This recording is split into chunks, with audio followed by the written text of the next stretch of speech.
bro said fuck being a hero.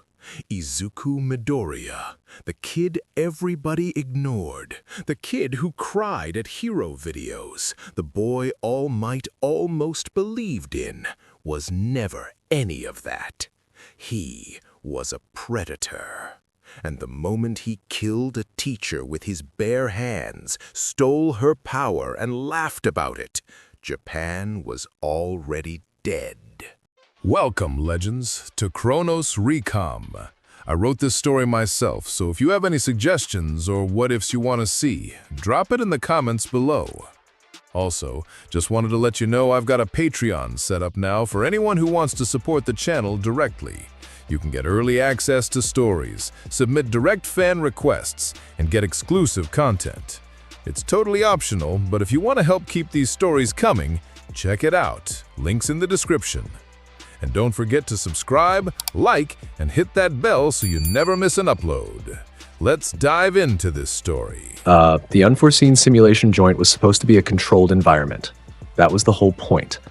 A massive dome containing 13 disaster zones, each one designed to train the next generation of heroes in rescue operations.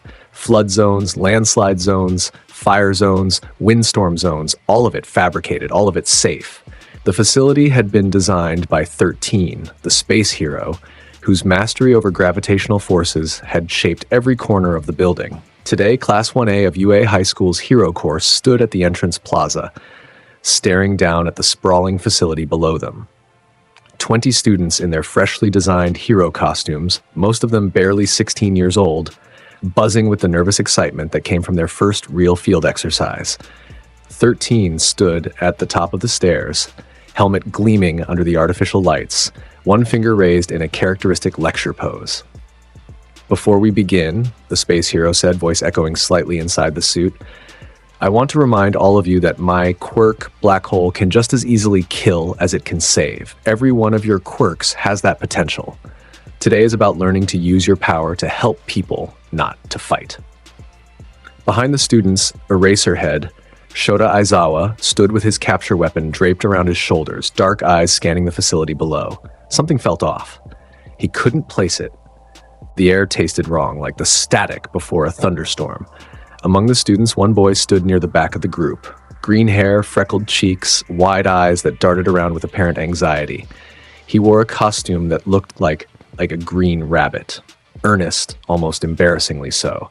His hands fidgeted at his sides, fingers tapping against his thighs in a rhythm that anyone watching would have mistaken for nervousness. It wasn't nervousness. It was anticipation. Izuku Midoriya had been waiting for this day for a very, very long time. He'd spent 14 years building this mask. The stuttering, the mumbling, the obsessive hero notebooks filled with quirk analyses that made him look like nothing more than a devoted fanboy. The tears. God, the tears he'd forced out over the years, crying at the slightest provocation to sell the image of a weak, emotional, quirkless boy who just wanted to be a hero. Every interaction had been calculated. Every relationship had been a tool. His mother, Inko Midoriya, thought his father was a man named Hisashi who worked overseas. She didn't know, could never know, that the man who had fathered her son was the most dangerous villain in Japanese history. All for One, the demon lord of the underworld. The man who had waged a shadow war against hero society for over a century, Izuku knew. He'd always known, not because his father had told him. All for One had never bothered to raise the boy himself. He had other plans, other pieces on his chessboard. No, Izuku knew because of something far older than any quirk. Something that lived in the marrow of his bones, in the dark space behind his eyes when he closed them at night. Memories that weren't his. A life lived on a different world entirely, under a different sun, on seas that stretched to infinity. Marshall D. Teach had died. And then he'd woken up in the body of a green-haired baby in Musutafu City, screaming his first breath into a world that had no idea what it had just inherited. The memories had come in fragments at first, flashes of a ship's deck, the taste of cherry pie, the sound of cannon fire, a flag with 3 skulls flapping in the wind, and laughter. Always laughter. Deep, rolling, uncontrollable laughter that came from the belly and shook the earth. By the time Izuku was 4 years old, he remembered everything. Jaya, Bonaro Island, Impel Down, Marineford, the throne. He remembered the Yami Yami no Mi, remembered the way darkness felt when it pooled in his palms like living tar, heavy with the gravity of a dying star. He remembered stealing the Gura Gura no Mi from the corpse of the strongest man in the world. And when his quirk manifested at age 4, not the telekinesis his mother had, not the fire-breathing his absent father supposedly possessed, but something else entirely, something that made the doctor's instruments go haywire and pulled the shadows in the room toward his tiny outstretched hand. Izuku had smiled. The darkness had followed him across worlds. His quirk was registered as unknown in official records, then later amended to none, after a second evaluation that Izuku had deliberately sabotaged. He'd suppressed every manifestation, hid every sign, because quirkless boys were invisible, and invisible boys could go anywhere, even UA. He'd passed the entrance exam by destroying robots with controlled gravitational pulses disguised as support department equipment malfunctions. The cameras had been tricky, but a localized gravity distortion around the lens housing was enough to blur the footage beyond recognition. The few students who'd seen him fight had seen a quirkless boy flailing desperately and getting lucky. That was the story. That was always the story. Luck. Desperation. Heart. What a joke. Now he stood in the USJ, watching 13 lecture about the responsibility of power, and all he could think about was the beautiful irony of it. The space hero had no idea that their quirk, black hole, a gravitational singularity contained in a human body, was the missing piece. The final fruit. In his old life, Teach had needed the Gura Gura no Mi to complete his arsenal, the power to create earthquakes, to shatter the very fabric of the world. Here, in this world of quirks and heroes, the equivalent was 13's black hole, gravitational manipulation on a cosmic scale, the ability to create a point of infinite density that consumed everything, matter, energy, light itself. Combined with his darkness, it would make him unstoppable. He just had to take it. Izuku's fingers stopped tapping. His eyes, which had been performing their usual nervous dance across the facility, went still. Fixed. Locked onto the back of 13's helmet like crosshairs settling on a target, and then the air in the center of the USJ began to twist. A purple-black mist materialized at the base of the central fountain, spiraling outward like smoke from a dying fire. The students noticed it first. A few gasps, a few pointed fingers. Then Eraserhead saw it, and his entire body went rigid. 13, he barked. Protect the students. The mist expanded, and figures emerged. Dozens of them. Men and women with twisted faces, modified bodies, crude weapons, and the dead eyes of people who had nothing left to lose. At the center of the growing portal stood a figure made entirely of dark fog, a face of yellow eyes floating in a body of shadow. Kurogiri, the League of Villains warp gate, and beside him, scratching at his neck with pale, cracked fingers, was a thin man with severed hands covering his face and body like grotesque accessories. Tamura Shigaraki, All for One's other project, his publicly acknowledged successor. Izuku knew about Shigaraki, had known about him for years. His father's pet, raised on hatred and designed to be a symbol of destruction. Izuku had watched him from a distance, studied his patterns, cataloged his instability. Shigaraki was a weapon. Useful in his way, but not a leader. Never a leader. Leaders don't scratch themselves bloody when things don't go their way. Is that real villains? Kirishima said, his voice tight. Everyone, stay back! 13 commanded, stepping forward and raising their hands. The fingertips of the suit's gloves opened, revealing the dark voids of black hole ready to activate. The villains poured out of the portal like water through a broken dam.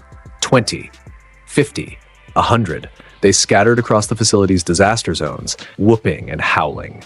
Some of them were clearly fodder, low-level thugs with minor quirks, brought along as cannon fodder to overwhelm through sheer numbers.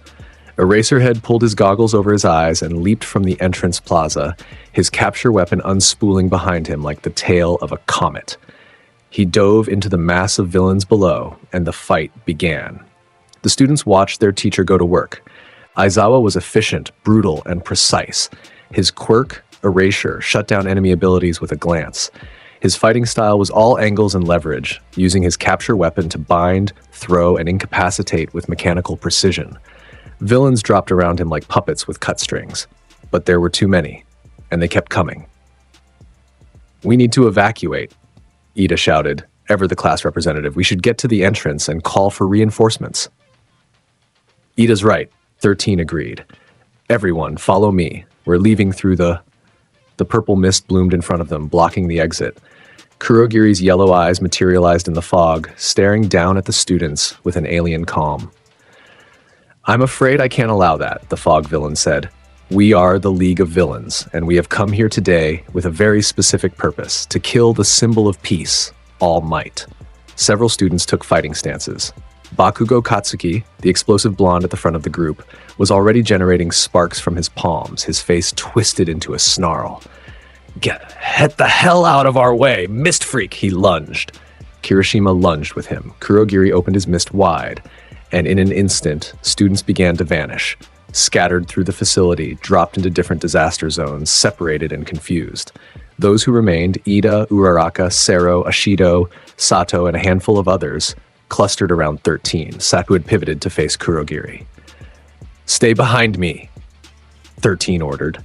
The space hero extended one hand, fingertip cap already open, and the telltale shimmer of gravitational distortion appeared around the suit's glove. I'll handle this. Kurogiri began to circle, probing for an opening. 13 tracked him, keeping the students behind the protective wall of their body. And Izuku Midoriya stood at the very back of the remaining group, watching all of it with eyes that had stopped pretending. This was the moment. Right here. Right now. He'd planned for every variable. The League's attack was expected, not because he'd coordinated with Shigaraki, who didn't know he existed, but because his father had told him it was coming. All for One communicated through intermediaries, coded messages left in dead drops across the city, and Izuku had received the timeline 2 weeks ago. The League would attack the USJ. They would bring their bioengineered weapon, a Nomu, to kill All Might. It would fail because All Might was still too strong, but the chaos would be sufficient. Sufficient for what? All for One hadn't specified. He didn't know what his son was planning. He thought Izuku was still his sleeper agent, his long-term investment in UA's student body, a mole who would feed intelligence back to the underworld for years to come. All for One was brilliant, but he had a blind spot the size of his ego. He couldn't conceive of anyone, least of all his own son, having ambitions that exceeded his own. Izuku moved through the cluster of students, slipping between Sato and Ashido without drawing attention. He was good at that. Invisible. Forgettable. Just nervous little Midoriya, probably looking for someone to hide behind. He came up behind 13. The space hero was focused entirely on Kurogiri, who was fighting left and right, testing the range of Black Hole. The fog villain's mist expanded and contracted, probing for a gap in 13's coverage. It was a tense standoff, and every student was watching it with bated breath. No one was watching Izuku. He stopped directly behind 13, close enough to touch. He could hear the hum of the hero's suit, the soft whir of the life support systems that kept Black Hole from consuming its user. He could feel the gravitational field, faint, like standing near a magnet, that 13's quirk passively generated. It was beautiful. It was perfect. Izuku dropped the mask. The change was instantaneous and total. His shoulders, which had been hunched in their perpetual anxious curve, rolled back and squared. His spine straightened, adding 2 inches to his height that he'd been hiding for years. His eyes, those wide, watery, innocent green eyes, went flat. Hard. The light in them didn't dim so much as shift, like a star collapsing into something denser and infinitely more dangerous. His mouth, which had spent a lifetime stuttering and mumbling and apologizing, curved into a smile. Not the bright, earnest smile of a boy who wanted to be a hero. This smile was wide, showing too many teeth, and it didn't reach his eyes. "Sensei," he said. His voice was different. No stutter, no tremor. Low, steady, and resonant with a confidence that sounded like it belonged to a man 3 times his age. A voice that had commanded fleets, that had challenged emperors. "I'm sorry, but I need your power." 13 flinched. The space hero began to turn, the helmet rotating toward the source of that unfamiliar voice coming from a very familiar student. Izuku's hand was already moving. He placed his palm flat against the center of 13's back, right between the shoulder blades, right where the suit's power core interfaced with the hero's spine. Dark vortex. The darkness erupted from his palm like a geyser of liquid night. It wasn't shadow. Shadows were the absence of light. This was the presence of something else, something that had weight, density, hunger. It poured over 13's suit like oil over water, seeping into every joint, every seam, every crack. 13 screamed. It was a horrible sound, muffled inside the helmet, but still piercing enough to freeze every student in place. The space hero staggered forward, hands clawing at their own chest as the darkness burrowed deeper. The suit's systems went haywire, sparks flying from the joints, warning lights strobing across the helmet's visor. Midoriya? Uraraka's voice cracked with confusion, with the beginning of understanding, with horror. Izuku's smile widened. His hand pressed harder against 13's back, and the darkness responded, intensifying. He could feel it, the quirk factor, that unique biological component that gave every quirk user their power, pulsing inside 13's body like a second heartbeat.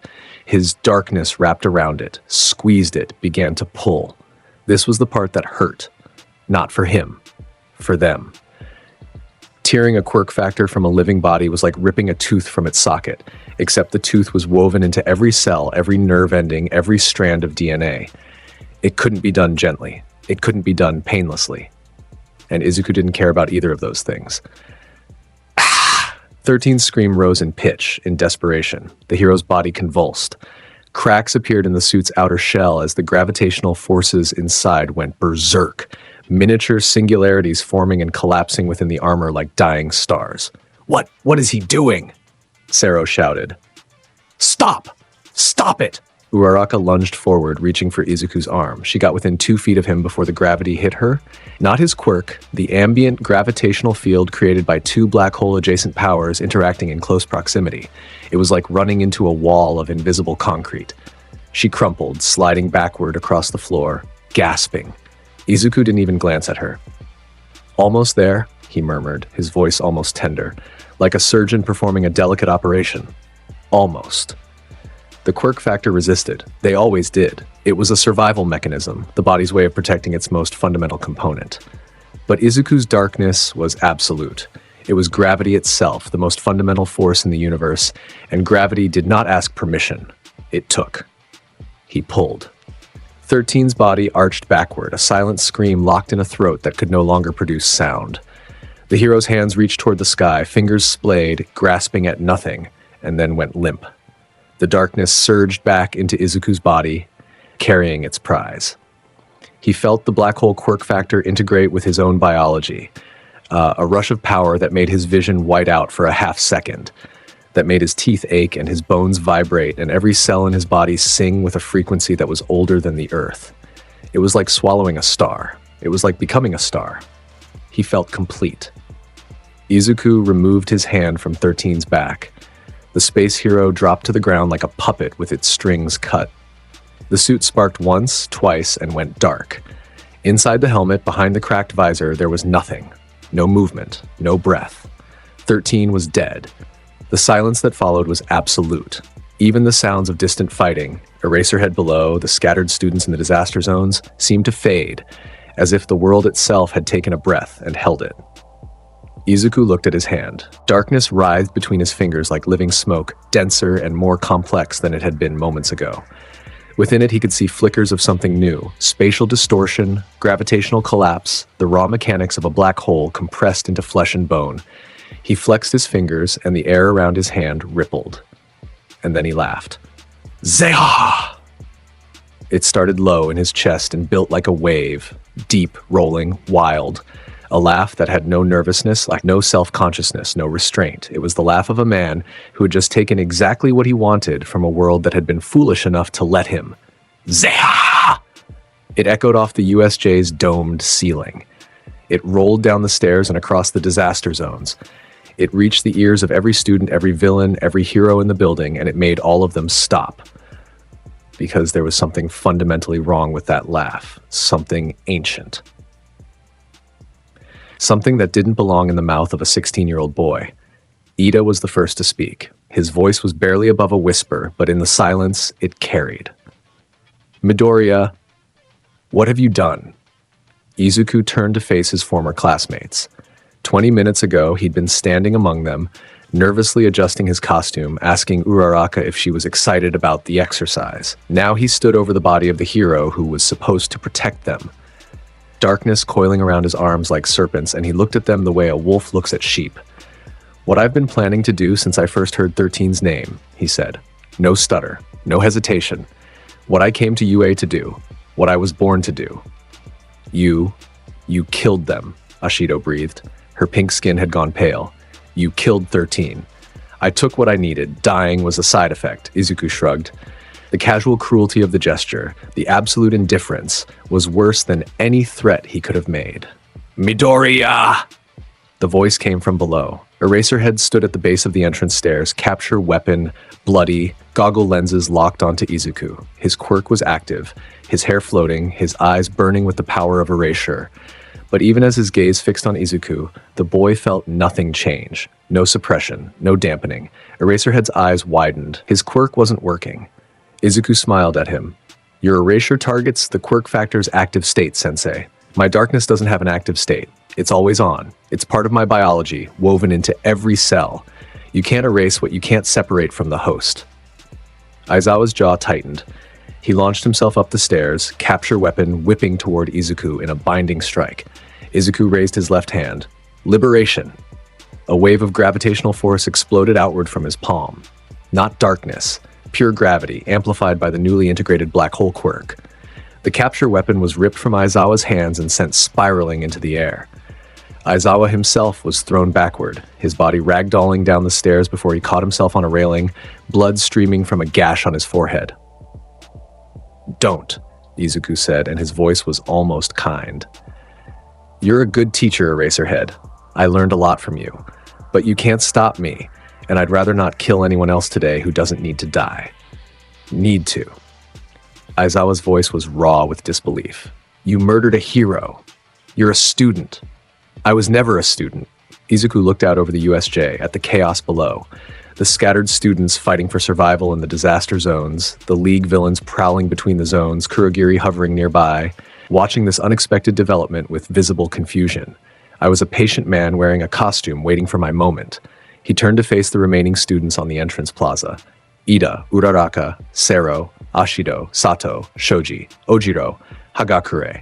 They stared at him with expressions ranging from terror to incomprehension. "I'd say I'm sorry," Izuku told them, "but I'm not. I'm really, really not." He raised both hands above his head, darkness swirling in the left dragged the new gravitational shimmer of black hole forming in the right. "Hero society ends today. The era of dreams begins." He slammed both hands together. The resulting shockwave detonated outward in a sphere of compressed gravitational force.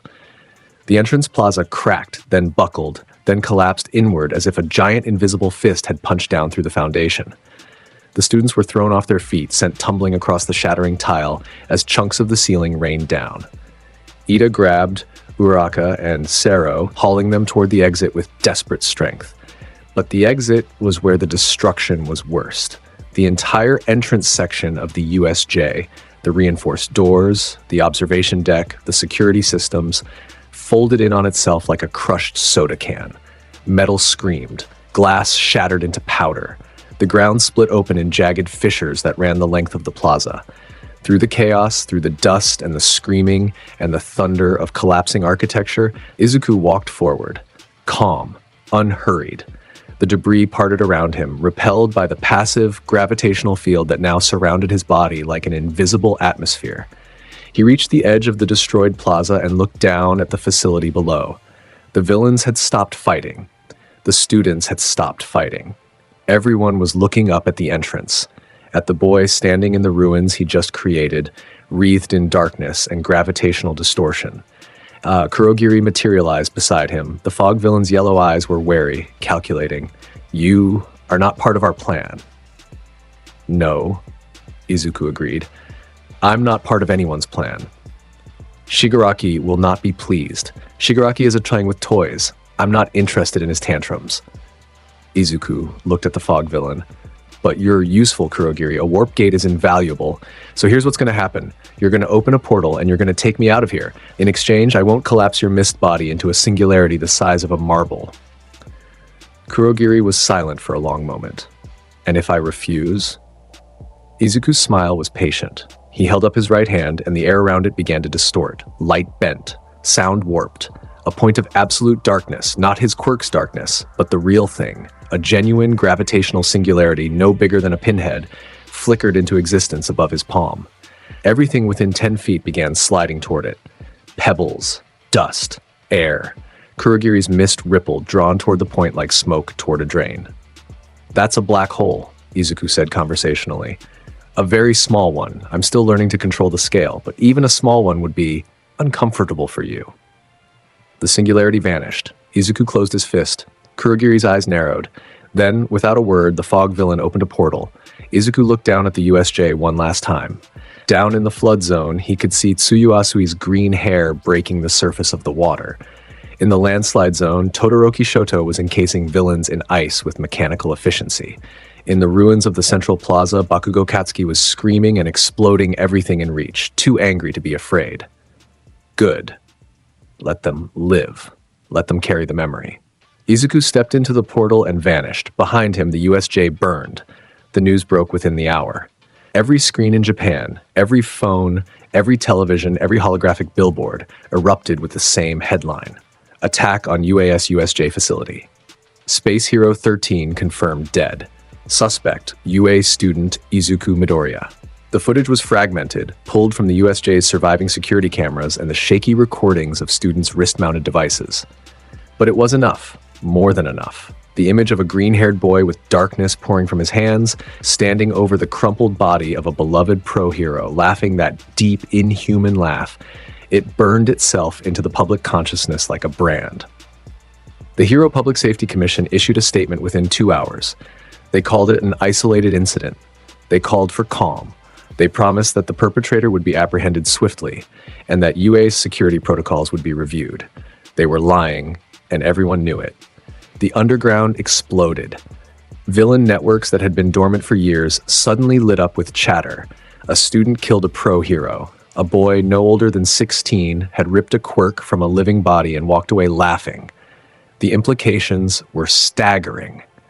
If a child could do that, then what did it mean for Hero Society's stranglehold on power? In his hidden lair beneath Kamino Ward, All For One received the news and went very, very still. He hadn't authorized this. He hadn't even known his son possessed this level of power. The darkness quirk he detected in Izuku as an infant had been interesting, a gravitational manipulation ability with some unusual properties, but nothing that warranted accelerating the boy's development. He'd left Izuku to grow naturally, to infiltrate UA as a long-term asset. Now that asset had gone off-script in the most spectacular way possible. "Doctor," All For One said, his voice soft, "pull up everything we have on my son." The doctor, Garaki, scrambled to comply. But even as the files loaded, even as the genetic profiles and quirk analyses scrolled across the screen, All For One felt something he hadn't felt in a very long time. Uncertainty. And somewhere in the city, walking through the rain-slicked streets with his hood up and darkness curling around his fingertips like a cat around its owner's legs, Izuku Midoriya was smiling. Phase 1 was complete. 3 days passed. In those 3 days, Japan held its breath. UA shut down temporarily. Class 1A was placed under protective custody, sequestered in a secure dormitory, while pro-heroes combed the city for Izuku Midoriya. All Might, who had been absent from the USJ attack due to his time limit, raged through the faculty offices, demanding answers. How had a student with a registered quirk status of none been harboring an ability this dangerous? How had every screening, every background check, every quirk assessment failed to detect him? There were no answers, only silence and the distant echo of that laugh. The students of Class 1A dealt with the trauma in different ways. Some, like Yaoyorozu and Ida, channeled their horror into determination, studying harder, training harder, promising themselves they'd be strong enough next time. Others, like Mineta and Kaminari, barely spoke. Uraraka Ochako, who had considered Izuku Midoriya her first friend at UA, didn't eat for 2 days. Bakugo Katsuki punched through a wall and had to be physically restrained by Kirishima. "I knew it," Bakugo snarled, blood dripping from his knuckles. "I always knew something was wrong with that bastard. He was too." He stopped, clenched his teeth, because the truth was, he hadn't known. He'd spent years bullying a boy he thought was quirkless, and the whole time the boy had been playing him, playing everyone. Bakugo had never hated anyone more in his life, and buried beneath the hatred in a place he would never acknowledge was fear. Shoto Todoroki said nothing. He simply filed the information away, added it to the growing catalog of evidence that the world was a darker place than anyone wanted to admit, and continued his training. His father, Endeavor, the number 2 hero, had called him that evening. Not to ask if he was safe, to tell him to be stronger. Some things never changed. Meanwhile, Izuku was already moving to Phase 2. Tartarus Maximum Security Prison sat on an island 20 miles off the coast of mainland Japan, connected to the shore by a single reinforced bridge that was monitored by no fewer than 40 security cameras, 12 automated gun turrets, and a rotating shift of pro-heroes on patrol. The prison itself was a fortress of concrete, steel, and quirk suppression technology, a monument to society's fear of the uncontrollable. It housed the worst of the worst, villains whose quirks were so dangerous, whose crimes were so severe, that conventional prisons couldn't hold them. Each cell was custom-built to neutralize its occupants' specific abilities. The walls were reinforced with tungsten carbide plating. The air was filtered through quirk dampening systems. The guards were armed with weapons designed to kill, not subdue. On the night of the 4th day after the USJ incident, the guards on the Tartarus Bridge heard a sound. It was low at first, a rumble, like distant thunder. Then it grew louder, closer, and the bridge began to shake. The cameras swiveled to track the source of the disturbance and found nothing. The road was empty. The sky was clear. Then the bridge buckled. The entire span, 200 meters of reinforced concrete and steel cable, folded inward like a piece of paper being creased down the middle. The sound was catastrophic, metal shrieking, concrete shattering, support cables snapping with reports like gunshots. The bridge didn't collapse. It was pulled down, dragged toward the water by an invisible force that exceeded anything the structural engineers had ever planned for. The guards on the bridge were thrown into the sea. The turrets fired wildly into the empty air before being crushed by the cascading debris. In under 10 seconds, the only land connection to Tartarus Prison ceased to exist. And then, from the wreckage, a figure rose. Izuku floated above the churning water, suspended by his own gravitational field. He'd changed his appearance in the 3 days since the USJ. Gone was the green rabbit costume. In its place, he wore a black long coat that hung to his knees, open at the chest with a high collar that framed his face.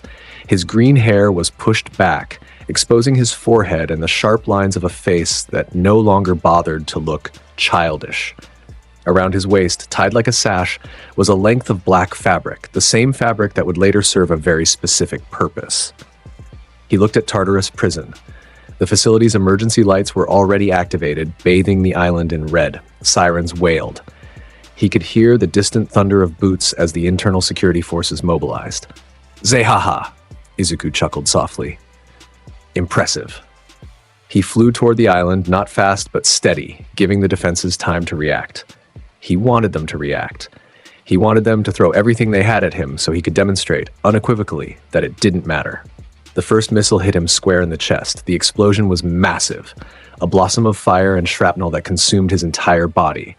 The shockwave rippled across the water, sending waves crashing against the island's seawall. Izuku hung in the air, wreathed in flame, and felt the damage. And oh, he felt it. The Darkness Quirk's price, its curse, its balance, was that it absorbed all damage but amplified the pain twofold. The missile's impact, which should have killed him, instead burned through every nerve ending in his body at double intensity. His bones screamed, his skin screamed, his blood screamed. He screamed too, for a moment, teeth bared in a rictus of agony. But he didn't fall. He never fell. That was the deal. Marshal D. Teach had been called a coward for his low pain tolerance back in the old world, but the truth was that enduring double the pain of every attack and still standing wasn't cowardice. It was stubbornness. And Izuku was the most stubborn man in any world. The fire cleared. His coat was charred, his skin was reddened and blistered across his chest and arms. But he was whole, and he was still flying, and the guards who had fired the missile watched in mounting terror as he resumed his approach without slowing down. More missiles, more bullets, more quirk-based attacks from the Hero Patrol. A woman who fired energy bolts from her eyes, a man who could generate sonic shockwaves, a team of 4 who worked in coordinated elemental strikes. They hit him with everything. He took it all. Every hit doubled in pain, absorbed into his body, converted from kinetic energy into suffering that would have killed a normal person 100 times over. His coat was rags. His body was a canvas of burns, cuts, and bruises. Blood ran from his nose, his ears, the corners of his eyes, and he laughed. Through the pain, through the blood, through the screaming of his own nervous system, he laughed. Because pain was the price and power was the purchase, and the transaction was always worth it. He reached the prison's main gate. It was a wall of reinforced steel, 12 meters high and 4 meters thick, designed to withstand a direct hit from a military-grade explosive. The gate's control systems were hardwired into the prison's internal network, requiring simultaneous authorization from 3 separate command centers to open. Izuku landed in front of it. He placed both hands on the steel surface, and his fingers sank into the metal like it was warm clay. Black hole. The center of the gate imploded. Not exploded, the metal didn't fly outward, it collapsed inward, pulled toward a point of gravitational singularity that Izuku generated between his palms. 12 meters of reinforced steel compressed into a sphere the size of a basketball in under 2 seconds, the metal glowing white-hot from the pressure. Izuku tossed the sphere over his shoulder. It hit the ground behind him, cracked the concrete, and lay there steaming. Beyond the ruined gate, the prison's interior stretched out before him, a labyrinth of corridors, checkpoints, and containment levels descending deep underground. Emergency protocols had sealed every bulkhead. Every cell was in lockdown. Every guard was at their station. Izuku walked in. The first checkpoint was manned by 6 guards in quirk-resistant armor. They opened fire the moment he appeared in the corridor. Rubber bullets, non-lethal, standard issue for internal security. They bounced off the ambient gravitational field around Izuku's body, curving away like raindrops off a car window. He didn't even look at them. He raised one hand and made a grasping motion, kurozu, and the gravitational pull dragged all 6 guards toward him. They slid across the floor, scrambling for handholds, armor scraping against the concrete. When they reached him, he released the pull and let their own momentum carry them past. They hit the wall behind him, hard enough to crack the concrete, and didn't get up. The second checkpoint had a hero, Cementos, the cement-controlling hero who served as UA's foundation instructor. He'd been called in as emergency reinforcement when the bridge was destroyed. Cementos raised walls of concrete from the floor, ceiling, and walls, creating a multi-layered barrier between himself and the intruder. "Midoriya," he called through the concrete, "stand down. This doesn't have to end in violence." Izuku could hear the strain in the hero's voice. Not fear, not yet, but the awareness that the boy who'd killed 13 was standing 20 feet away and had already demonstrated powers that no one had planned for. "Cementos-sensei," Izuku called back, and his voice was almost warm, almost nostalgic. "You gave fair grades. I appreciated that, so I'll give you 10 seconds to move. I can't do that. 9, 8, 7. Cementos reinforced his barriers. Layer after layer of concrete, each one thicker and denser than the last. 3, 2, 1. Izuku pressed his palm against the first wall. Dark vortex. The darkness ate through Cementos' barriers like acid through paper. Each wall lasted a fraction of a second before the gravitational forces tore it apart at the molecular level, compressing the concrete into dust that spiraled into the void of Izuku's palm. Wall after wall after wall, destroyed in rapid succession, the sound like a machine gun made of thunder. When the last barrier fell, Cementos stood on the other side, arms raised, face set in grim determination. He knew he couldn't win.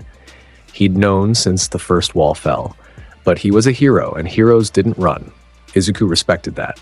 He'd respected it in his old life too, the courage of men like Whitebeard, who fought knowing they would die. He hit Cementos with a focused gravitational pulse that launched the hero backward through 2 walls and embedded him in the third. Not dead, Izuku calibrated the force carefully, but unconscious and broken enough that he wouldn't be getting up for a long time. The rest of the prison fell in sequence. Corridor by corridor, level by level, Izuku descended through Tartarus like a stone sinking through water. Guards fell, defenses fell. The automated systems, gas dispensers, electric nets, quirk dampening fields were either overpowered or bypassed. The quirk dampening technology was particularly useless. It operated on the same principle as Eraserhead's quirk, targeting the active expression of quirk factors, and Izuku's darkness existed in a state that the technology couldn't recognize, let alone suppress. He reached the maximum security level. It was the deepest part of the prison, 50 meters below sea level, accessible only by a single elevator shaft that had been sealed and filled with concrete the moment the alarm sounded. Izuku fell through the concrete like it was fog, his gravitational field disintegrating the material around him as he descended. He landed at the bottom of the shaft and stepped out into a vast, dimly lit chamber. The ceiling was low, oppressively so, and the walls were lined with cells. Not the barred door and concrete wall cells of upper levels. These were capsules. Sealed, pressurized, individually climate-controlled capsules, each one designed to contain a specific villain's quirk through a unique combination of suppression technology. And inside those capsules, watching through reinforced glass with eyes that ranged from dead to feral, were the most dangerous criminals in Japan.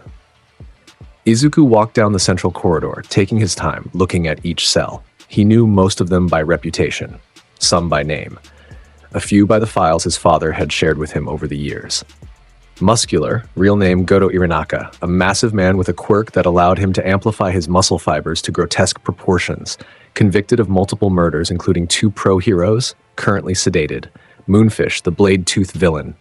His quirk transformed his teeth into extendable, razor-sharp blades, currently restrained with his jaw wired shut. Stain, the hero killer. Shizome Akaguro. His quirk, Blood Curdle, could paralyze anyone whose blood he ingested. Currently bound in a straitjacket, standing upright in his cell, eyes burning with an intensity that the sedatives couldn't touch. And in the deepest cell, behind 3 layers of quirk suppression fields and a containment unit that could survive a nuclear strike, was a man with a plague doctor mask fused to his face and golden eyes that burned with quiet fury. Overhaul. Kai Chisaki, former leader of the Shi Hasaikai. His quirk allowed him to disassemble and reassemble anything he touched at the molecular level. He'd been arrested months ago, his arms destroyed by the League of Villains in an act of cruel irony. But here in Tartarus, they'd given him prosthetics. Basic ones, barely functional, but enough to eat and perform basic tasks. Enough, potentially, to use his quirk if the suppression fields ever went down. They were about to go down. Izuku stood in the center of the corridor, equidistant from all the cells, and raised his voice. Listen up.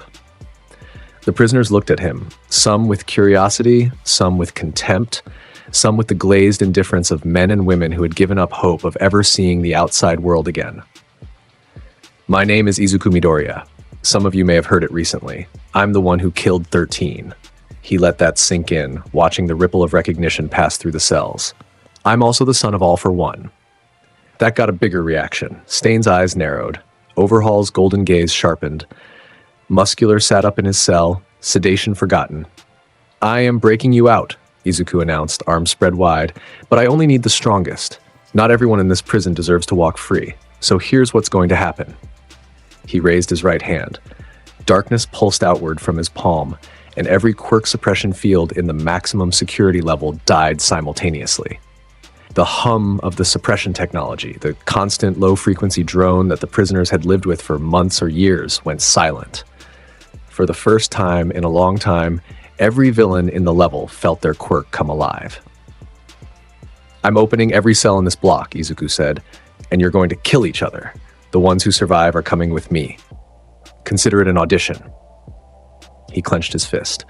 The cell doors, every single one simultaneously, collapsed inward, pulled by a localized gravitational pulse. Glass shattered, metal crumpled. The locks, the seals, the magnetic containment systems, all of it reduced to scrap in an instant. The prisoners stared at the open doorways of their cells. Some froze, some screamed, some laughed, and then the killing started. Muscular was the first to move. His muscle fibers erupted from his body in a grotesque expansion, tripling his mass in seconds, and he lunged at the nearest prisoner. A man with a fire quirk who barely had time to scream before Muscular's fist reduced him to a smear on the wall. Moonfish's jaw snapped free of its restraints, his blade teeth extending in a forest of razor-sharp protrusions that filled the corridor. He carved through 2 prisoners before they could orient themselves, his eyes wild with the ecstasy of a man who'd been starved of violence for too long. Stain moved with surgical precision. He didn't waste movement, didn't make noise. A flash of blade, he'd taken a metal strut from his destroyed cell door and honed it to an edge against the wall in the seconds before the doors opened, and prisoners fell. Not randomly. Stain had standards, even now. He killed the ones who begged. He killed the ones who tried to surrender. He spared the ones who fought. Overhaul stepped out of his cell and touched the floor. The concrete rippled, then erupted into spikes that impaled 3 prisoners simultaneously. His prosthetic hands were clumsy, imprecise, but his quirk didn't require finesse. It required contact, and in close quarters, contact was inevitable. The massacre lasted 4 minutes. When it was over, the floor of the maximum security level was painted red. Bodies lay in crumpled heaps, draped over destroyed cell equipment, slumped against walls. The survivors stood among the carnage, breathing hard, bloodied, their quirks still active, their eyes locked on the boy who had orchestrated it all.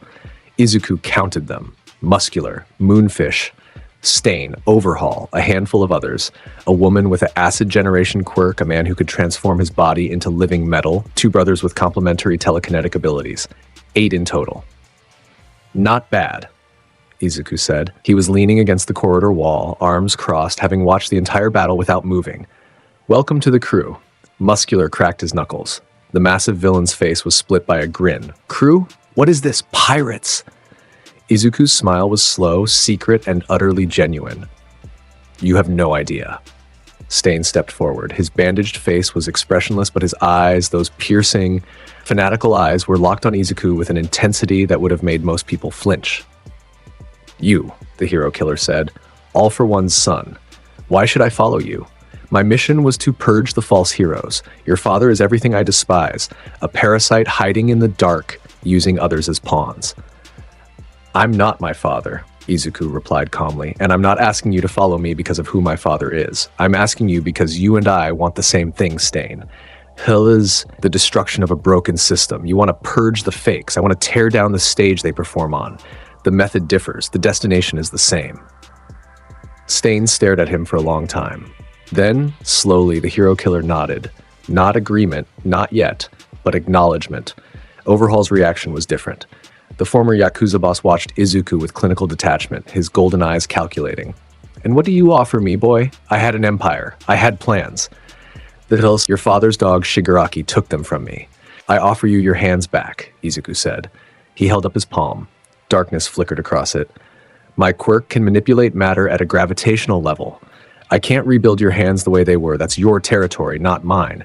But I can modify those prosthetics, make them responsive enough for your quirk to function at full capacity. Overhaul's eyes widened. Just a fraction. Just enough.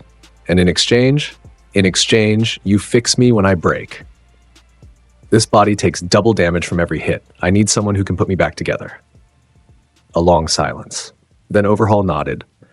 One by one, the others fell in line. Muscular, who respected nothing but strength and had just watched Izuku dismantle the most secure prison in Japan without breaking a sweat. Moonfish, who was too far gone to care about allegiance and simply wanted to keep killing. The others for their own reasons. Survival, ambition, hatred, madness. Izuku looked at his crew, his pirates, his family of monsters. We have work to do, he said, and not much time to do it. The heroes will be mobilizing. Every pro in Japan will be hunting us within the hour. We need to move fast, hit hard, and make our next move before they can react. And what is our next move? Stain asked. Izuku's grin could have swallowed the world. We're going to kidnap Bakugo Katsuki. The safe house was an abandoned warehouse in the industrial district of Yokohama, chosen not for its security. It had none, but for its proximity to the waterfront and its distance from the main hero patrol routes. Izuku had prepared it months ago, seeding it with supplies, communication equipment, and the kind of infrastructure that a growing criminal organization would need. His crew settled in like wolves in a den. Muscular claimed a corner and immediately fell asleep, his body needing rest after the exertion of the prison break. Moonfish crouched in the shadows, clicking his blade teeth together in a rhythmic pattern that set everyone's nerves on edge. Stain sat cross-legged on a crate, methodically sharpening his improvised blade on a piece of concrete. Overhaul stood apart from the others, examining his new prosthetics. Izuku had been true to his word. Using his gravitational manipulation, he'd compressed and reshaped the crude prison-issue prosthetics into something sleeker, more responsive. The artificial fingers moved with near-natural fluidity now, and when Overhaul touched a piece of scrap metal on the floor, it dissolved and reformed into a perfect sphere. Acceptable, Overhaul murmured. Izuku sat on a table in the center of the warehouse, legs dangling, reviewing information on a stolen tablet. The screen cast blue light across his face, illuminating the sharp planes of his jaw and the calculating gleam of his eyes. "Bakugo Katsuki," he said, and the warehouse fell silent. Even Moonfish's clicking stopped. Currently in protective custody at UA's temporary dormitory along with the rest of Class 1A. The dormitory is guarded by a rotating shift of pro-heroes. Best Jeanist, Edshot, Mount Lady, and Gang Orca. All Might visits daily but doesn't stay overnight due to his time limit. "So we hit it when All Might isn't there," Muscular suggested, cracking one eye open. "No, we don't hit the dormitory at all. Too many heroes, too many variables, and I don't want to fight a war of attrition with UA's faculty." Izuku swiped the tablet screen. "Bakugo will leave the dormitory on his own. I know him. He's too proud, too angry to stay locked up when someone he considers inferior is out there making a fool of him. He'll try to come find me." "You're counting on his ego?" "I'm counting on his identity. Bakugo Katsuki is the most predictable person I've ever met. He responds to perceived weakness with aggression and to perceived strength with obsession. I was his target for years because he thought I was weak. Now that he knows I'm strong, stronger than him, he'll be consumed by the need to prove himself." Izuku looked up from the tablet. "We just need to give him a reason to leave." The reason came 2 days later in the form of a broadcast. Izuku and his crew seized a local television station in a 6-minute operation that left no casualties. He was specific about that, because dead civilians would make heroes desperate, and desperate heroes were unpredictable. They restrained the staff, took control of the broadcast equipment, and put Izuku's face on every screen in the Kanto region. He didn't wear a mask. He didn't hide behind a villain name or a costume. He sat in the anchor's chair, green hair loose, black coat draped over his shoulders, and he looked directly into the camera with those flat, ancient eyes. "Hello, Japan," he said. "My name is Izuku Midoriya.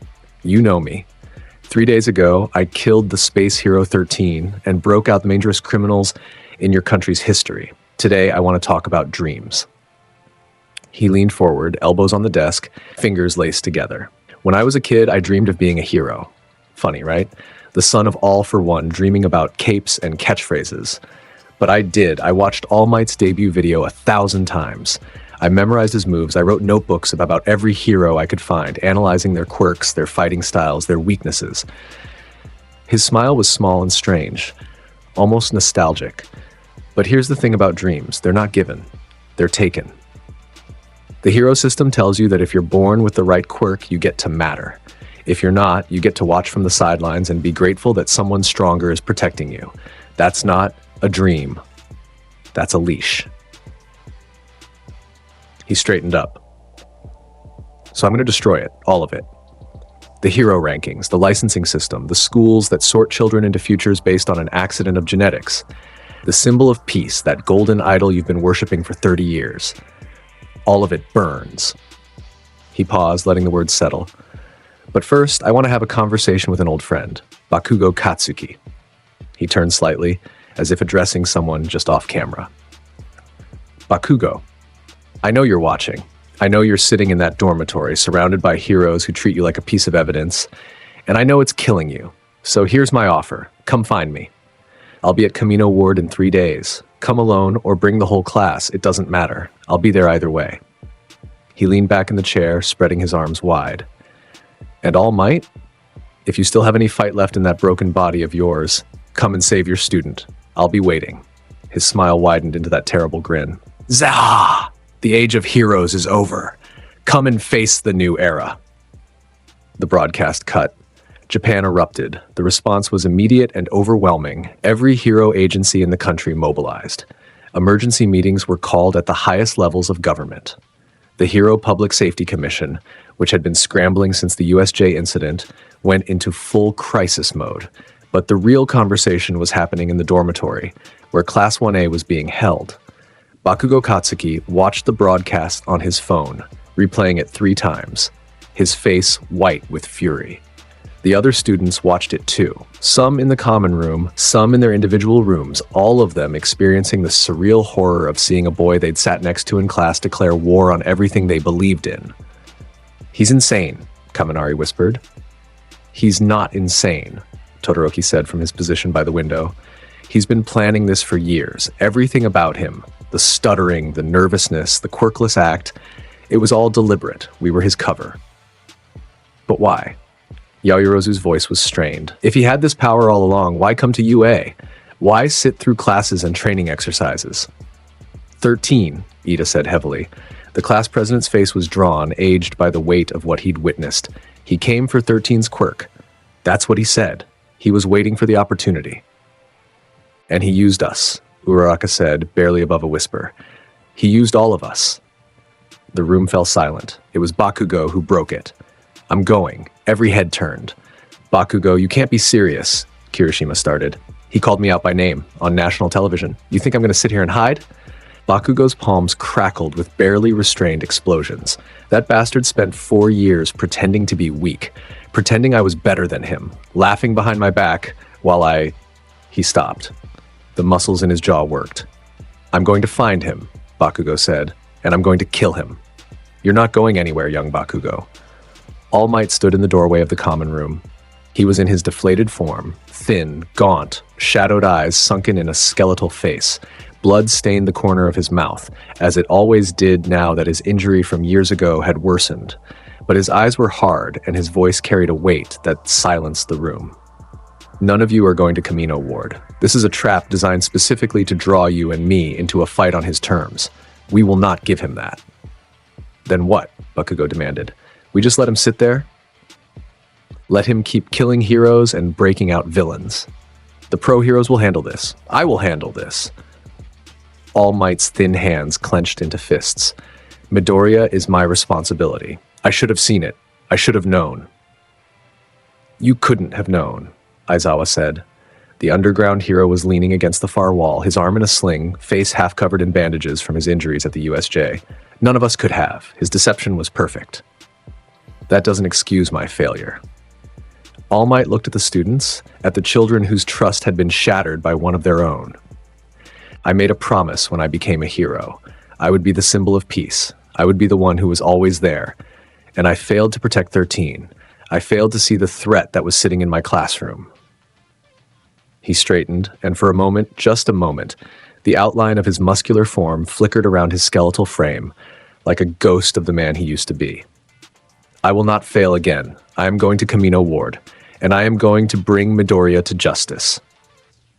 The silence that followed was different from the one before.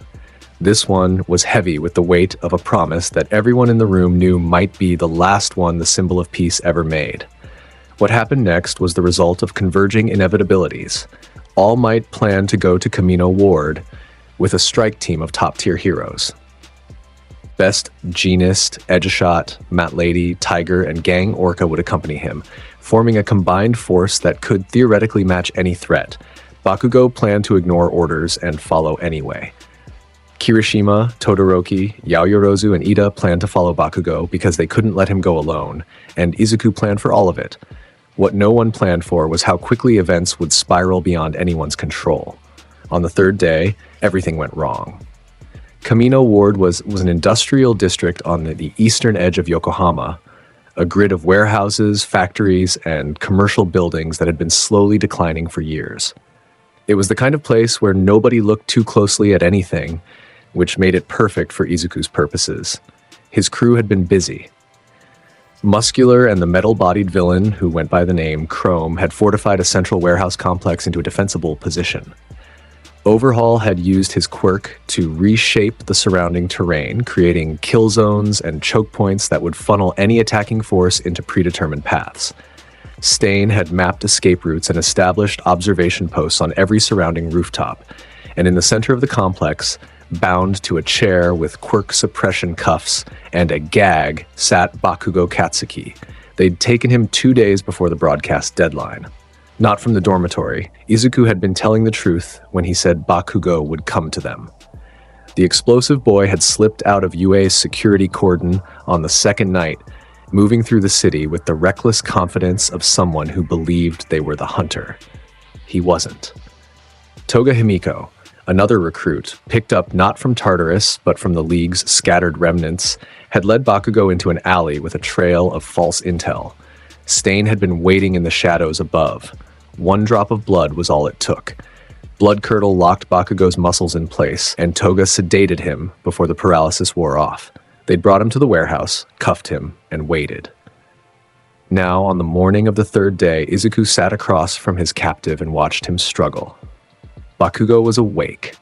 His red eyes burned above the gag with a fury so intense it was almost heat. His wrists strained against the quirk suppression cuffs, muscles standing out like cables, nitroglycerin sweat beating on his palms with no way to ignite. Izuku reached over and pulled the gag down. "I'll kill you!" Bakugo roared instantly. "I'll blast your face off, you lying piece of—" "Bakugo," Izuku said, and his voice was so calm, so devoid of any emotional register that it cut through Bakugo's rage like a knife through paper. "I need you to listen. I don't need to listen to anything You are bait. That's all you are. You're here because All Might will come for you, and when he does, I'll be ready. Nothing you say or do changes that. So you can scream, or you can listen. I don't particularly care which." Bakugo's jaw clenched. His eyes narrowed, but he stopped shouting. "Why me?" he asked through gritted teeth. "Because you're the one All Might cares about most," Izuku said. "Not because you're special, don't flatter yourself, but because you represent what he believes in. Raw talent, fierce determination, the potential for greatness. You're his ideal student. The one he would have chosen as his successor if I hadn't been in the picture." "Successor? What the hell are you talking about?" Izuku's smile was thin. "All Might has a quirk called One for All. It can be transferred from one person to another, accumulating power with each generation. He's been looking for a successor to inherit it before his power runs out completely. He was considering you." The color drained from Bakugo's face. Not from fear, from the weight of the revelation. He was going to give me his quirk? He was going to give someone his quirk? You were on the short list, but it doesn't matter now because his quirk isn't going to anyone. Izuku leaned forward. "It's going to me. You already have a quirk. 2 of them. You stole 13's. I did, and I'm going to steal All Might's, because that's what I do, Bakugo. I take power from people who have it and make it mine. It's my nature, it's my destiny. In another life, I stole the power of the strongest man in the world while his corpse was still warm. This is no different." Bakugo stared at him. Behind the rage, behind the pride, something cold was forming in the back of his mind. Understanding. The realization that the boy sitting across from him, the boy he'd spent years tormenting, dismissing, looking down on, was something fundamentally different from what he'd assumed. "You're insane," Bakugo said. "I'm ambitious," Izuku corrected. "There's a difference, though I understand the confusion." An explosion echoed in the distance. Both of them looked toward the warehouse's reinforced doors. Izuku's smile widened. "Ah," he said, pulling the gag back up over Bakugo's mouth. "He's here." All Might arrived in Kamino Ward like a natural disaster. He'd transformed into his muscular form the moment the hero convoy reached the district's perimeter, and he'd spent the last embers of his power burning bright. His body was enormous, rippling with the accumulated strength of 8 generations of One for All holders. His eyes burned blue-white. Steam poured from his body in great plumes, the visible manifestation of a power source that was almost empty. He had, at best, 30 minutes left. Best Jeanist was the first to engage the enemy. His carbon fiber threads shot from his fingertips, attempting to restrain the villains positioned in the outer perimeter. Muscular burst through a wall to meet him, muscle fibers swelling to monstrous proportions. And the two clashed in a devastating exchange that destroyed a city block in seconds. Edgeshot folded his body thin as paper and sliced through the compound's defenses, only to be met by Chrome, whose metal body deflected the ninja hero's paper-thin strikes. Mount Lady grew to her maximum size and began peeling warehouses open like tin cans, searching for Bakugo. Moonfish ambushed her from below, blade teeth punching through the street to slash at her ankles. Gang Orca led a squad of sidekicks through the eastern entrance, using his sonic waves to incapacitate the lesser villains. Toga dropped from a rooftop onto his back, giggling, and tried to stab him with a syringe. He threw her off, but she'd already drawn blood, and her quirk, Transform, began its work, and through it All Might didn't slow down. He punched through the first warehouse. The entire building detonated outward, walls, ceilings, support beams, as the number one hero's fist unleashed a shockwave that turned steel and concrete into shrapnel. The villain inside, one of the telekinetic brothers, was launched half a mile before he hit the ground. All Might landed in the courtyard beyond, crater forming beneath his feet. He looked left, right, assessing the battlefield in an instant. He could hear Bakugo's muffled screaming from inside the central complex. He could feel the darkness, Izuku's quirk, radiating from the same location. A gravitational pull that tugged at his bones. "I'm coming, young Bakugo," he muttered, and charged. The central complex had been reinforced by overhaul. The walls were no longer simple concrete. They'd been molecularly restructured into a ceramic metal composite that was harder than diamond. All Might's first punch cracked it. His second punch shattered it. His third punch sent the entire front wall of the building collapsing inward. Inside, in a room that had been cleared of everything except a single chair, Bakugo sat bound and gagged. And standing behind him, one hand resting casually on the captive's shoulder, was Izuku Midoriya. "Welcome, All Might," Izuku said. "You're right on time." All Might's massive frame filled the breach in the wall. His blue eyes, burning with a light that was equal parts power and fury, locked onto the boy he'd once thought of as a potential student. "Release him," All Might said, "now." "Or what?" "There is no or what. You will release that boy, and you will surrender. This is not a negotiation." Izuku's hand tightened on Bakugo's shoulder. Not hard enough to hurt, just hard enough to remind everyone in the room what the stakes were. "Do you know what I find fascinating about you, All Might?" Izuku said. "You're the strongest hero in the world. You could flatten this entire city block with a single punch. You could be here, there, everywhere, saving everyone, stopping everything. But you can't, because your power is dying. It's been dying for years. That injury from your fight with All for One, the one that ate half your stomach, it's been killing you inch by inch." All Might's eyes widened. "How do you? I know everything about you. I know your real name is Toshinori Yagi. I know your quirk is called One for All and that it was passed to you by Nana Shimura. I know that you have less than 30 minutes of full power left, and after that, you'll never transform again." Izuku's voice was quiet, almost gentle. "I know you're a dead man walking, and the only thing keeping you upright is sheer stubbornness." "Stubbornness," All Might repeated, and despite everything, he smiled. That enormous, unmistakable grin. "You say that like it's a weakness. It's not. It's admirable. In another world, I would have loved to sail under someone like you." A flicker of something genuine passed behind Izuku's eyes, a ghost of the man he might have been, the hero he'd pretended to want to be. Then it was gone. "But this isn't another world, and you're in my way." He pushed Bakugo's chair forward. It slid across the floor toward All Might, who caught it with one enormous hand and snapped the restraints with a flex of his fingers. Bakugo stumbled free, ripping the gag from his mouth, chest heaving. "Go, young Bakugo," All Might commanded, positioning his body between the boy and Izuku. "Get out of here! I will hold them back!" Bakugo hesitated. Every fiber of his being screamed at him to stay, to fight, to prove that he wasn't the kind of person who ran. But All Might's eyes met his, and in them, Bakugo saw something he'd never seen before: finality. All Might knew he wasn't going to walk out of this building. "Go!" All Might roared, and Bakugo went. He ran through the breach in the wall, into the courtyard, into the chaos of the battle raging outside. Todoroki was there. The half-and-half student had followed the hero convoy, arriving with Kirishima, Yaoyorozu, and Ida despite all orders to the contrary. Todoroki grabbed Bakugo by the arm and pulled him toward the perimeter. "We need to leave," Todoroki shouted over the sound of collapsing buildings. "All Might is in there," Bakugo snarled, pulling against Todoroki's grip. "I know, and if we stay, we'll be used against him. Move, they ran. Behind them, the central complex shuddered as the two most powerful beings in the building squared off. All Might stood 10 meters from Izuku Midoriya, and the air between them was thick enough to choke on. You, All Might said, and for the first time, his voice wasn't the booming declaration of the symbol of peace. It was the quiet, grieving rumble of a man who had just watched everything he believed in be violated. All for one son. You've fallen to darkness. Izuku cocked his head. Darkness? He raised his left hand. Shadows pooled in his palm, dense and viscous, swirling with the gravity of a collapsed star. Darkness is gravity, All Might. It's the most fundamental force in the universe. It holds planets in orbit. It binds galaxies together. It is the skeleton of creation. He closed his fist.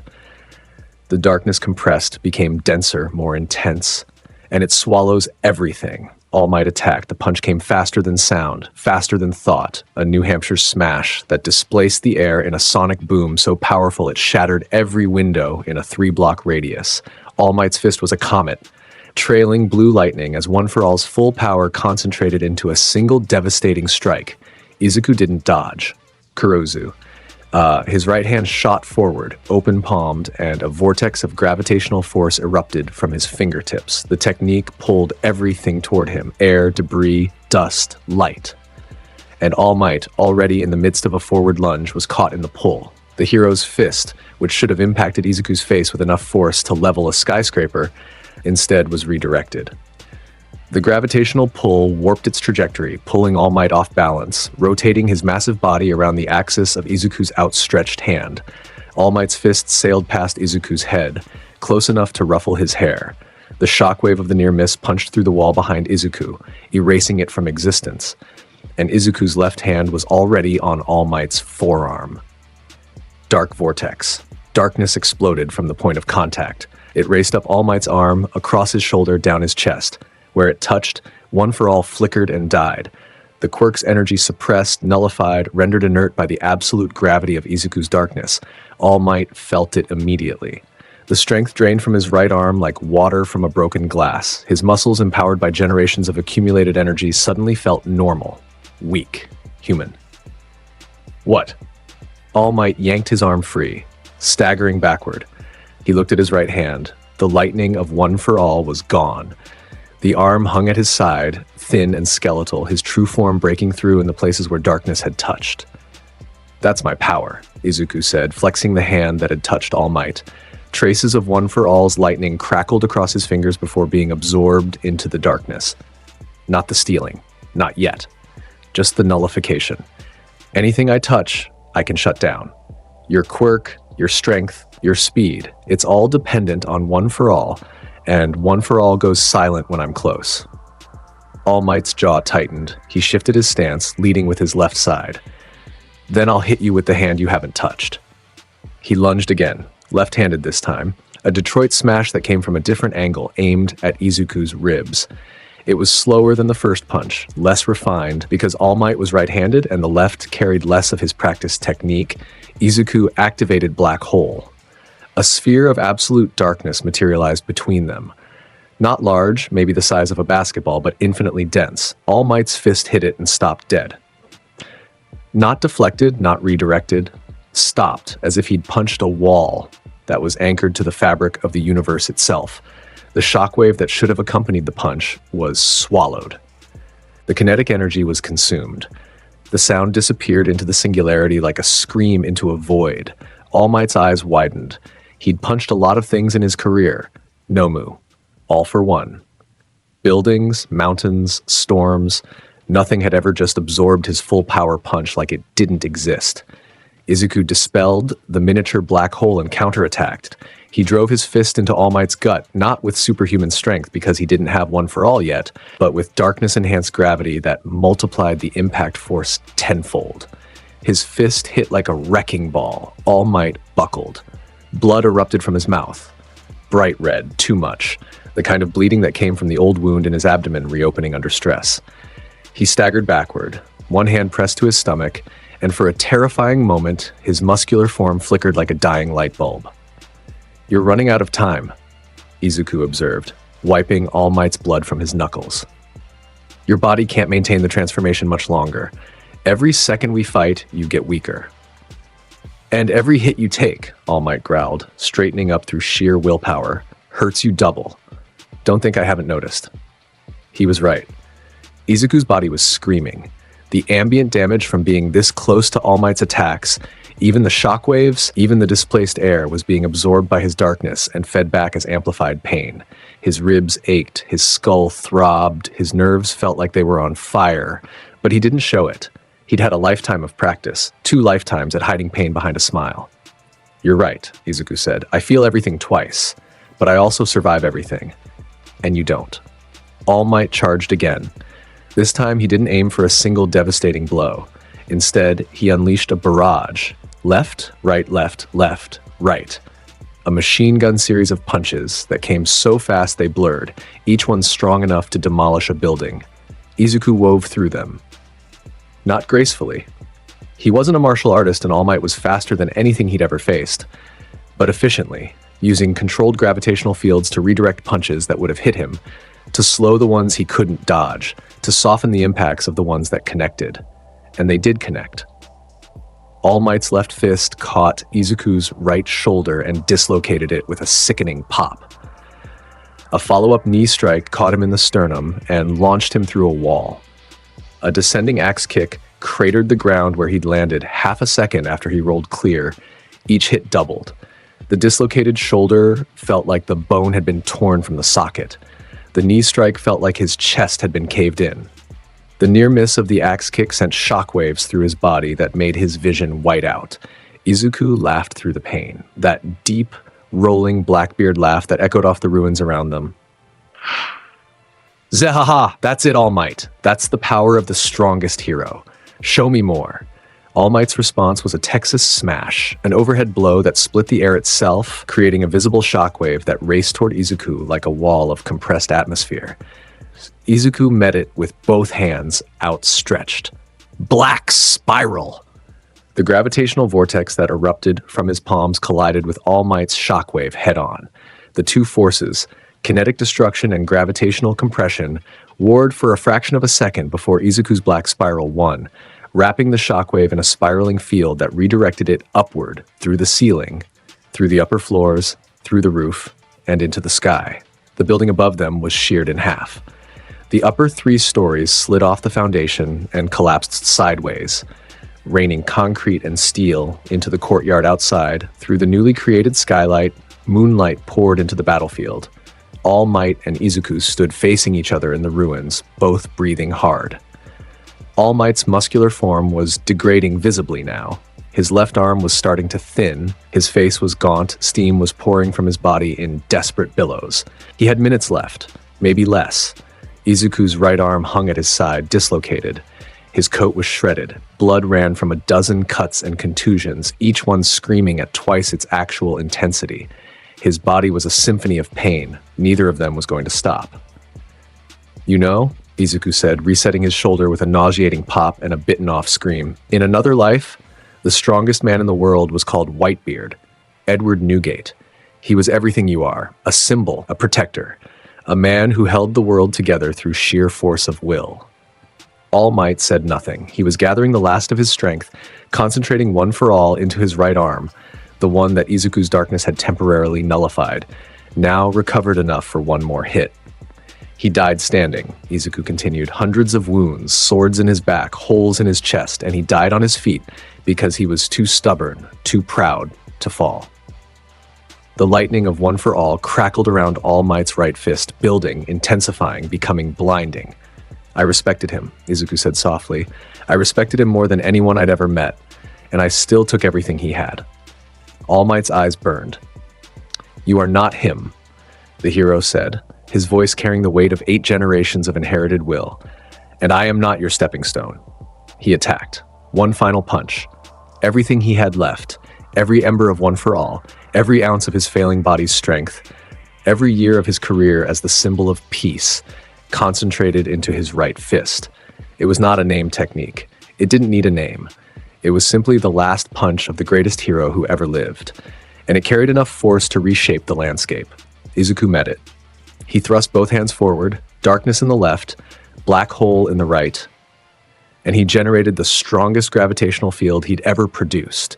A wall of compressed space-time that should have been enough to stop anything.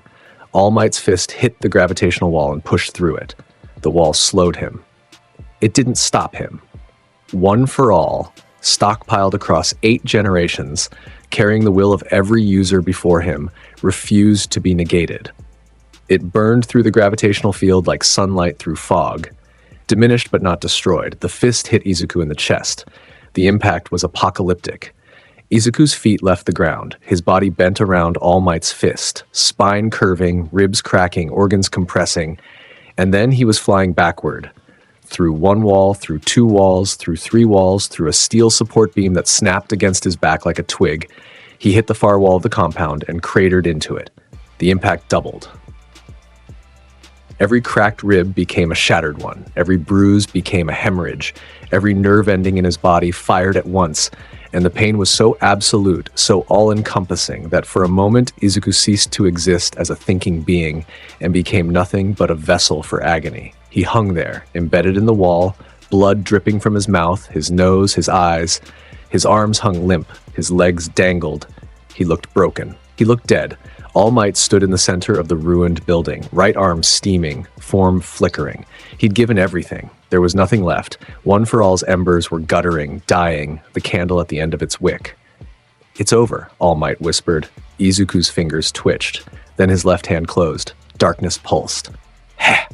He pulled himself from the wall, slowly, agonizingly, his body screaming with double damage from a blow that should have killed him 10 times over. He dropped to the ground, stumbled, caught himself on one knee. Blood poured from his mouth. His left eye was swollen shut. 3 of his ribs were clearly broken, their edges visible through the torn skin of his chest. His right arm, the one he just reset, was broken again, hanging at a grotesque angle. He was smiling. "That," Izuku wheezed, "was the best punch I've ever taken. You hit harder than Whitebeard. That's not a compliment I give lightly." All Might's eyes widened. The hero took a step back, not from fear, but from the dawning realization that the boy in front of him was not going to stay down. No matter what. "How?" All Might breathed. "How are you still standing?" "Because I always stand," Izuku said, and the simplicity of it, the absolute certainty, was more frightening than any display of power. "I stood when Ace tried to burn me. I stood when Whitebeard cracked me with the Gura Gura no Mi. I stood when the entire Marine force of Marineford tried to put me down. I always, always stand." All Might didn't understand the references. Didn't matter. He understood the conviction behind them. And then Izuku played his card. "Do it now!" he roared, his voice cracking with pain, but carrying across the battlefield with the authority of a man who commanded armies. They came from everywhere. Muscular burst through the eastern wall, his enhanced muscles swollen to maximum size, and drove a fist into All Might's back that sent the hero stumbling forward. The already weakened symbol of peace, his transformation failing, his power drained, his body broken, took the hit full on, and felt his spine bend. Dabi appeared in the doorway, blue flames already roaring along his arms. The cremation villain had been picked up from the League's remnants along with Toga, recruited not through the prison break, but through the simple argument that Izuku's ambition was larger and more achievable than Shigaraki's nihilism. The blue fire hit All Might from the side. It was hot. Hotter than normal fire, hotter than most quirk-generated flames. It seared through All Might's costume, blistered the skin beneath, and drew a roar of pain from the hero that shook the walls. Toga came in low, sliding across the floor, a syringe in each hand. She jabbed both into All Might's calf, not for the blood this time, but for the toxin she'd mixed in the syringes. A paralytic. Not enough to stop the symbol of peace, but enough to slow him. Stain dropped from the ceiling. His improvised blade, now honed to a monomolecular edge after days of preparation, slashed across All Might's left shoulder, cutting deep. Blood sprayed. Stain caught a drop on his tongue, blood curdle activated. All Might's left side locked up. The paralysis was temporary. His blood type meant it would last only seconds, but seconds were eternity in a fight like this. Overhaul touched the floor. The ground beneath All Might's feet disassembled and reformed into a cage of razor-sharp spikes that enclosed his legs up to the knees. The hero couldn't move. Couldn't dodge, Chrome hit him from behind. The metal-bodied villain's fist, dense as a wrecking ball, connected with the back of All Might's skull. The hero's head snapped forward. Blood flew from his mouth. They hit him again and again and again. Muscular drove a knee into his stomach. Vers, Dabi poured blue fire across his back. Toga stabbed at his arms with her blades. Chrome battered his ribs. The telekinetic twins hurled debris at his face and chest, jagged chunks of concrete and twisted metal. All Might fought back. Even now, even with his power dying, his body failing, his blood painting the ground beneath his feet, he fought. He shattered the stone cage with a flex of his legs. He caught Muscular's fist and threw the massive villain through a wall. He dodged Stain's blade and countered with a left hook that sent the hero killer spinning. But they kept coming. More villains, more attacks, from every angle, every direction. He couldn't cover them all. He couldn't protect himself from all of them. Not anymore. Not with One for All guttering like a candle in a hurricane. A blade punched through his left hand, Moonfish, striking from below through a hole in the floor. All Might screamed and drove his impaled hand downward, crushing the blade-toothed villain beneath the floor. Dabi's fire caught his right leg, and the skin blackened and cracked. All Might stumbled, and Muscular was there, enormous fist crashing into the hero's jaw. Teeth flew. Blood sprayed, Chrome hit him in the back. The metal fist crunched against his spine, and something in All Might's lower back gave way with a snap that was audible across the room. The hero's legs buckled. He fell to one knee. The twins combined their telekinetic power and drove a steel beam into his right shoulder. It impaled him, punching through the front of his costume and out through the back. All Might looked down at the beam protruding from his body, and Impossible pulled it out with his remaining good hand. He was still smiling. That enormous, immovable smile, now painted red with his own blood. "Is that?" he grunted, forcing himself back to his feet. "All you've got?" They answered with everything. Dabi unleashed a Prominence burn-level blast of blue fire that engulfed All Might's entire upper body. Muscular and Chrome hit him simultaneously from opposite sides, their combined force creating a shockwave that cratered the floor. Toga danced in close and opened cuts across his arms and legs, each one bleeding freely, each one a little more of his life running out. Stain's blade found his back again. 3 parallel cuts that laid open the muscle beneath the skin, and All Might stood. He stood because he was the symbol of peace. And the symbol of peace did not fall. He stood because somewhere, running through the streets of Kamino Ward, Bakugo Katsuki was escaping. And as long as All Might was standing, no one was going after him.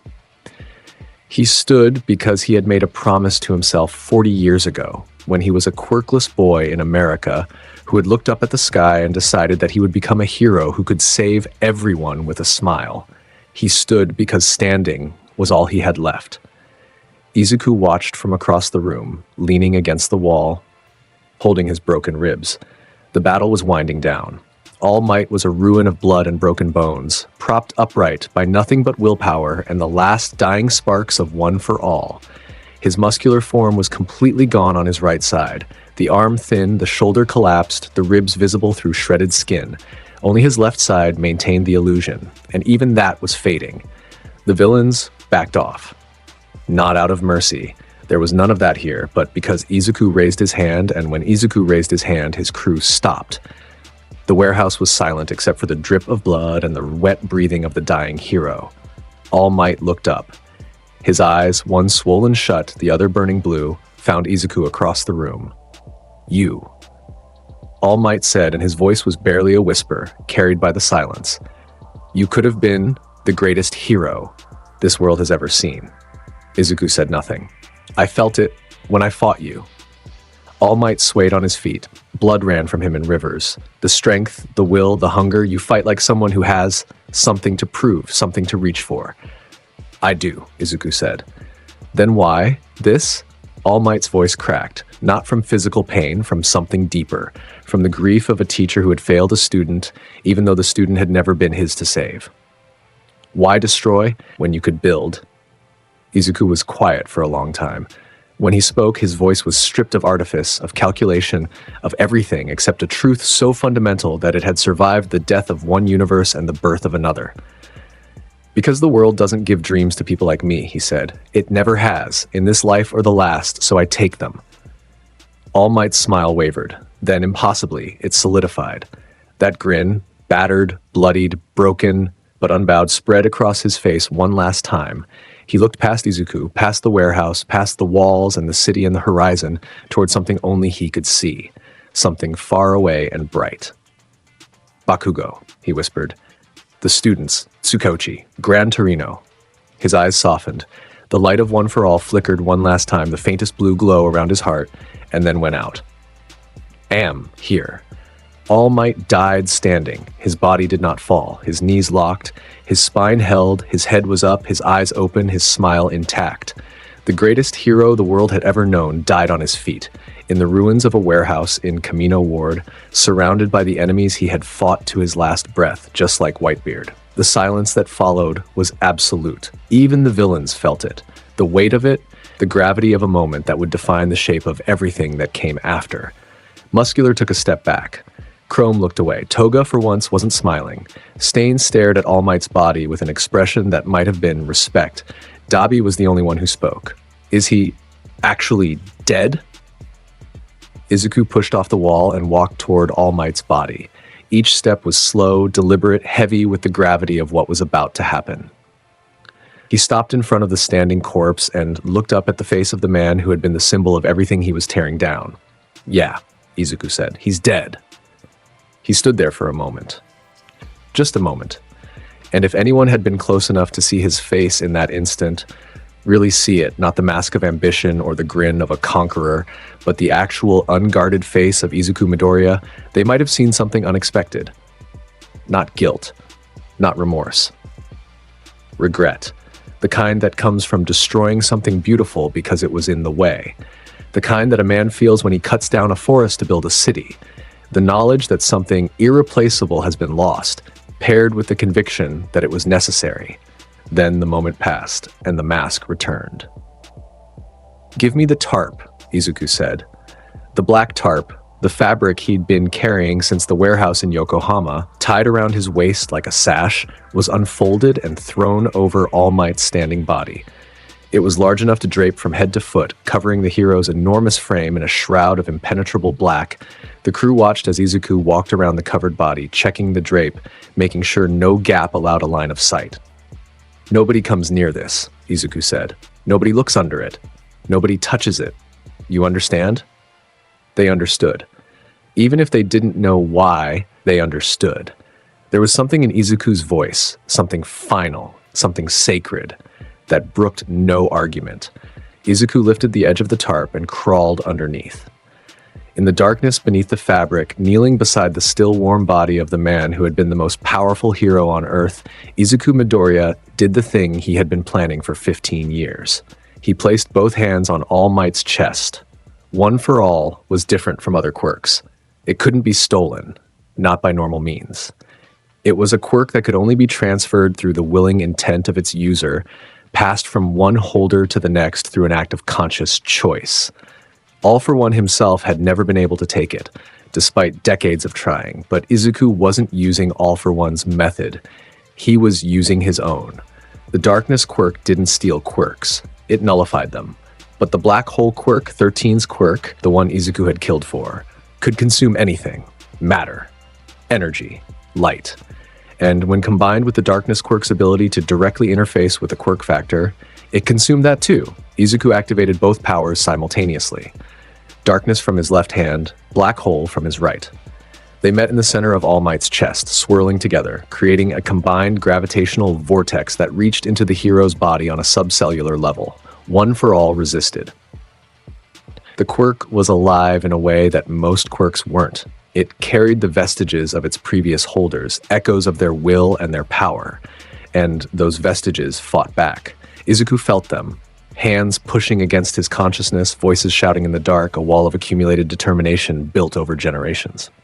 Let go, Izuku whispered. It's over. He pulled harder. The black hole's singularity deepened, its gravitational reach extending beyond the physical and into the metaphysical, where quirk factors existed as patterns of quantum information encoded in the body's cellular structure. He could feel One for All's architecture, the lattice of accumulated power, the stockpile of strength built over 8 lifetimes, the thread of connection linking each user to the next. He severed the thread. Not cut, severed. The difference was important. Cutting implied precision, cleanliness. Severing was violent, total, and irreversible. Izuku's combined quirks tore through One for All's defenses like a hurricane through a fence, ripping the quirk factor from All Might's body in a single catastrophic extraction. The body beneath his hands went cold. Not gradually, instantly, as if the last warmth had been the quirk itself, and without it there was nothing left but meat and bone. Izuku absorbed the quirk factor into his own body. The pain was extraordinary. One for All's integration was not designed to be forced. It was designed to be given, and Izuku's body screamed in protest as the foreign power merged with his existing quirk factors. His bones cracked, his muscles tore and reformed, his blood vessels burst and knitted back together. His nervous system rewired itself in real time, adapting to accommodate a power that was never meant for him. He bit through his own lip to keep from screaming. Blood filled his mouth. His vision went white, then red, then black, then white again. For 30 seconds, he was blind, deaf, and insensate, existing in a void of pure agony. Then, it settled. Like a storm breaking, like the sea going calm after a typhoon, Izuku opened his eyes. His left hand pulsed with darkness. Pure, absolute, gravitational darkness that swallowed light and crushed matter. His right hand crackled with lightning, green and gold, arcing between his fingers, carrying the accumulated strength of 8 generations of One for All users. He had 3 quirks. Darkness. Black hole. One for All. He had the Yami Yami no Mi, and the Gura Gura no Mi, and the legacy of the strongest hero in the world, all combined in the body of a 16-year-old boy who had been planning this moment since before he could walk. The tarp flew off. Izuku Midoriya stood up, power coursing through him like electricity through a live wire. His way had changed, subtly but visibly. He was taller, or maybe just standing straighter. His muscles were denser, more defined, visible through the shreds of his coat. His eyes had changed too. The left iris was black as a void, and the right iris crackled with green lightning. He looked at his crew. They stared back, and for the first time, even Muscular looked uncertain. Even Stain's iron composure cracked. Because the thing standing before them wasn't a boy, wasn't a villain, wasn't even a human being in any recognizable sense. It was a force of nature wearing a smile. Zehaha.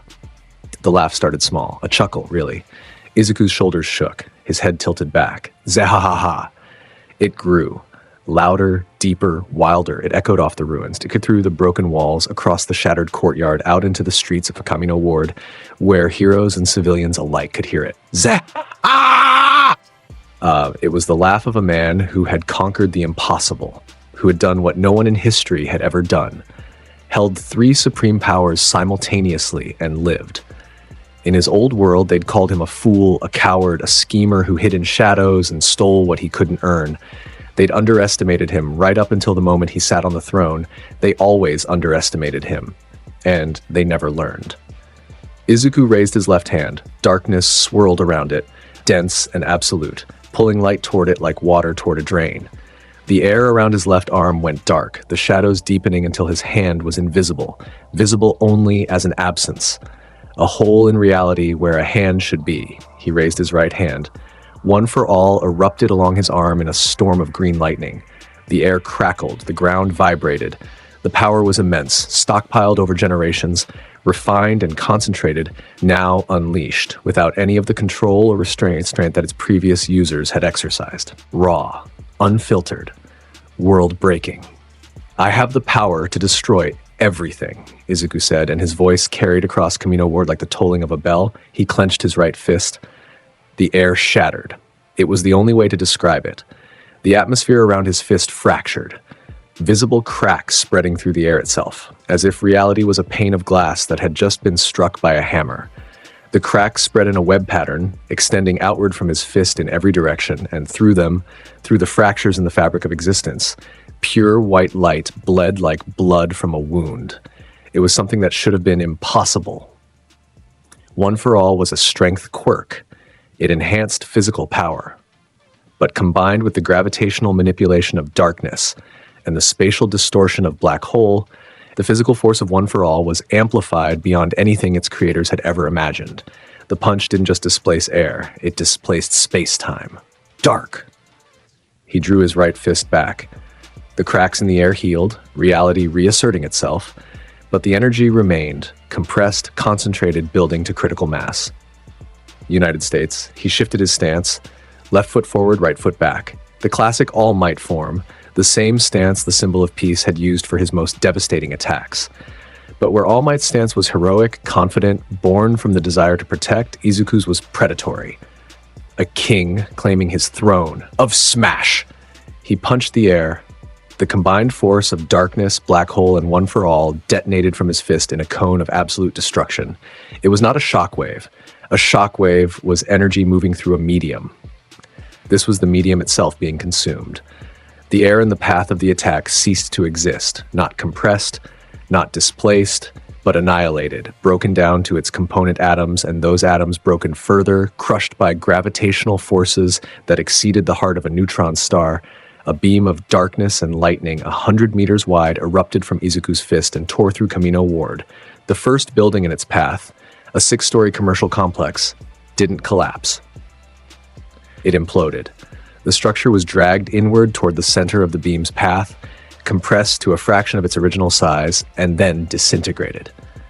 The debris didn't scatter. It was pulled into the beam, consumed, added to the growing mass of destroyed matter being carried forward. The second building fell the same way, and the third, and the fourth. One after another, like dominoes made of glass, the structures of Kamino Ward were erased from reality. The beam carved a channel of absolute nothingness through the city, a trench of void 1/2 kilometer long and growing. Then came the shockwave, the secondary effect of the attack. The displaced energy that the beam couldn't contain expanded outward in all directions. This was the One for All component, the raw kinetic force multiplied by eight generations of stockpiled power, and it hit Kamino Ward like the hand of God. Skyscrapers folded in on themselves. The concrete and steel frames, designed to withstand earthquakes and typhoons, crumpled like cardboard. Glass didn't shatter. It vaporized, turning to fine powder that was swept up in the hurricane-force winds radiating from the impact zone. Roads split open, revealing the underground infrastructure, water mains, gas lines, subway tunnels, all of which ruptured simultaneously. Fire erupted from the broken gas lines. Water geysered from the mains. The subway tunnels collapsed, dropping the street level by 3 meters in some places. Cars were picked up and hurled like toys, flipping end over end before smashing into buildings that were themselves in the process of collapsing. And the earthquake. The force of the combined attack drove straight through Kamino Ward's geological foundation, through the soil and clay and bedrock, and into the tectonic plate beneath. The resulting seismic event registered 6.2 on the Richter scale, enough to be felt in every city in the Kanto region. In Tokyo, 30 kilometers away, windows cracked and dishes fell from shelves. In Yokohama proper, buildings swayed and people ran into the streets. In Kamino Ward itself, there was nothing left to sway. The dust cleared slowly. Minutes passed before the full scope of the devastation became visible, and when it did, the news helicopters circling at the edge of the disaster zone fell silent. Their cameras, broadcasting live to every screen in Japan, captured an image that would be burned into the national consciousness forever: a crater, 1/2 kilometer wide and dozens of meters deep, where there had been city blocks, warehouses, offices, apartments, roads, parks. There was now nothing but pulverized earth and cooling magma, where the bedrock had been exposed and briefly heated beyond its melting point. The crater's edges were clean, almost geometric, as if the city had been scooped out by a celestial ice cream scoop. And at the center of the crater, standing on a pillar of undestroyed ground, no wider than a few meters, was Izuku Midoriya. His crew stood behind him. Muscular, Dabi, Toga, Stain, Overhaul, Chrome, Moonfish, the twins. They'd been inside his gravitational field when the attack detonated, protected by a bubble of compressed space-time that had deflected the destruction around them like water around a stone. Izuku's arms were at his sides. His coat was gone, destroyed by the energy discharge. His upper body was bare, covered in scars and burns and the bruises of his fight with All Might. His mismatched eyes, one black, one crackling with green lightning, stared up at the news helicopters with an expression of absolute calm. He spoke. His voice, amplified by a targeted gravitational lens that carried the sound directly to the helicopter's microphones, was clear enough to be heard over the roar of settling debris. Listen well, heroes. Japan listened. The world listened. The symbol of peace is dead. All Might, Toshinori Yagi, died tonight in this place, standing on his feet. He was the strongest man I've ever fought in this life or any other, and he earned the death he got. Remember that. He raised his left hand. Darkness swirled. The peace he built is gone. It died with him. The system that told you who could be a hero and who couldn't, that sorted children into futures based on their quirks, that propped up false idols and crushed the dreams of anyone who didn't fit the mold, it's over. I'm tearing it down. He raised his right hand. Lightning crackled. My name is Izuku Midoriya, son of All for One, and as of tonight, I am the strongest person on this planet. He brought both hands together and the darkness and lightning merged into a sphere of power that floated between his palms, illuminating his face from below. This is my era, the era of dreams. Not the sanitized, permitted, licensed dreams that Hero Society allowed. The real ones, the wild ones, the dangerous ones. The dreams of people who were told they could never amount to anything. His smile returned, wide, sharp, full of teeth and ambition, and the absolute certainty of a man who had already conquered one world and was now taking his second. The peace is gone. This is my era. His voice echoed across the crater, across the city, across the airwaves. In living rooms and bars and hospital waiting rooms, people heard it and felt something shift in the foundations of everything they'd believed. Izuku turned away from the cameras. He walked to the edge of the pillar, looked down at the molten rock below, and stepped off. The gravity caught him, his gravity, controlled and precise, and lowered him gently to the floor of the crater. His crew followed, leaping or sliding or flying down after him. They walked through the crater, through the wasteland that had been a city ward hours ago, toward the far edge where the undestroyed streets of Yokohama's outer districts met the lip of the devastation like a shoreline meeting the sea. Izuku didn't look back. He never looked back. Japan didn't sleep that night. The footage of Kamino Ward's destruction played on loop across every news station, every social media platform, every screen. The crater was visible from space. Satellite imagery showed it as a dark circle punched into the urban fabric of Yokohama's eastern district. Its edges perfectly defined, its depth inhuman. The casualty count was, by some miracle, lower than expected. Kamino Ward's industrial nature meant low residential density, and the Hero Convoy's evacuation of the surrounding blocks before the final assault had cleared most civilians from the area. But lower than expected still meant deaths, 47 confirmed with dozens more missing. And then there was All Might. The hero's body was found still standing in the ruins of the warehouse, untouched by the destruction that had leveled everything around it. The gravitational bubble that had protected Izuku's crew had also, in a cruel irony, preserved the site of All Might's death. He stood there amid the rubble, his skeletal true form visible for the first time to the world, his eyes still open, his smile still in place. The first responders who reached him didn't know what to do. They stood in a circle around the body of the man they'd worshipped their entire lives, and they wept. The news of All Might's death broke at 3:47 a.m., confirmed by the Hero Public Safety Commission in a statement that was 4 sentences long and said nothing about how to move forward. Because nobody knew how to move forward. All Might hadn't just been a hero, he'd been the load-bearing wall of an entire civilization. Without him, everything sagged, everything cracked. The hero rankings, which had been the backbone of the professional hero system, became meaningless overnight. Endeavor, the number 2 hero, was technically the new number 1, but no one, least of all Endeavor himself, believed he could fill the void. He stood in his agency's office, staring at the news footage, and for the first time in his life, the flame hero felt the full weight of inadequacy. The villains, of course, were ecstatic. The League of Villains, what was left of it, erupted in celebration. Shigaraki Tomura, who had watched the broadcast of Kamino Ward's destruction from his own safe house, didn't celebrate. He stared at the screen with those red eyes, scratching at his neck until the skin broke and bled, and felt something he'd never felt before. He'd been replaced. All for One had built Shigaraki to be the symbol of villainy, the anti-hero, the one who would tear down what All Might had built. And now some kid, All for One's biological son, a fact that Shigaraki had never known, had done it first. Without him, without the League, without even asking permission. Shigaraki screamed. He grabbed the television and disintegrated it, then the table, then the chair, then everything in the room until he was standing in a pile of dust, breathing hard, hands shaking. "That should have been me," he whispered to the empty room. "That was supposed to be mine." But it wasn't his. It never had been. Shigaraki was a weapon. Izuku was a wielder. The difference was fundamental and unbridgeable. In the days that followed, the shape of the new world began to emerge. Izuku and his crew vanished from public view immediately after the broadcast. They didn't return to the Yokohama warehouse. That location was compromised the moment they'd used the television station. Instead, they dispersed into a network of safe houses that Izuku had been establishing for months, spread across rural Japan, connected by routes that avoided hero patrol zones and surveillance networks. The Heroes Public Safety Commission declared Izuku Midoriya the most wanted criminal in Japanese history, surpassing even All for One.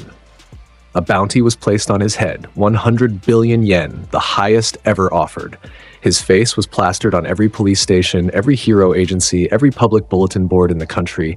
It didn't matter. Izuku wasn't hiding. He was reorganizing. His crew, his pirates, as he privately called them, needed structure. In his old life, the Blackbeard pirates had been organized into a fleet with 10 titanic captains, each commanding their own division. This new crew was smaller, rawer, but the principle was the same. Each member had a role. Each role served the whole.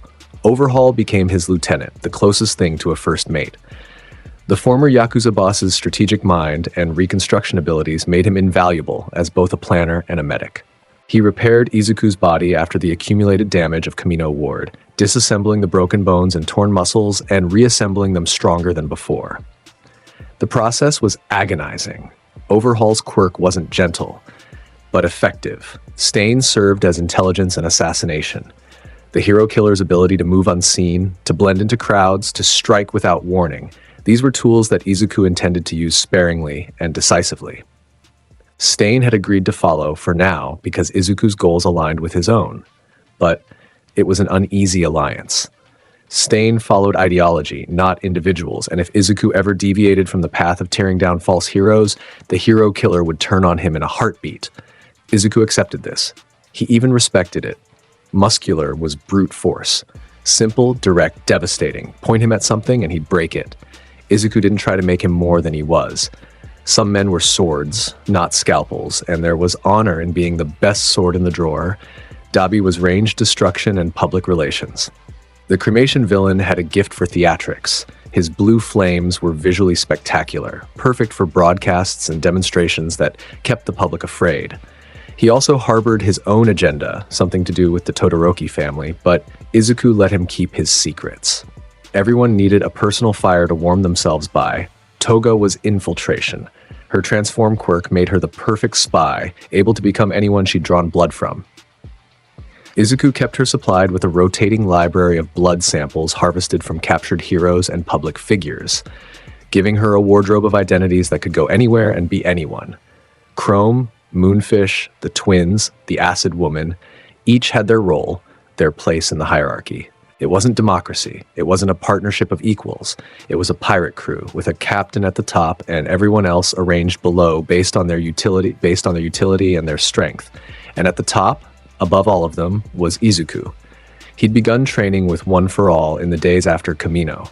The quirk was powerful, terrifyingly so, but it wasn't designed for him. The previous holder's vestige resisted his control, fighting him for mastery of the power they'd once carried. Izuku could feel them in the back of his mind, 8 ghosts furious and grieving, trying to reject the intruder who had stolen their legacy. He overpowered them, not with finesse, with gravity. His darkness quirk was, at its core, gravitational manipulation, and he applied that principle to the psychic battle for One for All. He crushed the vestiges under the weight of his will, compressing their resistance until it was dense and small and controllable. It took days. Days of meditation, of internal warfare, of splitting headaches and nosebleeds and screaming fits that sent his crew scattering from whatever room he was in. But when it was over, One for All was his. Fully, completely, and irreversibly. He tested it for the first time on a mountain in rural Niigata Prefecture. The mountain was called Miyoko. It was 2,454 meters tall, a dormant volcano covered in forest and snow, far from any population center. Izuku stood at its base, looked up at the peak, and threw a single punch. The mountain split. A fissure ran from base to summit, widening as it climbed, until the entire western face of the mountain calved off like ice from a glacier and slid into the valley below. The resulting avalanche of rock, earth, and uprooted forest buried the valley floor in debris 3 stories deep. The seismic event was detected by monitoring stations across 3 prefectures. Izuku stood at the base of the ruined mountain, looking at the scar his fist had left in the earth, and his expression wasn't triumph or satisfaction. It was thoughtfulness. He was thinking about what came next. The destruction of Kamino Ward had been a statement. The death of All Might had been a catalyst. But statements and catalysts weren't enough to build a new world. They were the fire that cleared the forest. The question was, what would grow in its place? In his old life, Teach had seized the throne of the Pirate King, not through destruction alone, but through audacity, timing, and the willingness to do what no one else would. He'd understood that power wasn't just the ability to break things. It was the ability to reshape the world after the breaking. Izuku intended to reshape this world, not into a utopia. He wasn't naive enough to believe in utopias, but into something honest. A world where power wasn't hidden behind ranks and licenses and bureaucratic nonsense, where the strong didn't pretend to be servants of the weak, where dreams weren't distributed based on the lottery of genetics. Whether that world would be better than the one he destroyed was, to Izuku, beside the point. It would be real, and real was always better than the lie. The response from Hero Society was, predictably, chaotic. The Hero Public Safety Commission scrambled to project stability, but stability was a resource they no longer possessed. All Might's death had been the earthquake. The aftershocks were still coming. Vigilante activity spiked. In the absence of a credible hero deterrent, ordinary citizens began taking the law into their own hands. Some of them were well-intentioned. Retired heroes coming out of retirement, quirkless martial artists patrolling their neighborhoods, support course graduates building defensive technology for their communities. Others were less so. Quirk users who used the chaos as an excuse to exercise powers they'd been suppressing for years, sometimes against criminals, sometimes against each other. Villain activity spiked harder. The Tartarus breakout had released dozens of dangerous criminals into the wild, and while Izuku had only recruited the strongest, the rest were still out there. Smaller villain groups formed in the vacuum left by the League of Villains disintegration. Territories were carved up, turf wars erupted, and in the background, the public, the ordinary, quirkless, powerless citizens who made up 80% of Japan's population watched their world come apart and felt something that surprised them. Not just fear, hope. Not hope in Izuku Midoriya, not support for his methods or his violence or his cruelty, but hope in the idea that maybe the system that had been failing them for years was finally being forced to change. The quirk-based caste system, the hero ranking that determined which neighborhoods got protection and which didn't, the licensing process that excluded the majority of quirk users from contributing to public safety. All of it had been cracking for a long time. All Might's existence had been the glue holding the cracks together. Now the glue was gone, and the cracks were showing, and some people, more than anyone wanted to admit, were looking at the rubble and seeing possibilities. And Izuku had predicted this. It was the Marineford effect, he'd called it in his planning notes. When the strongest pillar falls, the whole building has to choose, collapse or rebuild. And when the building is rotten, when the foundation is cracked and the beams are termite-eaten and the roof has been leaking for years, sometimes collapse is a mercy. Sometimes the fire is necessary. At UA High School, the aftermath was personal. Class 1A was never the same. The students who had witnessed the USJ betrayal, who had seen their classmate murder 13 and walk away laughing, carried that trauma in different ways, but they all carried it. Uraraka Ochako stopped smiling. The bright, bubbly girl who had befriended Izuku on his first day at UA retreated into a shell of quiet determination. She trained harder than anyone in the class, pushing her zero-gravity quirk to its limits, developing combat applications that her teachers hadn't thought possible. When asked why she was pushing so hard, she gave the same answer every time. Because I believed in him. And I was wrong. I won't be wrong again. Ida Tenya resigned as class president. The weight of having been unable to prevent 13's death, of having stood there, watching, too shocked to move, was a burden he couldn't bear in a leadership role. He trained in silence, his engine legs carrying him through lap after lap of the UA track, running as if he could outrun the memory. Todoroki Shoto was perhaps the least outwardly affected, but the quiet ones always broke deepest. He'd spent his entire life hating his father and trying to be his own person, defining himself against someone else's vision. Now there was a new figure to define himself against, a former classmate who had proven that the worst possible person could have the most possible power. Todoroki began training with his fireside, the one he'd suppressed for years. Not because he'd forgiven Endeavor, because he needed everything he had. Bakugo Katsuki was a different kind of broken. He'd been the bait, the hostage, the damsel in distress, rescued by a dying hero who had sacrificed the last of his power to save him. Bakugo Katsuki, who had built his entire identity on being the strongest, the most capable, the least in need of saving, had been saved, at the ultimate cost. He didn't talk about it. He didn't talk about much of anything in those first weeks. He trained alone, ate alone, sat in the common room staring at the wall with an expression that alternated between fury and something deeper, something that looked suspiciously like grief. One night, Kirishima found him on the roof of the dormitory, staring at the sky. "Hey man," Kirishima said carefully, "you okay?" Bakugo didn't answer for a long time. "He died for me," Bakugo said finally. "All Might, the greatest hero who ever lived. He died because I was too weak to save myself." "That's not..." "Shut up." Bakugo's voice was flat, exhausted. "I know what you're going to say. It's not my fault. He made his choice. He was a hero, and that's what heroes do. I know. I've heard it from Recovery Girl, from Aizawa, from the counselor they keep making me talk to. I know." He looked at Kirishima. His red eyes were raw. But here's what none of them understand. Midoriya was right about one thing. I was on All Might's shortlist. He was going to give me one for all. And now that power, that legacy, is in the hands of the worst villain on the planet because I wasn't strong enough to avoid being captured. Kirishima had no answer for that. There was no answer. Sometimes the weight of a thing was too heavy for words. Bakugo looked back at the sky. "I'm gonna get it back." "Get what back?" "One for all. All Might's power, his legacy. I'm gonna find Midoriya, and I'm gonna take it back, even if it kills me." The wind blew across the rooftop, carrying the distant sounds of a city that was still rebuilding, still mourning, still trying to figure out what came next.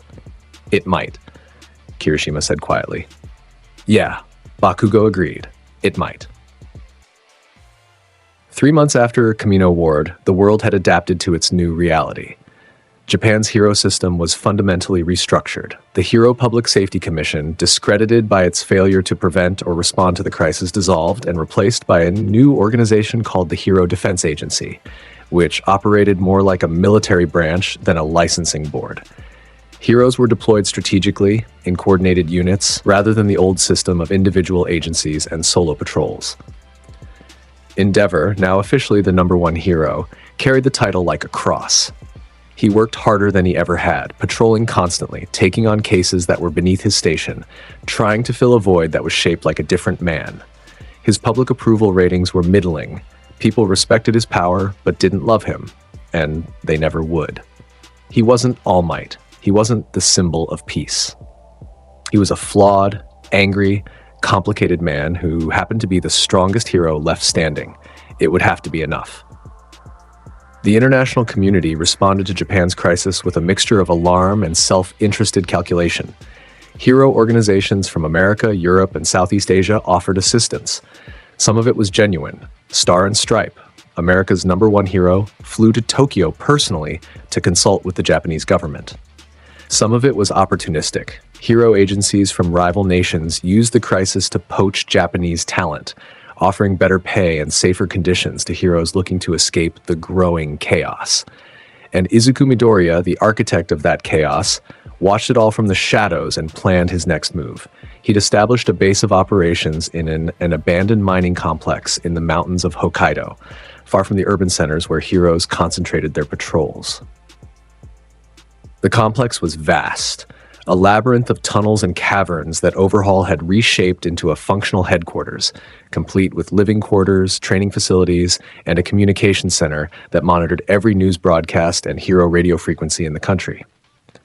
His crew had grown. Not by much. Izuku was selective, preferring quality over quantity, but enough to field multiple operations simultaneously. New recruits came from the margins of society, villains too smart or too principled for the League's remnants, disillusioned hero students who had been expelled for quirk misconduct, ordinary citizens who had been radicalized by the collapse of the system they'd been told would protect them. Izuku didn't recruit ideologically. He didn't care if his crew believed in his vision or shared his philosophy. He recruited based on strength, utility, and loyalty, in that order. Belief was a luxury. Competence was a necessity.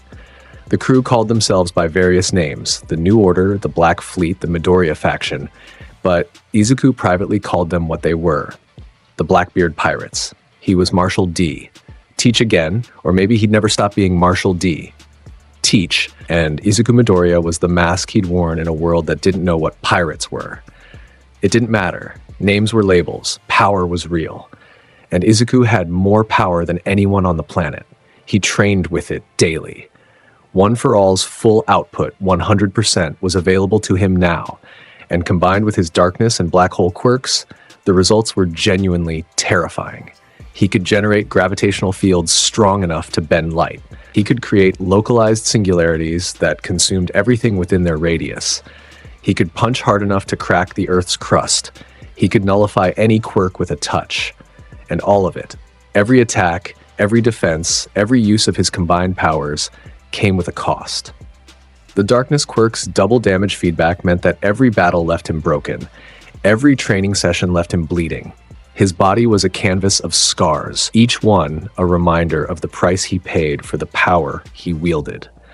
Overhaul put him back together each time. It was their arrangement, the symbiotic core of their alliance. Overhaul's reconstruction made Izuku's self-destructive fighting style sustainable, and Izuku's protection gave Overhaul the freedom to operate that the hero system had denied him. It wasn't friendship, it wasn't trust, it was necessity dressed in mutual benefit. And in the world Izuku was building, that was the closest thing to loyalty that existed. 4 months after Kamino Ward, Izuku made a broadcast. He used the same method as before, a seized television station, this time in Sapporo, the crew holding the staff at bay while Izuku sat in the anchor's chair and spoke to the nation. His appearance had changed again.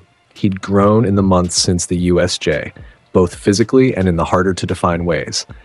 He was taller, broader, more settled in his own skin. The nervous energy that had characterized his performance at UA was gone. In its place was the calm, assured gravity of a man who knew exactly who he was and what he was capable of. He wore a black coat with gold trim, open at the chest, revealing the scars that mapped his body like a topographic chart of violence.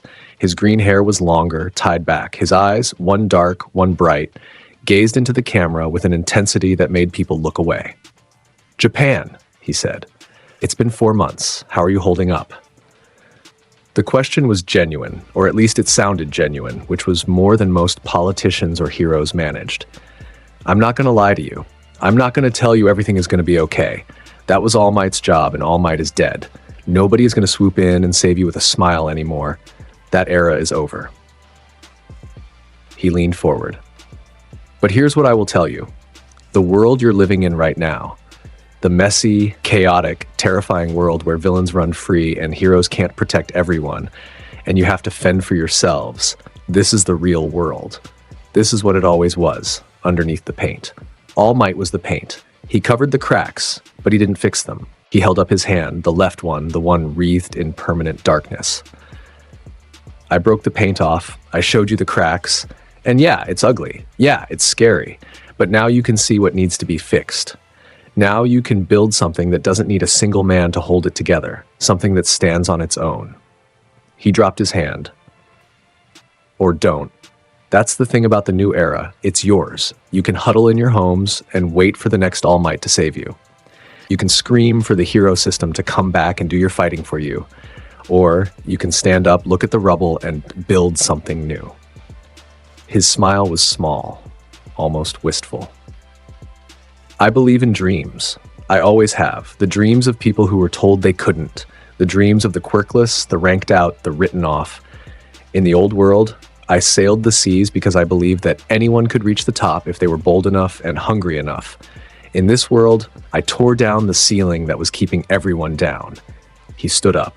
The ceiling is gone, people. The sky is open. What you do with it is up to you. He turned and walked off camera. The broadcast continued for a few more seconds. The empty chair, the studio lights, the muffled sounds of his crew in the background, before cutting to static. The reaction to the broadcast was, like everything about Izuku Midoriya, divided. Some people hated him with a passion that bordered on religious fervor. He was a murderer, a terrorist, a monster who had killed the greatest hero in history and destroyed a city ward. His philosophy was the self-serving justification of a sociopath, his era of dreams, nothing more than the chaos of a world without rules. Some people, more than anyone wanted to admit, heard something in his words that resonated. Not agreement with his methods, not support for his violence, but recognition of the truth buried in his cruelty, that the old system had failed them, that the hero ranking was a joke, that the quirkless majority had been systematically marginalized by a society built around genetic luck. The internet, as always, was a battleground. Era of Dreams trended alongside Bring Back All Might.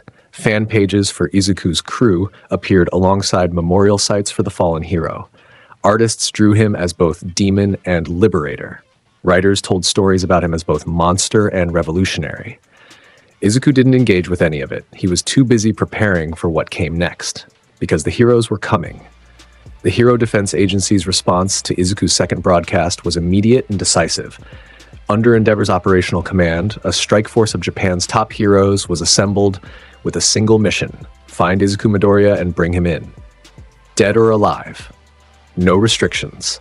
The strike force included Endeavor himself, Hawks, the number 2 hero, whose feather quirk gave him unmatched intelligence-gathering capabilities, Edgeshot, Mirko, the number 5 hero, whose rabbit-like quirk gave her devastating close combat ability, and Crust, the number 6 hero, whose shield quirk made him the perfect defensive anchor. They also included, at their own insistence and against all advice, 4 students from UA's Class 1A. Bakugo Katsuki, Todoroki Shoto, Ida Tenya, Uraraka Ochako. The Hero Defense Agency had refused the request initially. They were students, not soldiers, and the mission was expected to be the most dangerous operation in Japanese hero history. But the students had argued their case with a ferocity that surprised even their teachers.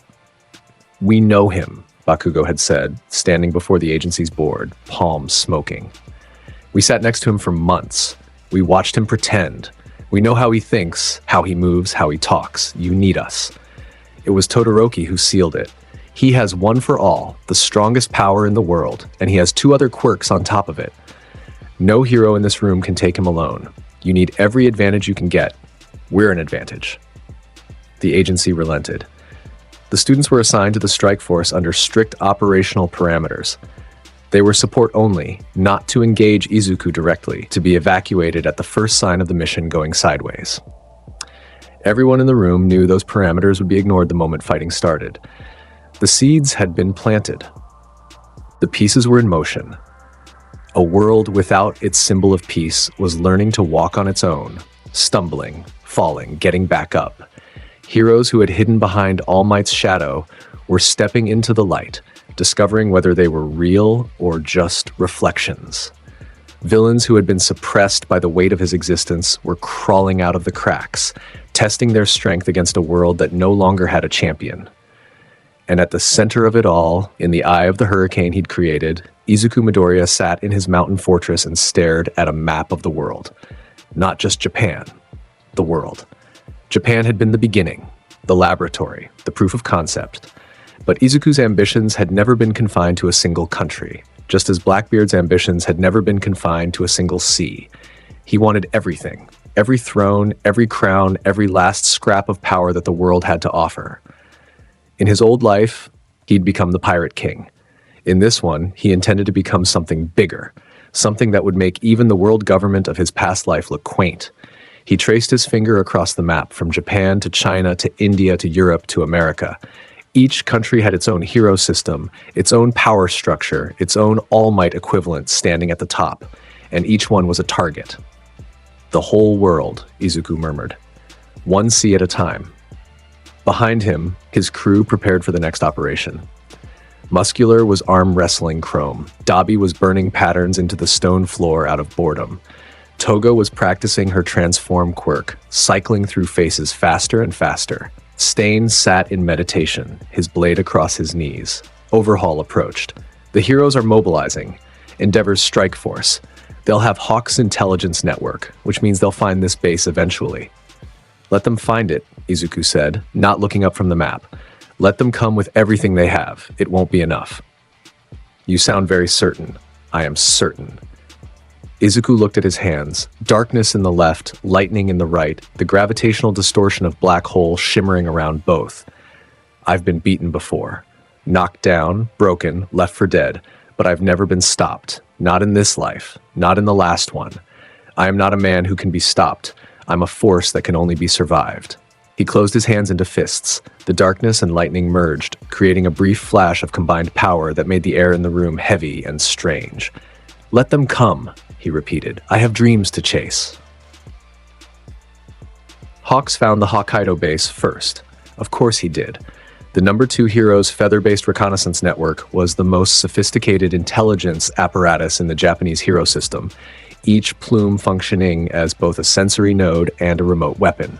He'd seeded feathers across every prefecture in the country, thousands of them drifting on the wind like dandelion seeds, each one feeding information back to the winged hero in real time. It took him 11 days to narrow the search area to the Tokachi mountain range, 3 more to pinpoint the abandoned mining complex beneath Mount Taisetsu, and 1 final night of close-range surveillance to confirm occupancy. He reported back to Endeavor at 400 hours on a Tuesday morning, his voice tight with the controlled urgency of a man who knew what he was about to kick off. Found him. Northern Hokkaido. Mining complex. Heavily modified. I count 9 heat signatures inside, one of them off the charts. That's Midoriya. Endeavor stood in the temporary command center that the Hero Defense Agency had established in Sapporo, his flames casting orange shadows across the tactical maps spread over the table. Beside him, Best Jeanist adjusted the high collar of his denim suit, his carbon fiber threads already unspooling in anticipation. Across the room, a dozen sidekicks and support personnel monitored communications, tracked hero positions, and tried very hard not to look as terrified as they felt. How deep? Endeavor asked. The complex goes at least 200 meters underground. Multiple tunnel networks. Looks like Overhaul's been busy reshaping the interior. I couldn't get a feather deeper than the first level without losing it to some kind of gravitational interference. His darkness quirk, Best Jeanist said, passive gravitational distortion. Anything that enters his range is subject to his field. Which means we can't sneak in, Endeavor said. His flames brightened. We go through the front door. Hawks landed on the windowsill, folding his red wings behind him. His amber eyes were steady but shadowed with the particular exhaustion of a man who hadn't slept in days. Endeavor. This kid took out All Might. All Might with a full complement of villains backing him up. Sure, but he still went toe-to-toe with the symbol of peace and walked away. We need to be smart about this. We will be. Endeavor turned to the tactical display. The strike force deploys at dawn. Full combat readiness. No holding back. I'm authorizing lethal force. Hawks didn't flinch, but something in his expression tightened. Against a 16-year-old. Against the most dangerous person on the planet, Endeavor corrected, who happens to be 16. If you can't handle that, stay behind. I didn't say I couldn't handle it. I said we need to be smart. Hawks pulled a feather from his wing and twirled it between his fingers. I'll take aerial position. Seal the exits. You and Jeanist hit the main entrance. Mirko and Edgeshot take the secondary tunnels. We box him in, collapse the complex, bury him under a mountain. And if that doesn't work, Hawks's feather stopped spinning. Then we hit him with everything we have and hope it's enough. It wasn't. The strike force moved at 600. Endeavor led the ground assault, his body wreathed in flames hot enough to melt the permafrost beneath his feet, turning the frozen mountain path into a river of steaming mud. Best Jeanist flanked him, carbon fiber threads fanning out in a web that covered a 100-meter radius, ready to bind anything that moved. Behind them, a squad of 12 sidekicks carried heavy ordnance and quirk suppression equipment. Mirko hit the eastern tunnel entrance at the same time. The rabbit hero didn't bother with subtlety. She kicked the reinforced steel door off its hinges, the impact sending a shockwave through the tunnel that collapsed the first 30 meters of ceiling behind her. She didn't care. Mirko didn't retreat. Mirko only went forward. Edgeshot folded his body paper-thin and slipped through a ventilation shaft on the complex's northern face, descending silently into the darkness below. Hawks circled above, feathers deployed in a dome pattern that covered every possible exit. His eyes tracked heat signatures through the mountain's surface, watching the red blobs of the strike force converge on the blue blobs of Izuku's crew. All units in position, he reported over comms, initiating in 3, 2, 1. Endeavor punched through the main entrance. The blast of flame that preceded him was massive. A focused torrent of fire at 4,000 degrees Celsius, hot enough to vitrify stone, hot enough to turn the air itself into plasma. It raced down the main corridor of the mining complex, filling the tunnel from floor to ceiling, incinerating everything in its path. It hit the first trap 60 meters in. The floor dissolved, not collapsed, dissolved. The stone and metal that Overhaul had reshaped became liquid, then gas, then nothing. Endeavor dropped into a pit that hadn't existed a second ago, his flames sputtering as the sudden change in air pressure disrupted the combustion reaction. He caught himself on the pit's edge with one hand, hauling himself up, but the delay cost him 2 seconds. 2 seconds was all Muscular needed. The massive villain erupted from the wall to Endeavor's right, muscle fibers exploding outward in a grotesque expansion that tripled his arm's diameter. His fist connected with Endeavor's ribs before the flame hero could turn, and the impact launched Endeavor sideways through the tunnel wall, through a support beam, and into the adjacent corridor. Endeavor hit the ground, rolled, and came up burning. His hell flame quirk roared to life, the temperature in the corridor spiking to levels that would have killed an ordinary person in seconds. He drove his fist into Muscular's chest with a jet burn that should have punched through the villain's body. Muscular's enhanced muscle fibers absorbed the blow. The meat rippled, compressed, held. Burns blistered across the villain's skin, but the underlying structure didn't give. Muscular grinned through the pain and hit back. The two powerhouses traded blows in the narrow corridor, each impact sending shock waves through the mountain that shook loose dust and debris from the ceiling. Endeavor was faster, more technically skilled. Muscular was stronger, more durable, and didn't care about damage. Every burn Endeavor inflicted healed under layers of regenerating muscle. Every punch Muscular landed rocked the number one hero to his foundations. Best Jeanist tried to intervene. His carbon fiber threads shot through the corridor, wrapping around Muscular's arms and legs, pulling tight with enough force to bind a tank. Muscular flexed. The threads strained. For a moment they held. Then Chrome stepped out of the shadows behind Best Jeanist and drove a metal fist into the back of the hero's skull. Best Jeanist went down hard. His threads slackened. Muscular tore free and drove both fists into Endeavor's guard. The flame hero blocked, but the force pushed him backward, feet carving trenches in the stone floor. "This is the number one?" Muscular laughed. "All Might hit harder than this." Endeavor's eyes blazed. He reached for something deep inside himself, something he'd been saving, and his flames changed color. From orange to white. The prominence burn. The corridor became a sun. White-hot fire erupted from every pore of Endeavor's body, expanding outward in a sphere of annihilation that consumed everything within 20 meters. The walls melted. The ceiling sagged. Muscular screamed as his enhanced muscle fibers charred and crumbled, the regeneration unable to keep pace with the sheer thermal output. Chrome, protected by his metal body, stumbled backward but survived. Muscular wasn't so lucky. The massive villain collapsed, his body a ruin of blackened tissue and exposed bone, Unconscious but alive, Endeavor stood in the center of the destroyed corridor, breathing hard, overheating. His body's temperature limit was reaching critical. The prominence burn consumed too much fuel, generated too much heat. He had minutes before his own quirk started damaging his organs. "One down," he growled. "Where's Midoriya?" The answer came from below. The floor opened. Not like Overhaul's trap. This was different. The stone didn't dissolve or reshape. It fell.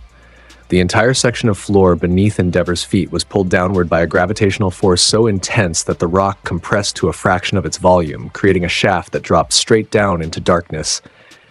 Endeavor fell. He fired his flames downward, using the thrust to slow his descent, but the gravity was too strong.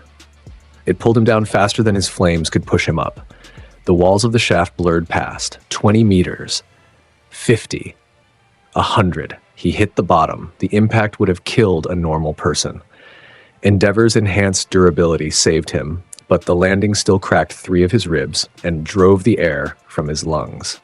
He lay on his back in a vast underground chamber, staring up at the distant circle of light at the top of the shaft, and felt the temperature drop, not from cold, from absence. The heat was being pulled from the air around him, absorbed into a field of darkness that was pooling across the chamber floor like black water. Izuku Midoriya stepped out of the shadows. He looked different from the boy on the news broadcasts. Older, harder. The scars from Kamino Ward were visible on his bare arms, a network of raised tissue that mapped every blow he'd taken and survived. His green hair was tied back, and his mismatched eyes, one black void and one crackling green lightning, fixed on Endeavor with the calm assessment of a predator evaluating wounded prey. "Endeavor," Izuku said. "Enji Todoroki, the man who abused his children to create a weapon against All Might. And now you're number 1. Funny how that worked out." Endeavor surged to his feet, flames erupting along his arms. "I'll burn you to ash, boy." "You'll try," Endeavor attacked. Jet burn. A focused lance of fire aimed directly at Izuku's chest, fast as a bullet, hot as the surface of a star. It crossed the distance between them in a fraction of a second. Izuku raised his left hand. Liberation. The fire hit his palm and stopped. Not deflected, not absorbed in the traditional sense. The gravitational field around Izuku's hand created a zone of such intense spatial compression that the fire's molecules were stripped of their kinetic energy, their thermal motion arrested. The flame became cold in mid-flight, its atoms frozen in place, suspended in a prison of gravity. Then Izuku closed his fist, and the frozen fire collapsed into a marble pellet of compressed matter that glowed white-hot. He tossed it over his shoulder. It hit the chamber wall and detonated, melting a crater the size of a car. "You can't burn what gravity holds still," Izuku said. "Physics, Endeavor. Not just power. Physics." Endeavor didn't waste time on banter. He was a veteran. He'd fought villains for 30 years. He launched himself at Izuku with a flashfire fist, closing the distance in a single bound, his right hand wreathed in concentrated flame that reached 6,000 degrees. Izuku sidestepped. Not fast, exactly. More like the space around him rearranged to accommodate his movement. One moment he was in the path of the attack, the next he was beside it, his foot pivoting on the chamber floor. He caught Endeavor's wrist. Darkness spread from the contact point. It raced up Endeavor's arm, extinguishing his flames like water drowning a candle. Where the darkness touched, Endeavor's quirk stopped working. His hell flame went cold. The veins that carried superheated blood beneath his skin returned to normal temperature. His body, which had been operating at a core temperature of 400 degrees, crashed back to 37 in an instant. The thermal shock nearly killed him on the spot. Endeavor's vision blacked out. His muscles seized.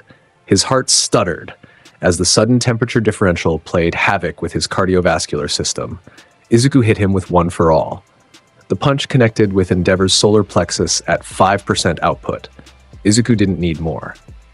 The concentrated force, delivered through a fist wreathed in crackling green lightning, drove through Endeavor's abdominal muscles and compressed his internal organs against his spine.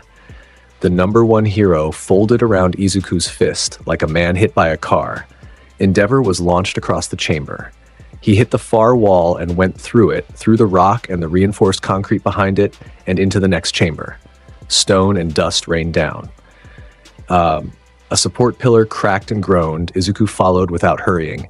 He found Endeavor on his knees, trying to reactivate his flames. They flickered, sputtered, came back, but weak. The darkness was still in his system, suppressing his quirk factor from inside, and it would take minutes to clear. Minutes he didn't have. "You know what your problem is, Endeavor?" Izuku said, walking toward him. "You spent your whole life comparing yourself to one man. All might. Everything you did was measured against him. Your career, your training, your children." Endeavor looked up. Blood streaked his face. His beard was singed. His eyes burned with a fury that had nothing to do with fire. "And now that man is dead," Izuku continued, "and you're supposed to be what he was. But you can't be. Not because you're weak, because you never learned to be anything but second best." "Shut your mouth," Endeavor snarled. He forced himself to his feet. His flames came back, stronger now, the darkness losing its hold. He lunged. Izuku activated Black Hole. A sphere of gravitational singularity materialized between them. Small, the size of a tennis ball, but dense enough to warp visible light. Endeavor's flame-enhanced charge hit it and stopped dead. His body, moving at 100 kilometers an hour, encountered a gravitational gradient so steep that his front half was pulled forward while his back half was pushed away. The tidal forces would have torn a normal person in half. Endeavor's enhanced durability held, barely. But the strain immobilized him, his body locked in the gravitational field, flames going out as the singularity consumed the oxygen around them both. Izuku walked up to the frozen hero, reached into the gravitational field without being affected, and pressed 2 fingers against Endeavor's forehead. Sleep. A localized gravity pulse compressed the blood vessels in Endeavor's brain. Not enough to cause permanent damage, just enough to trigger an immediate loss of consciousness. The number 1 hero's eyes rolled back. His body went limp. Izuku dispelled the singularity and Endeavor dropped to the ground unconscious. Above, in the tunnels, the rest of the battle was already over. Mirko had made it deeper than anyone else. The Rabbit Hero's raw power and berserker fighting style had carried her through 3 of Overhaul's redesigned kill zones, her leg muscles bunching and releasing like industrial pistons as she kicked her way through walls, traps, and the acid-generating woman who tried to stop her. She'd taken the acid villain out with a single Luna Rush kick that sent the woman through 2 walls and into unconsciousness. But Stain had been waiting. The hero killer dropped from a ceiling alcove that Mirko's infrared vision hadn't detected, hidden behind a layer of thermal insulating material that Overhaul had installed specifically for this purpose. His blade, a katana he'd forged in the base's workshop from tungsten carbide steel, crossed Mirko's back in a shallow cut that barely broke the skin. He caught the blood on his tongue. Mirko felt blood curdle seize her muscles mid-stride. Her legs locked, her arms froze. She pitched forward, hitting the ground face first, and lay there, paralyzed, staring at the stone floor with wide, furious eyes. Stain crouched beside her. B-type blood. 8 seconds of paralysis. He pressed the flat of his blade against the back of her neck. "Don't waste them struggling." Mirko spent the 8 seconds planning exactly how she would break every bone in Stain's body when the paralysis wore off. She never got the chance. Overhaul stepped out of the wall behind her, touched her ankle, and disassembled her right leg below the knee. The scream that tore from Mirko's throat as the paralysis ended was inhuman. She thrashed, rolled, tried to kick with her remaining leg, but Stain was already binding her arms with wire, and Overhaul was cauterizing the stump with a controlled molecular reconstruction that sealed the wound but left the agony untouched. "Barbaric," Overhaul murmured, wiping his prosthetic hands on his coat. But effective. Edgeshot fared worse.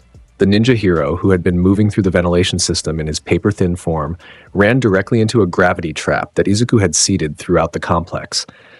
A localized singularity no larger than a marble, hidden inside a junction box, activated when Edgeshot's compressed body passed within range. The gravitational pull dragged him inward, folding his already thin form into tighter and tighter configurations.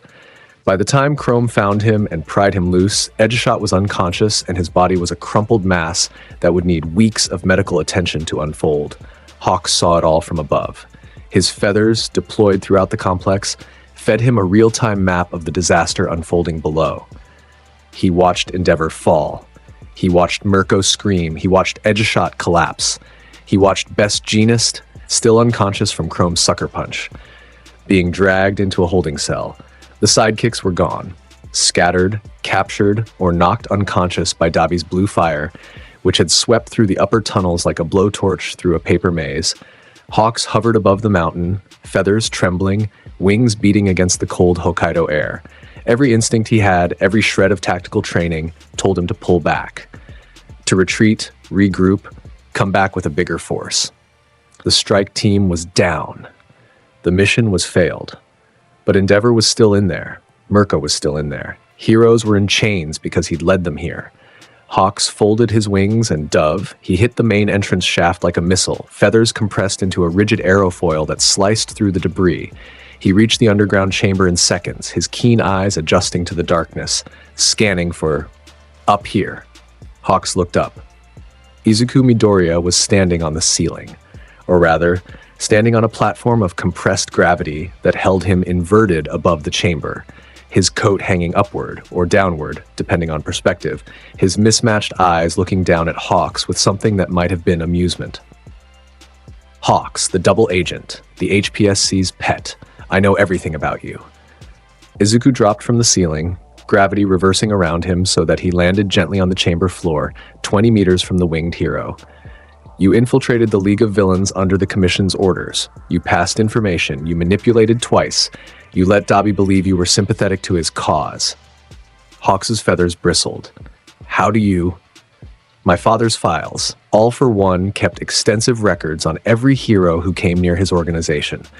You're in there, Hawks. Every meeting, every report, every lie. Hawks didn't wait for the conversation to continue. He launched every feather he had, all at once, a storm of razor-edged plumes that filled the chamber from wall to wall. It was his maximum output attack, normally reserved for situations where collateral damage was acceptable.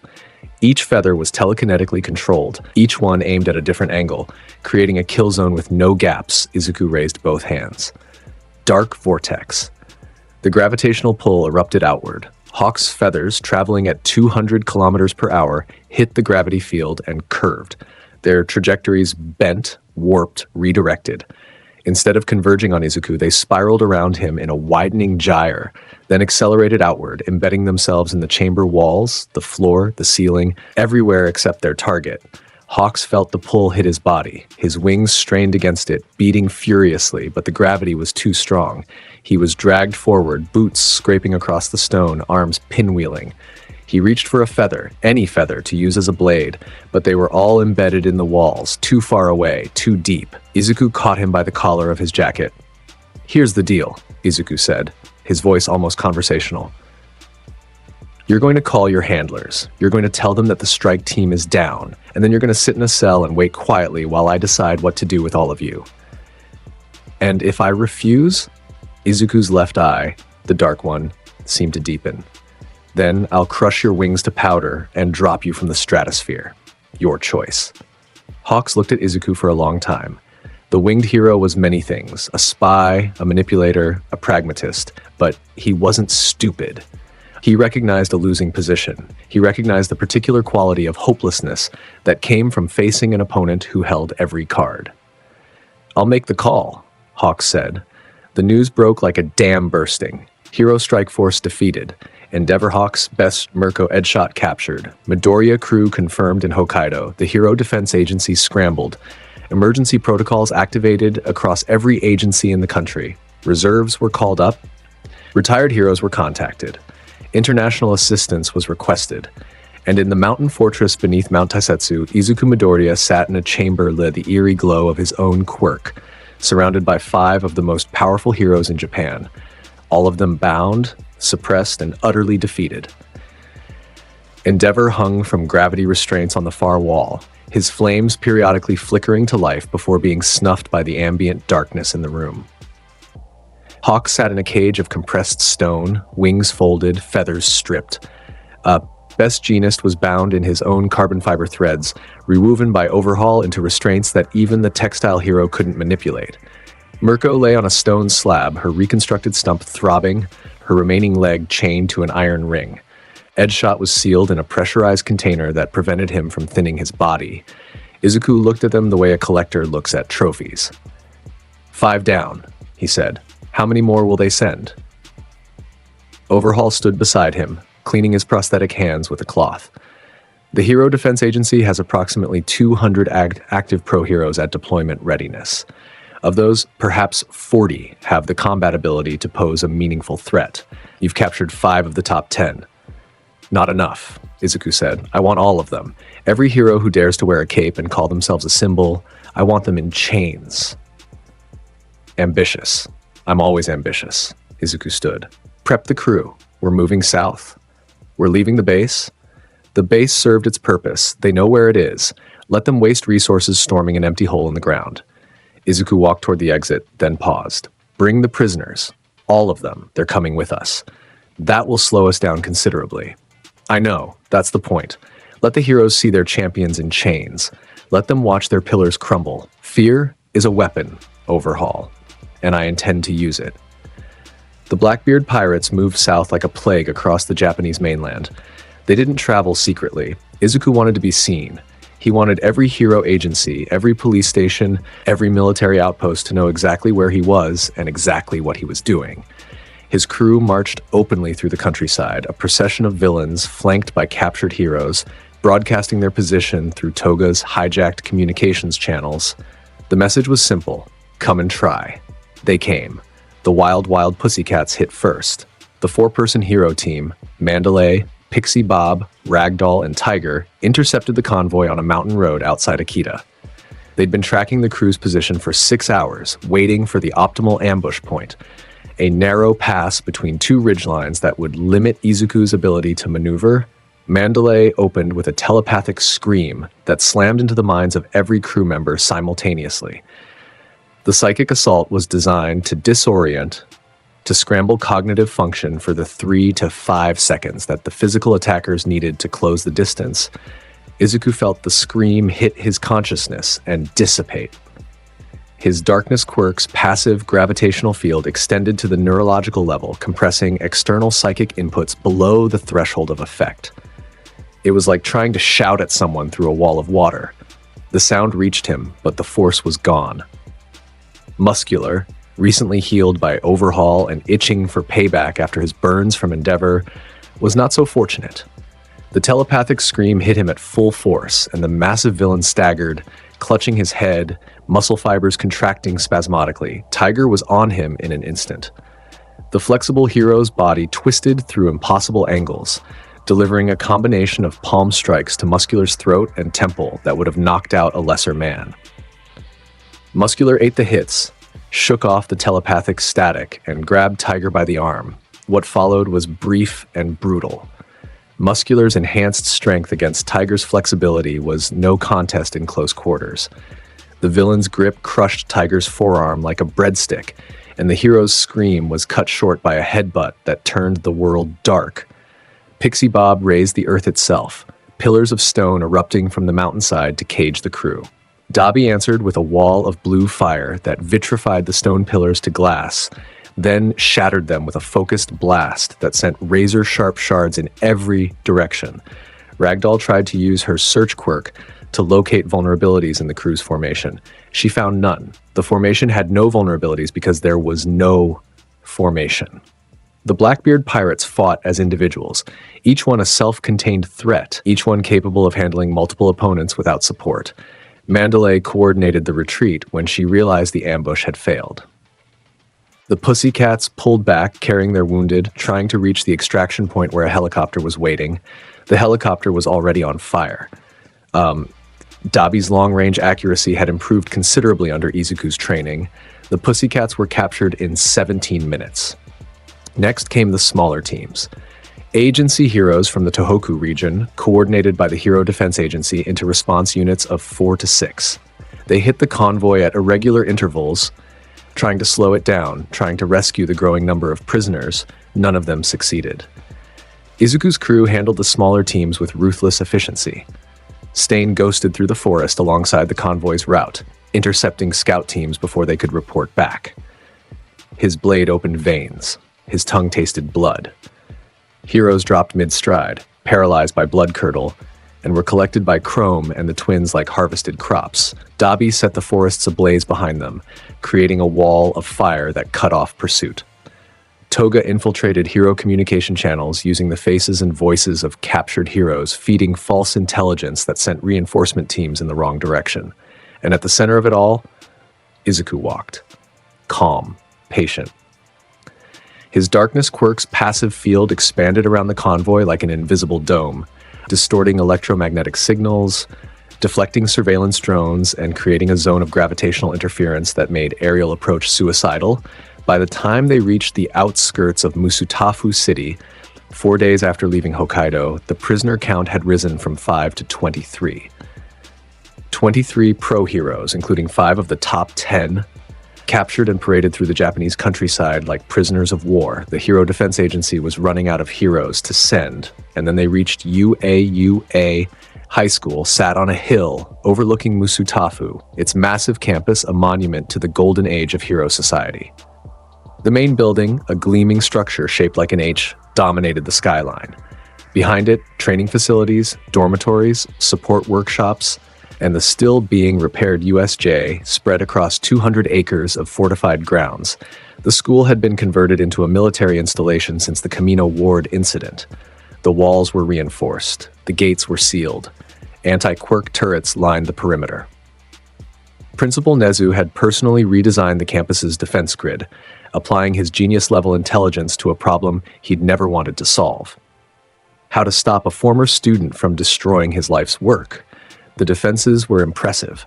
Automated gun emplacements with targeting AI, pressure-sensitive ground mines that could be detonated remotely, electromagnetic pulse generators that could shut down electronic equipment within a 100-meter radius. A moat, for God's sake, filled with liquid that reacted to quirk energy by hardening into an impassable gel. And on the walls, standing shoulder to shoulder like soldiers on a medieval rampart, were the remaining faculty of UA High School, Shota Aizawa, Eraserhead. His arm was out of the sling, but the movement was stiff, limited. His capture weapon hung from his shoulders, newly reinforced with graphene fibers. His goggles were down. His eyes were burning. Hisashi Yamada, present mic.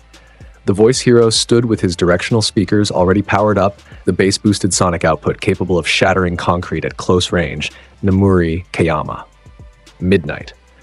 Her sleep-inducing aroma quirk was being channeled through a new delivery system, a series of pressurized emitters mounted on her costume that could disperse the chemical over a wide area. Sekijiro Khan. Vlad King. The blood-controlling hero stood with his fists balled, crimson liquid already seeping from cuts he'd made in his own palms, ready to be shaped into weapons. Ectoplasm. Snipe. Power loader. Cementos, recovered from his injuries during the Tartarus break-in, but not fully healed. 13 replacement teachers, combat adjuncts, support staff with quirks, and behind them, inside the main building, clustered in the reinforced gymnasium, were the students. All of them. Class 1A, Class 1B, the support course, the general studies students. 300 young people who had been told that UA was the safest place in Japan. They were about to learn otherwise. Izuku's convoy stopped a kilometer from UA's main gate. The prisoners were arranged in a line behind the crew, visible to the school's surveillance cameras, a deliberate display of captured heroes that was designed to demoralize the defenders before the first shot was fired. Izuku stood at the front, looking up at the school where he'd spent months pretending to be something he wasn't. The wind caught his coat, whipping the black fabric behind him. His left eye swirled with darkness. His right eye crackled with emerald lightning. He raised his voice. Not a shout. He didn't need to shout. He amplified the sound with a gravitational lens, the same trick he'd used during the Camino broadcast, and his words carried across the kilometer gap as clearly as if he were standing on the walls himself. Aizawa-sensei. I know you're up there. I can feel your eyes on me. Silence from the walls. I'm going to make this simple. Open the gates. Surrender the students. Walk out with your hands up, and nobody inside that building has to die.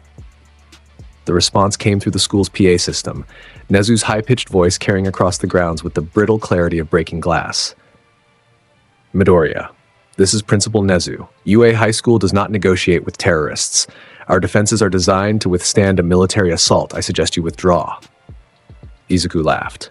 Not the full zehaha, just a quiet chuckle, warm and genuine and terrifying. Nezu, I respect your intelligence. I always did.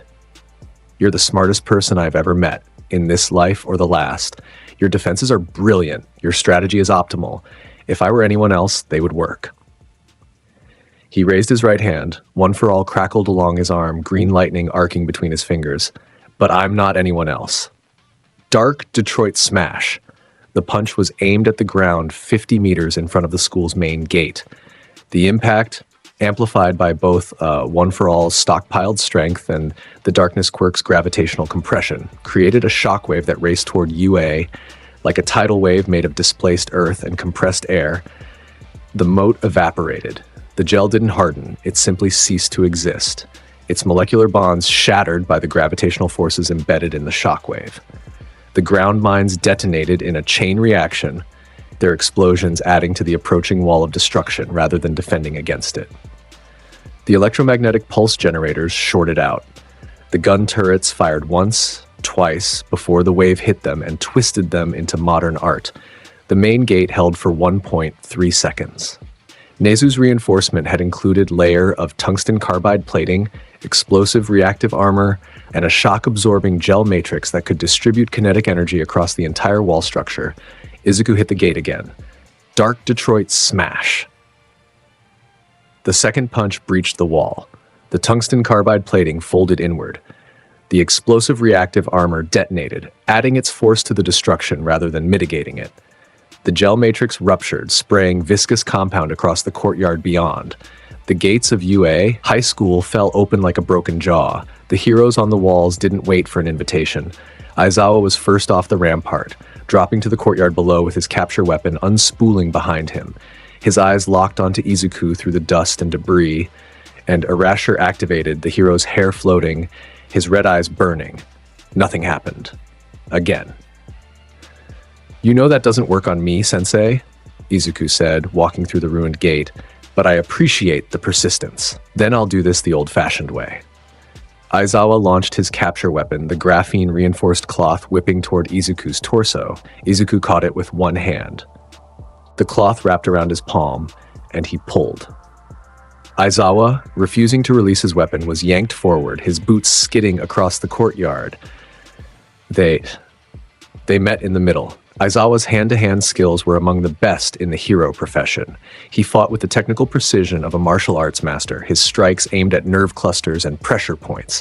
He hit Izuku's throat, his temple, the inside of his elbow. Quick, targeted blows designed to disable rather than destroy. Izuku took the hits. Each one doubled in pain. Aizawa's knuckle strike to the throat felt like being stabbed with a hot poker. The temple blow sent stars cascading across his vision. The elbow strike made his arm go numb for 3 seconds. He didn't flinch. He absorbed the pain and stored it in the same place he'd always stored it. Deep, deep down in the furnace that burned at the center of his being. You were the best teacher I ever had, Izuku said, and he meant it. You saw through people, you cut the lies away, you were honest. Aizawa's fist connected with Izuku's jaw. Izuku's head snapped to the side and he tasted blood. I was honest, Aizawa said through gritted teeth, and you lied to my face every single day. I did. Izuku caught Aizawa's next punch. His grip tightened, and darkness began to spread from his palm across the hero's fist. And I'd do it again, because this isn't about honesty, Sensei. It's about what I need, what I've always needed. He drove his free hand into Aizawa's stomach, not with One for All, just with his own strength, amplified by gravity. It was enough. Aizawa doubled over, the air driven from his lungs, and Izuku released his fist and stepped back. Stay down, Izuku said, please. Aizawa looked up at him. The hero's dark eyes were wet. Not from the pain, from something worse. I failed you, Aizawa whispered. You never had me to fail. Izuku turned away. Overhaul. Contain him. Present Mike's sonic scream hit Izuku from the left. The directional speakers focused the sound into a beam that would have ruptured eardrums and liquefied internal organs at close range. The volume was beyond measurement, beyond the range of human comprehension. A wall of pure sonic force that displaced the air in its path. Izuku raised his left hand. The darkness quirk absorbed the sound. Not deflected. Absorbed. Sound was a vibration of molecules, and gravity could arrest molecular vibration as easily as it arrested anything else. The sonic scream hit the gravitational field and died. The sound waves compressed into silence. Present Mike stared. His speakers were at maximum output. The readouts on his costume showed full power, but no sound was reaching the target. Izuku closed his fist, and the captured sound released in a single, compressed pulse aimed back at its source. Present Mike's own attack hit him at triple the intensity. The hero was blasted off the wall, his speakers shattering, his costume shredding, his body tumbling through the air before crashing through the window of a second-floor classroom. Midnight deployed her sleep gas. A purple cloud rolled across the courtyard, thick enough to obscure vision, potent enough to put an elephant to sleep in seconds. She'd spent weeks refining the concentration, knowing that standard doses wouldn't work against enhanced physiology. Izuku breathed it in. The gas entered his lungs and hit the gravitational field that permeated his body on a cellular level. The sleep-inducing molecules were compressed, neutralized, stripped of their chemical potency. He exhaled clean air. "Midnight, Sensei," he called into the purple cloud. "I can see you through the gas. Thermal signatures. The darkness doesn't blind me." He could hear her heartbeat. Quick, frightened, but steady.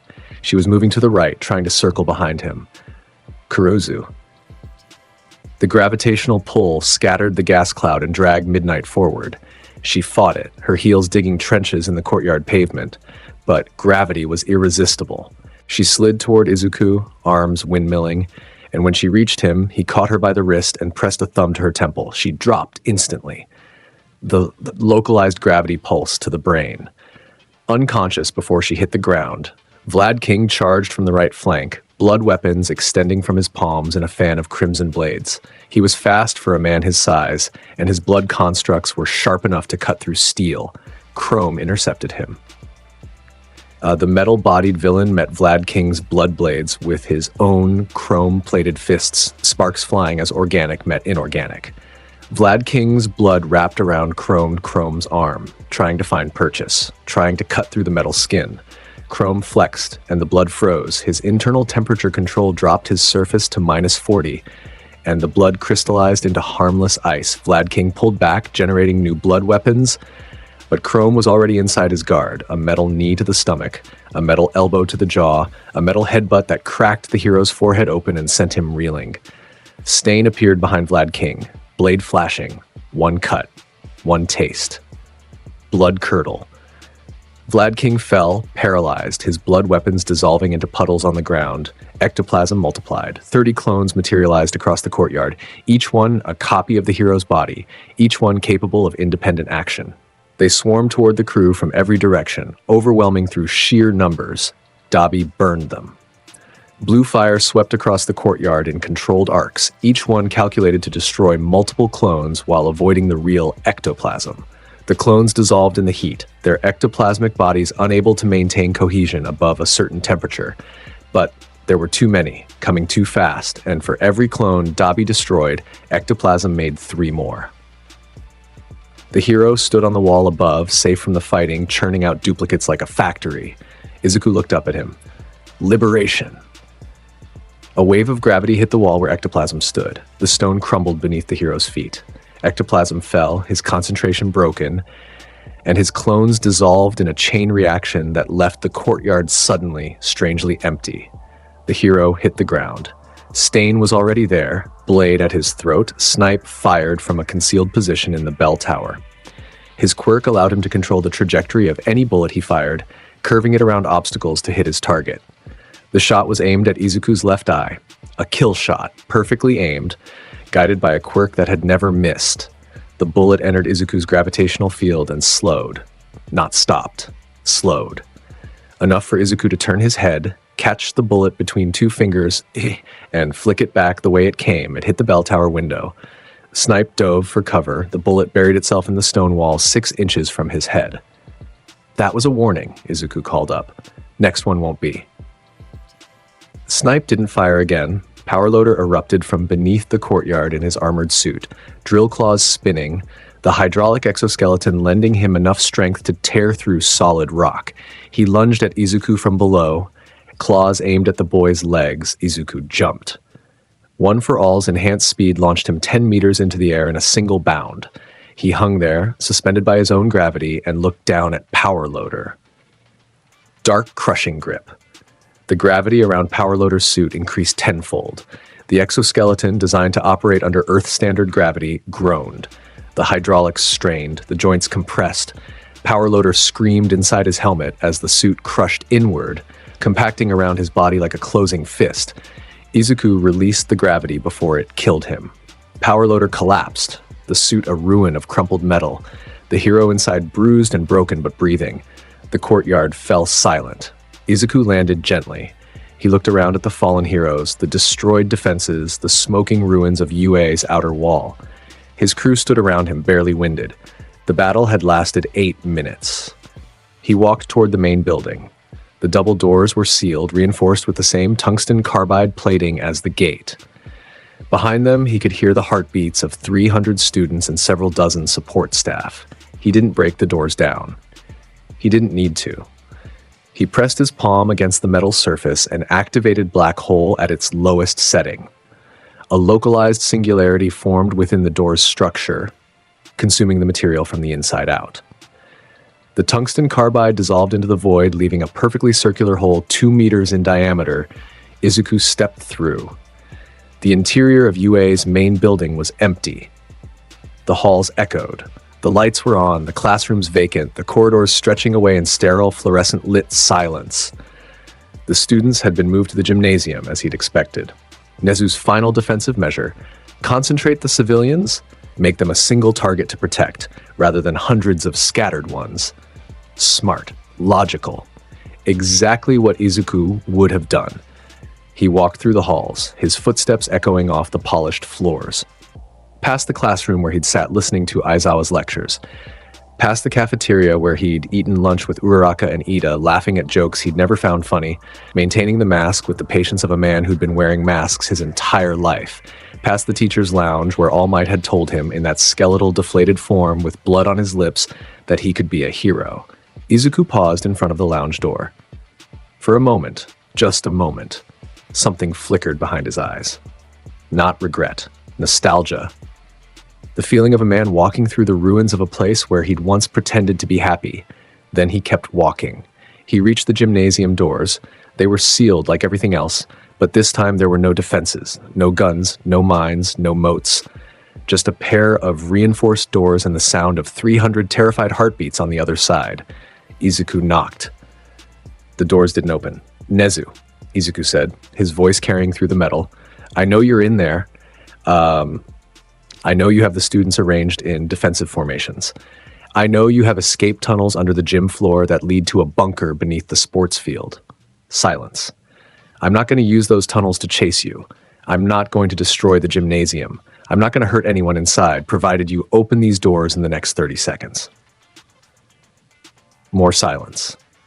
Then, the click of a lock, and the doors swung open. Principal Nezu stood on the other side.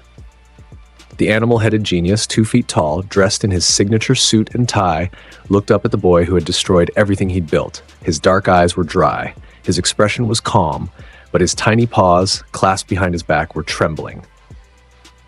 "You know I can't stop you," Nezu said. "I know. Then what do you want with my students?" Izuku looked past Nezu into the gymnasium. 300 faces stared back at him. Some he recognized. Class 1A, his former classmates, clustered together in the center, their expressions ranging from terror to fury.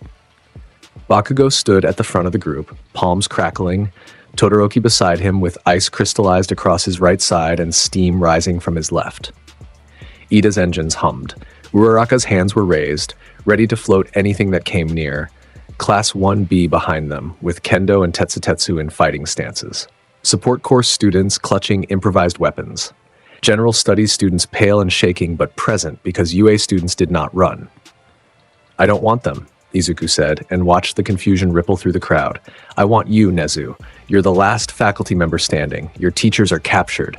Your school is breached. Surrender formally and I let the students evacuate." Nezu studied him. Those dark, intelligent eyes analyzed every micro-expression, every body language cue, every conceivable angle. "And if I refuse?"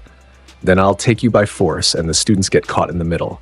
I'd rather they didn't. Despite what you may believe, I don't want to hurt children. You are a child. I'm a lot of things. Izuku held out his hand, palm up. No darkness, no lightning, just a hand. Come with me, Nezu. Let your students live to fight another day. The silence stretched.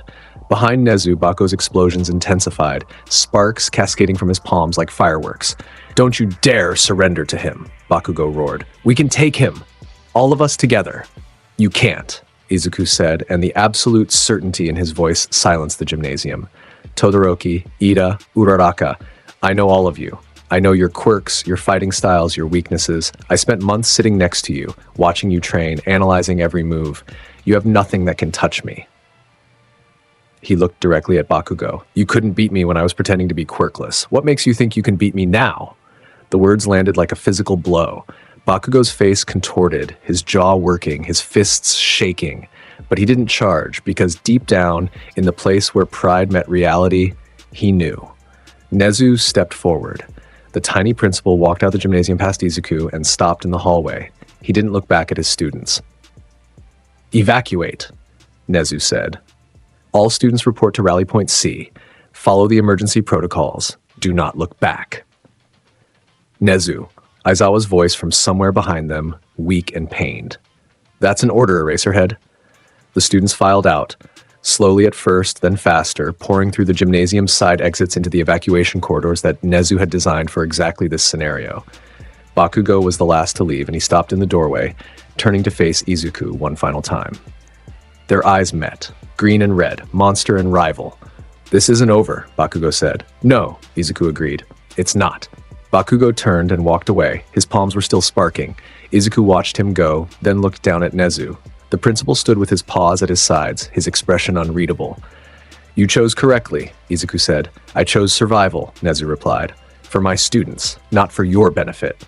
The distinction doesn't matter. The result does. Nezu was taken. UA was taken. And Izuku stood in the entrance hall of the school that had trained generations of heroes, darkness pooling at his feet, lightning crackling in his palm, and felt the weight of history bending around him like light around a black hole. He broadcast from the principal's office. The cameras that Toga set up captured him sitting in Nezu's chair, behind Nezu's desk, in the heart of the school that had been the crown jewel of hero society. The image was devastating in its symbolism. The villain in the hero's seat, the monster in the monster slayer's throne. People of Japan, Izuku said, your heroes are mine. Your schools are mine. Your number one sits in my prison. Your teachers kneel at my feet. Every hero who has tried to stop me has fallen. He leaned forward, and the camera caught the full force of those mismatched eyes. I am not asking for your surrender anymore. I am informing you of your new reality. Japan now belongs to me. The government can announce it, or I will announce it for them. Either way, the outcome is the same. The Japanese government held an emergency session. The Prime Minister, surrounded by advisors who had no advice left to give, stared at the screen where Izuku's face still hung and understood, for the first time, what true powerlessness felt like. It was the United States that responded first. The call came through on a secure diplomatic line, patched directly from the Pentagon to the Japanese Ministry of Defense. The voice on the other end was female, young for the authority it carried, and sharp as broken glass. This is Star and Stripe, America's #1 hero. I'm coming and I'm bringing friends. Hold the line for 48 hours. The name sent a shockwave through the Japanese command structure. Star and Stripe, Kathleen Bate, was not just America's strongest hero. She was widely considered the strongest hero on the planet since All Might's death. Her quirk, New Order, allowed her to impose rules on anything she touched and named, rewriting the fundamental properties of matter, energy, and even quirks themselves. It was a power that defied conventional analysis, a quirk that was less an ability and more a reality editing tool. She'd been the one to bring down America's most dangerous villain, a man whose quirk could generate antimatter. She'd done it by touching the ground beneath his feet and declaring, "New Order, the earth under this man's feet has a density of 0. He'd fallen through the planet's surface and been trapped in the core. Problem solved. She was, in Izuku's mental framework, this world's Garp. Not a symbol like All Might had been. Garp was never the face of the Marines. Star and Stripe was a fist, a weapon.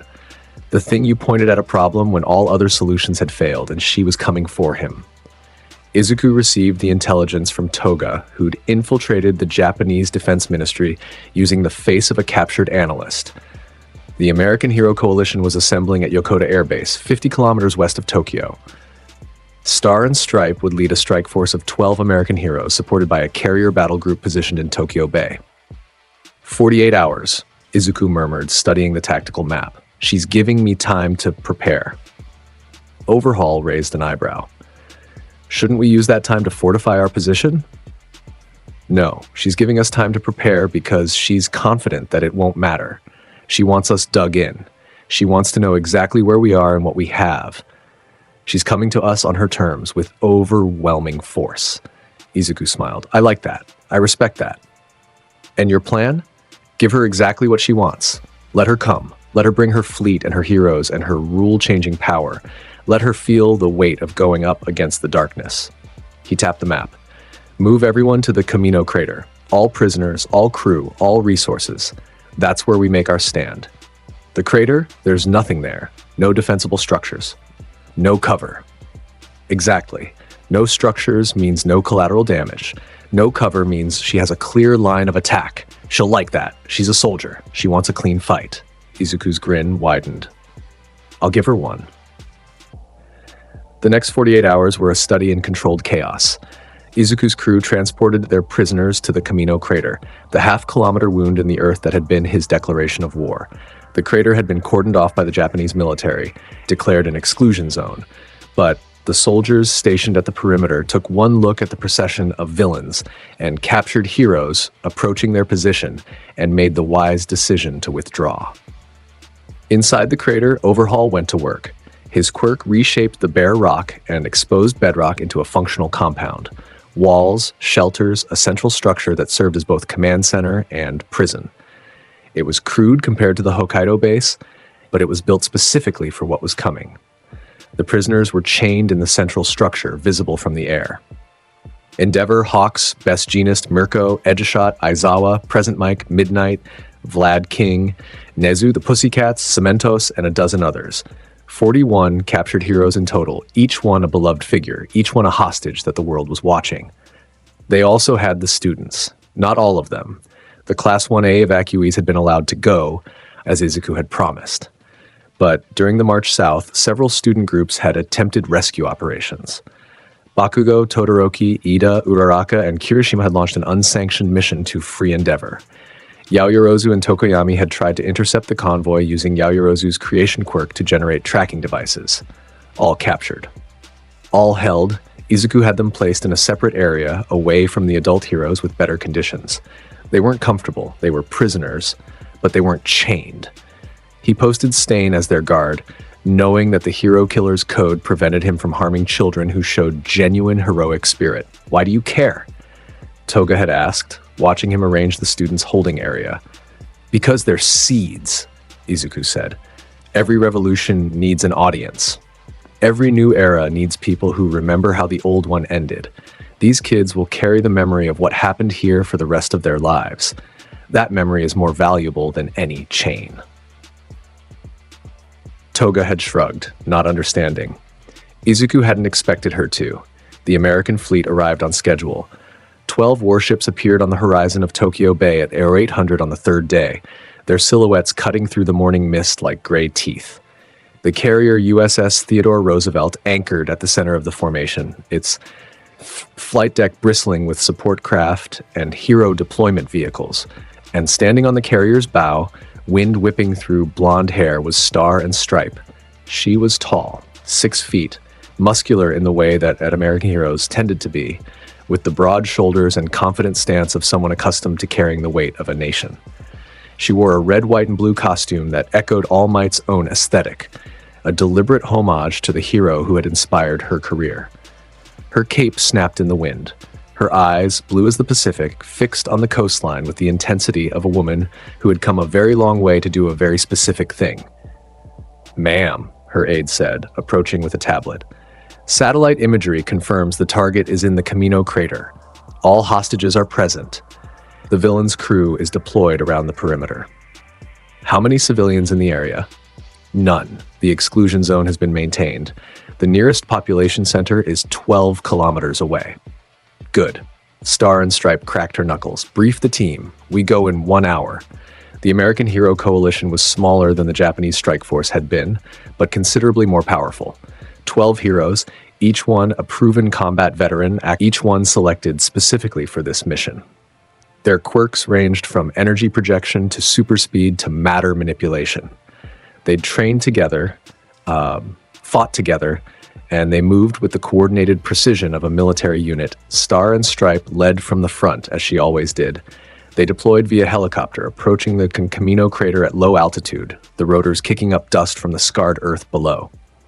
Star and Stripe jumped from the lead chopper at 500 meters, touching down at the crater's edge with an impact that cracked the hardened ground. She looked down into the crater.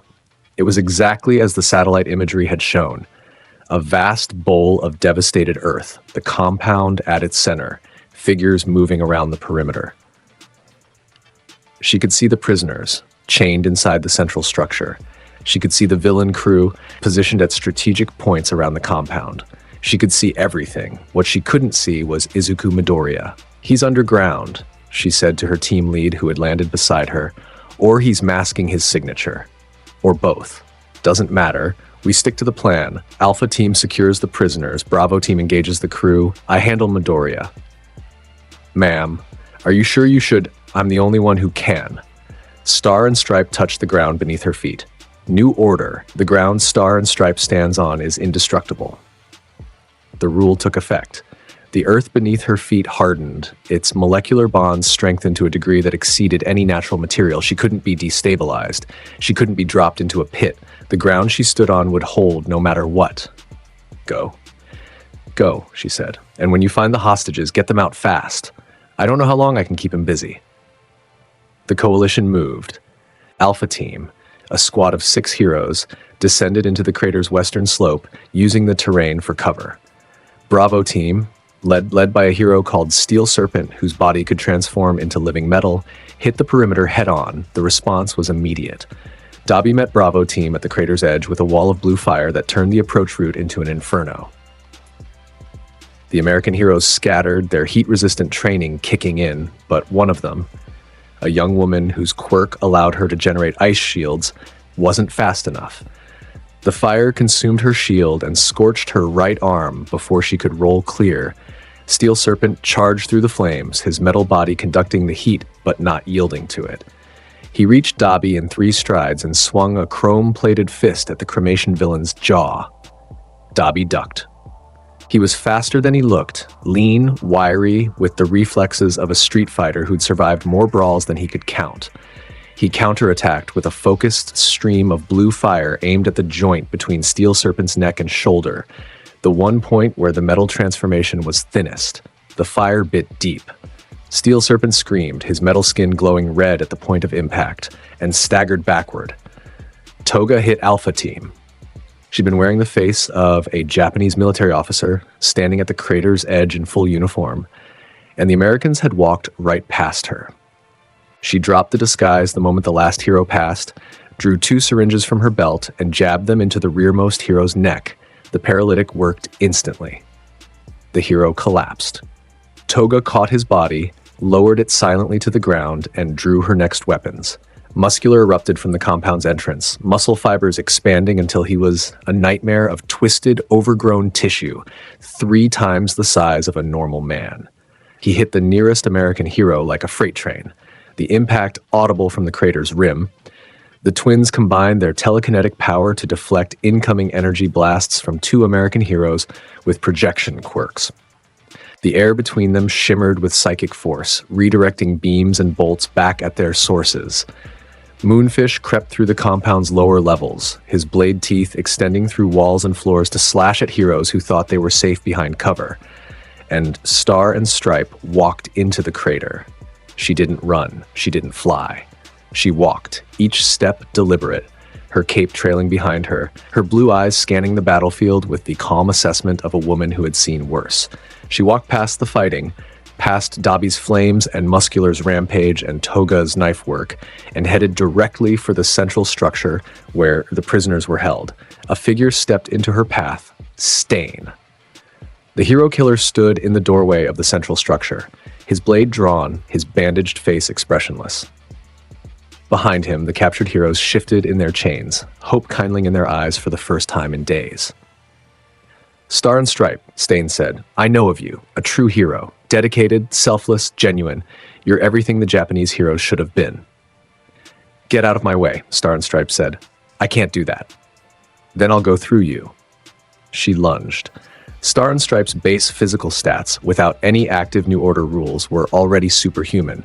She was faster than most heroes, stronger than most heroes, trained by the US military and the American Hero Association to a level of combat proficiency that rivaled All Might in his prime. Her fist connected with Stain's blade. The metal shattered. Stain's eyes widened. He'd honed that blade to a monomolecular edge, made it the sharpest weapon in Japan, and she'd broken it with a barehanded punch. He recovered instantly. A new blade appeared, pulled from a sheath on his back, and he slashed at her throat.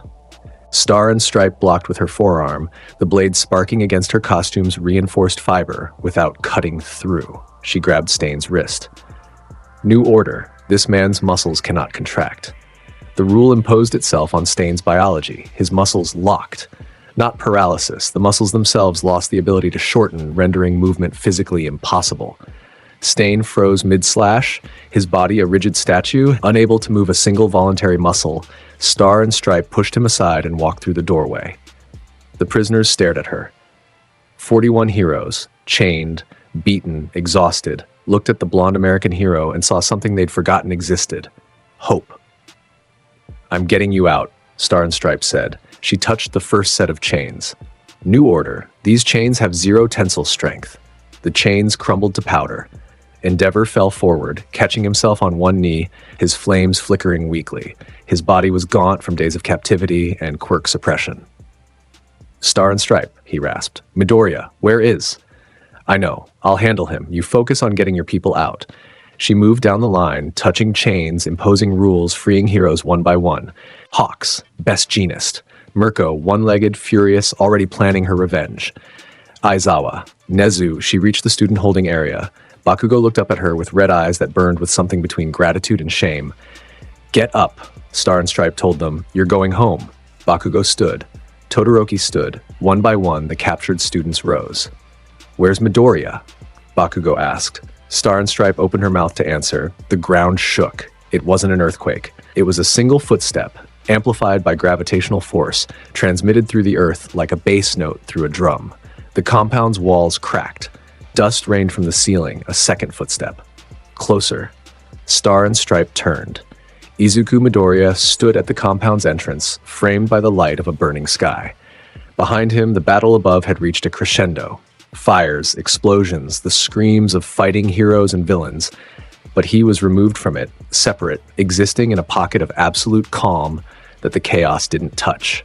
He looked at Star and Stripe. His mismatched eyes traveled over her costume, her stance, her build, and settled on her face with an expression that might have been recognition. You remind me of someone, he said. I don't care who I remind you of. Star and Stripe stepped forward, putting herself between Izuku and the freed prisoners. I'm taking these people home. No, you're not. The air between them thickened. Its gravity increased, not dramatically, but enough to make every person in the room feel heavier. The freed heroes stumbled. The students caught each other for balance. Only Star and Stripe was unaffected, her rule-enhanced groundkeeping her stable. Interesting, Izuku said, noting her steady footing. Your quirk, New Order. You can change the rules of reality through physical contact and verbal declaration. The ultimate utility power. I've been studying it since I heard you were coming. Study all you want. Star and Stripe cracked her knuckles. It won't help you. She touched her own body. New Order, Star and Stripe's physical strength is 100 times normal. The rule took effect instantly. Her muscles didn't grow visibly, but the potential energy stored in every fiber increased by 2 orders of magnitude. She was now, in terms of raw physical output, in the same league as All Might. She charged. The ground cratered beneath her feet with every step. She crossed the distance between them in half a second and threw a right hook that carried enough force to level a city block. Izuku caught her fist with his left hand. Darkness erupted from the point of contact, wrapping around her arm. His feet slid backward, the gravitational field straining against the force of her punch. The ground behind him cracked in a web pattern that extended 20 meters. He held. "Strong," he said, and his smile was genuine. "Stronger than Endeavor, stronger than Mirko, almost as strong as All Might." He pushed back. One for All's lightning crackled along his right arm, and he drove his fist into Star and Stripe's guard. She blocked with her forearm, the impact sending a shockwave through the compound that blew out every window and sent the freed prisoners tumbling. New order. The air around Izuku Midoriya is 4,000 degrees. The atmosphere ignited. Izuku was engulfed in a sphere of superheated air that turned the ground beneath his feet to slag. The heat was beyond anything Endeavor could produce. 4,000 degrees was the temperature of the sun's chromosphere, hot enough to melt tungsten, hot enough to vaporize rock. Izuku activated Black Hole. A localized singularity formed around his body, consuming the heat, the energy, the very air that Star and Stripe had weaponized. The superheated sphere collapsed inward, compressed by gravitational forces beyond its ability to resist, and was reduced to a marble-sized pellet of compressed matter that Izuku absorbed into his darkness. "You'll have to do better than temperature," Izuku said, stepping out of the scorched circle where the air had been burning. His skin was reddened. The heat had reached him before the black hole consumed it, and the pain was doubled, screaming through every nerve. But he was standing. He was always standing. Star and Stripe touched the ground. New order. The earth within 100 meters of Star and Stripe repels Izuku Midoriya. The ground erupted. The entire floor of the compound bucked like a living thing, the earth itself rejecting Izuku's presence. He was thrown upward, catapulted through the ceiling, through the compound's upper structure, and into the open air above the crater. He caught himself with his gravity, hovering 50 meters above the devastated compound, and looked down to see Star and Stripe rocketing toward him. She'd touched her own legs and declared enhanced speed, and she moved like a missile, her body a blur of red, white, and blue. Dark Vortex. The gravitational pull erupted from Izuku's left hand, aimed at Star and Stripe's approaching form. It was the same technique that had redirected All Might's charge, the gravity vortex that bent trajectories and pulled targets off course. Star and Stripe touched her own body in mid-flight. New order. Star and Stripe is immune to external gravitational forces. The rule negated the vortex completely. Star and Stripe punched through the gravitational field like it wasn't there, her trajectory unaltered, her speed unchanged. Her fist connected with Izuku's guard, and the impact sent him rocketing backward across the sky. Trailing darkness and lightning, he hit the crater's far wall. The rock exploded outward, a shower of debris that rained down on the battlefield below. Izuku lay in the crater he'd made in the wall, his body screaming with doubled pain, and laughed. "Zah! That's incredible! You negated gravity itself! That's not supposed to be possible!" Star and Stripe hovered above him, her cape billowing, her blue eyes hard. Lots of things aren't supposed to be possible. You existing is one of them. Izuku pushed himself out of the wall. His left arm was dislocated, again the shoulder wrenched from its socket by the force of her punch. He popped it back in with a wet crunch and a bitten-off scream. "Your quirk has limitations," he said, rising to her level on his own gravitational field. "You can only maintain a set number of rules at once. Each new rule you impose replaces an older one, and the rules only affect what you can touch and name." "You think you know my weaknesses?" "I know you haven't touched me directly yet. You've been using environmental rules and self-enhancement. That tells me you can't impose rules on someone else's quirk without physical contact." Izuku's dark eye deepened. "You're trying to beat me with strength and tactics because you know that touching me is dangerous." Star and Stripe's expression didn't change, but her jaw tightened fractionally. He was right, and they both knew it. "If you touch me," Izuku continued, "you could try to impose a rule on my darkness. Izuku Midoriya's quirk doesn't work, something like that. But you'd have to maintain contact long enough for the rule to take effect. And every second you touch me, my darkness is eating through your quirk factor." He raised both hands. Darkness in the left, lightning in the right. So here's the question. Can you hold on long enough? Star and Stripe's answer was to attack. She came at him from above, diving with both fists extended, her enhanced strength multiplied by the velocity of her descent. Izuku met her in midair, One for All's full output crackling through his body, and they collided with a detonation that split the clouds above and sent shockwaves racing across the crater. They traded blows at speeds that the human eye couldn't track. Star and Stripe's century-enhanced strength against One for All's accumulated generations. Her right cross against his Dark Manchester smash. Her New Order rules reshaping the battlefield around them. Air becoming solid, light becoming heavy, gravity becoming repulsive. While Izuku's darkness consumed each rule change as fast as she could impose it. The sky above the crater fractured with the force of their exchange. Visible shockwaves rippled outward from each point of impact, distorting the atmosphere like stones dropped in a pond. The clouds scattered. The sun dimmed behind a haze of displaced moisture and energy.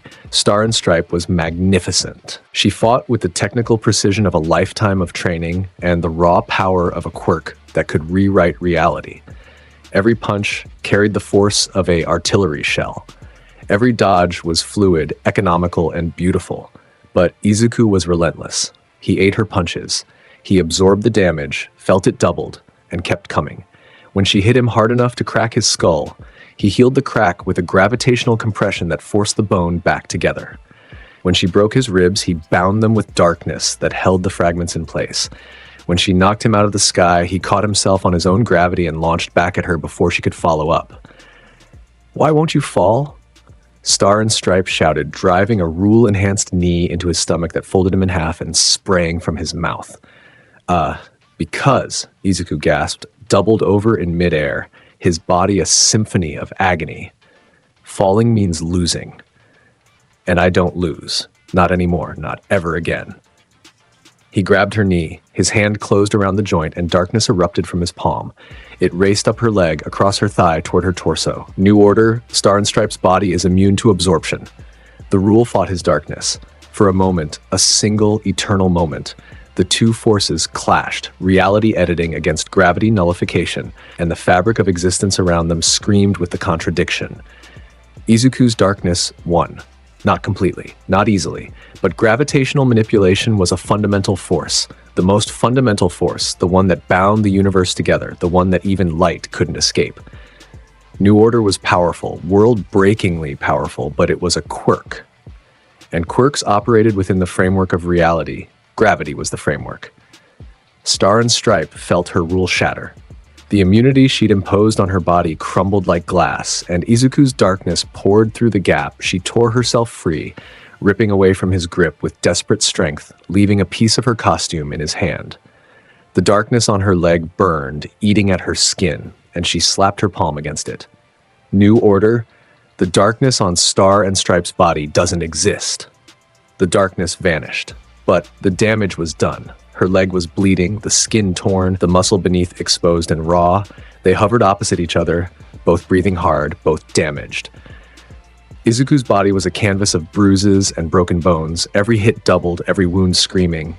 Star and Stripe's leg bled freely, and her enhanced strength rule was beginning to flicker, the quirk factor straining under the weight of maintaining multiple reality-altering rules simultaneously. "You're running out of rules," Izuku observed. "I have enough. You have 3 active, enhanced strength, ground indestructibility, and gravitational immunity. If you impose a new one, you lose one of those, and every rule you've imposed on yourself makes your quirk factor work harder. How long before it burns out?" Star and Stripe said nothing, but the flicker of her enhanced strength rule answered for her. "Here's what's going to happen," Izuku said, his voice carrying the quiet certainty of a man describing the sunrise. "You're going to keep fighting, because that's who you are, and I'm going to keep standing, because that's who I am. And eventually, your quirk will give out, and mine won't, because mine doesn't run on rules. It runs on the most fundamental force in the universe." He spread his arms. "Gravity always wins, Star and Stripe. Even light can't escape it. Then I won't rely on rules." She dropped all of them. Every active New Order rule deactivated simultaneously. Her enhanced strength vanished. Her gravitational immunity vanished. Her indestructible ground vanished. She was suddenly completely baseline Star and Stripe, still superhuman by normal standards, still trained to the peak of human capability, but without the reality-bending edge that had made her the world's strongest. And she charged, not with power, with speed, with precision, with the desperation of a woman who had decided to gamble everything on a single moment. She reached Izuku before he could react. Her hand closed around his wrist, direct contact, skin to skin, and she spoke. New order, Izuku Midoriya's quirk factor ceases to function. The rule slammed into him. He felt it, a foreign presence invading his biology, trying to rewrite the instructions coded into his DNA, trying to shut down the very essence of what made him powerful. His darkness surged in response. Not a conscious decision. Instinct, reflex, the gravity of his existence refusing to be diminished. The quirk factor that Star and Stripe's rule was targeting was woven into every cell of his body, integrated so deeply that separating it from him would require dismantling him at the atomic level. For 5 seconds, the rule fought the darkness. Star and Stripe held on, her fingers white-knuckled around his wrist, her teeth bared, her eyes burning with the absolute conviction that she could end this, that she could save everyone, that she could be the hero the world needed. 5 seconds. The longest 5 seconds of her life. The darkness ate the rule. The reality-altering imposition that Star and Stripe had placed on Izuku's biology was consumed, not negated, not resisted, but absorbed into the gravitational void of his quirk factor like light falling into a black hole. The rule ceased to exist, not because it failed, but because it was destroyed. Star and Stripe felt it go. She felt her quirk factor stagger, recoil, the feedback of a destroyed rule cascading through her nervous system like an electrical short. Her grip on Izuku's wrist loosened, and Toga was there. The shapeshifter had been waiting, wearing the face of a freed hero, standing among the evacuating prisoners, invisible in the chaos. She'd watched the fight, tracked Star and Stripe's movements, waited for the exact moment when the American hero's attention was fully consumed. Now, Toga drove the blade through Star and Stripe's back. It was a long knife, military grade, and it went through the weakened point in the hero's costume, where the reinforced fiber had been damaged by Izuku's darkness. It entered just below the left shoulder blade, angled upward, and punched through the lung. Star and Stripe's eyes went wide. Her mouth opened. No sound came out. She looked down at the blade protruding from her chest. Then she looked at Izuku, still holding her wrist, and in her eyes was not fear or surprise, but a deep, bitter recognition. The recognition of someone who had come so close, so impossibly, achingly close, and failed. Izuku caught her as she fell. His hand released her wrist and supported her shoulders, lowering her gently to the ground. His expression was unreadable. I wanted. Star and Stripe whispered, sass blood pooling in her mouth. I wanted to save them, all of them. I know, Izuku said. You're a monster. I know that too. She coughed. Blood sprayed across his coat, her blue eyes dimming now, the light leaving them like the last embers of a dying fire fixed on his face. America won't stop. Others won't stop. You can't conquer everything. Izuku looked at her. For a moment, his mask slipped, and what was underneath wasn't cruelty or calculation, but something older and sadder. The face of a man who had destroyed beautiful things before and would destroy beautiful things again, because that was the price of the dream. Watch me, he said. He raised his left hand. Darkness pooled in his palm, dense and final. Dark obliteration. The gravitational force compressed around Star and Stripe's body. Not slowly, she didn't deserve to suffer. A single instantaneous crush that ended everything in a heartbeat. Her body compressed, her bones and blood and muscle and the last defiant spark of New Order's reality-altering power all reduced to a single point of infinite density that flickered once in Izuku's palm and then disappeared.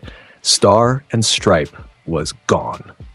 The American Hero Coalition saw it happen. From across the crater, from the sky above, from the carrier in Tokyo Bay, watching through satellite feed, they all saw their champion fall, and the sound that filled the airwaves was not a scream but a silence. The kind of silence that follows the death of something that the world depended on. The American heroes broke, not all at once, not dramatically, but the fight went out of them like air from a punctured balloon. Steel Serpent, still trading blows with Dabi, faltered mid-swing. The Ice Shield hero stopped generating shields. The formation collapsed, and what had been a coordinated military operation became a disorganized retreat. They ran for the helicopters. Some made it, most didn't. Izuku's crew, energized by their captain's victory, fell on the retreating Americans with vicious efficiency. Muscular brought down a helicopter with a thrown boulder. Dabi set fire to the extraction point. Chrome bodily tackled Steel Serpent through a wall. Of the 12 American heroes who had entered the crater, 3 made it back to the carrier. The rest were captured, killed, or too injured to evacuate. The carrier itself withdrew. The fleet turned, engines at full power, retreating to international waters. They'd come to save Japan. They were leaving with the knowledge that Japan was beyond saving. Izuku stood at the center of the crater, surrounded by his crew, surrounded by prisoners old and new, and watched the American fleet shrink against the horizon.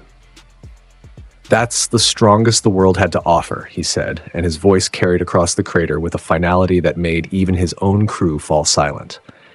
And it wasn't enough. No one argued. The days that followed were not a conquest.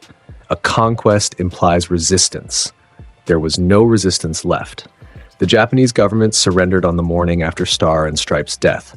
The Prime Minister appeared on national television, his face gray, his hands shaking, and read a statement that had been written by advisors who knew that the alternative was annihilation.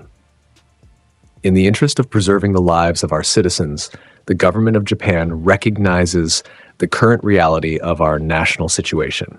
Effective immediately, all military and law enforcement operations targeting Izuku Midoriya and his associates are suspended."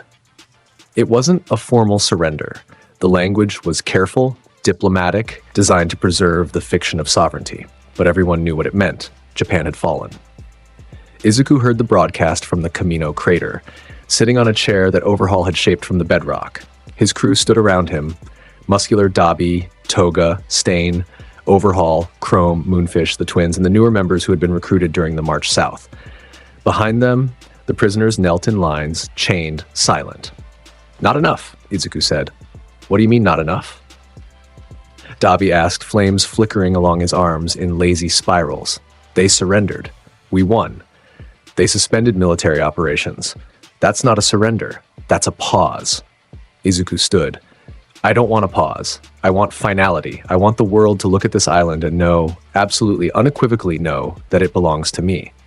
He walked to the center of the crater, the place where months ago he'd stood and declared the era of dreams. The ground was still scarred, still healing, the exposed bedrock a testament to the power that had created this wound in the earth. Izuku looked up at the sky. "Overhaul. Bring me the broadcast equipment. All of it. Every camera, every transmitter, every satellite uplink." Overhaul nodded and went to work. "Stain. Release the heroes. All of them." Stain's eyebrows rose beneath his bandages. "Release them? They're not prisoners anymore. They're witnesses. I want them to watch. I want them to remember." Stain moved to comply. One by one, the chains fell away. 41 heroes, Japanese and Americans, stumbled to their feet, rubbing their wrists, blinking in the light. They were free. Technically. But freedom meant nothing in a world where the strongest person on the planet was standing 30 meters away, radiating enough gravitational force to distort the sunlight. Endeavor rose first. The number one hero, former number one now, looked at Izuku with eyes that had seen their fire go out. He didn't speak. There was nothing to say. Hawk stretched his wings. The feathers were regrowing slowly, and the span was incomplete. He looked like a bird that had been caught in a storm, bedraggled and diminished. His eyes, usually sharp with intelligence and cunning, were flat. Bakugo stood among the students. His palms were dry. For the first time in his life, Bakugo Katsuki was not generating a single spark. "What's he doing?" Kirishima whispered. "I don't know," Todoroki said. The cameras were set up. Toga connected the satellite uplinks. The feed went live, broadcasting to every screen on the planet. Japan, America, Europe, Asia. Every nation with a satellite dish or an internet connection received the signal. The world watched. Izuku stood at the center of the crater, the cameras arrayed around him in a semicircle. The freed heroes and students stood at the perimeter, a ring of witnesses. His crew flanked him, their varied forms creating a tableau of organized brutality. The pirates who had conquered a nation, he spoke. "I have a few things to say, so listen." His voice was calm. Not theatrical, not grandiose, just a man talking as if to a friend. 3 months ago, I stood in this crater and told you that the peace was gone. You didn't believe me. You thought the heroes would stop me. You thought All Might's successor would rise. You thought America would save you. He let the silence stretch. They sent their best. Endeavor. Hawks, Mirko, Star and Stripe. Every one of them came with everything they had, and every one of them lost. Not because they were weak. They were strong, the strongest the world has ever produced, and they still lost. He looked directly into the central camera, into the eyes of every person watching, everywhere on Earth.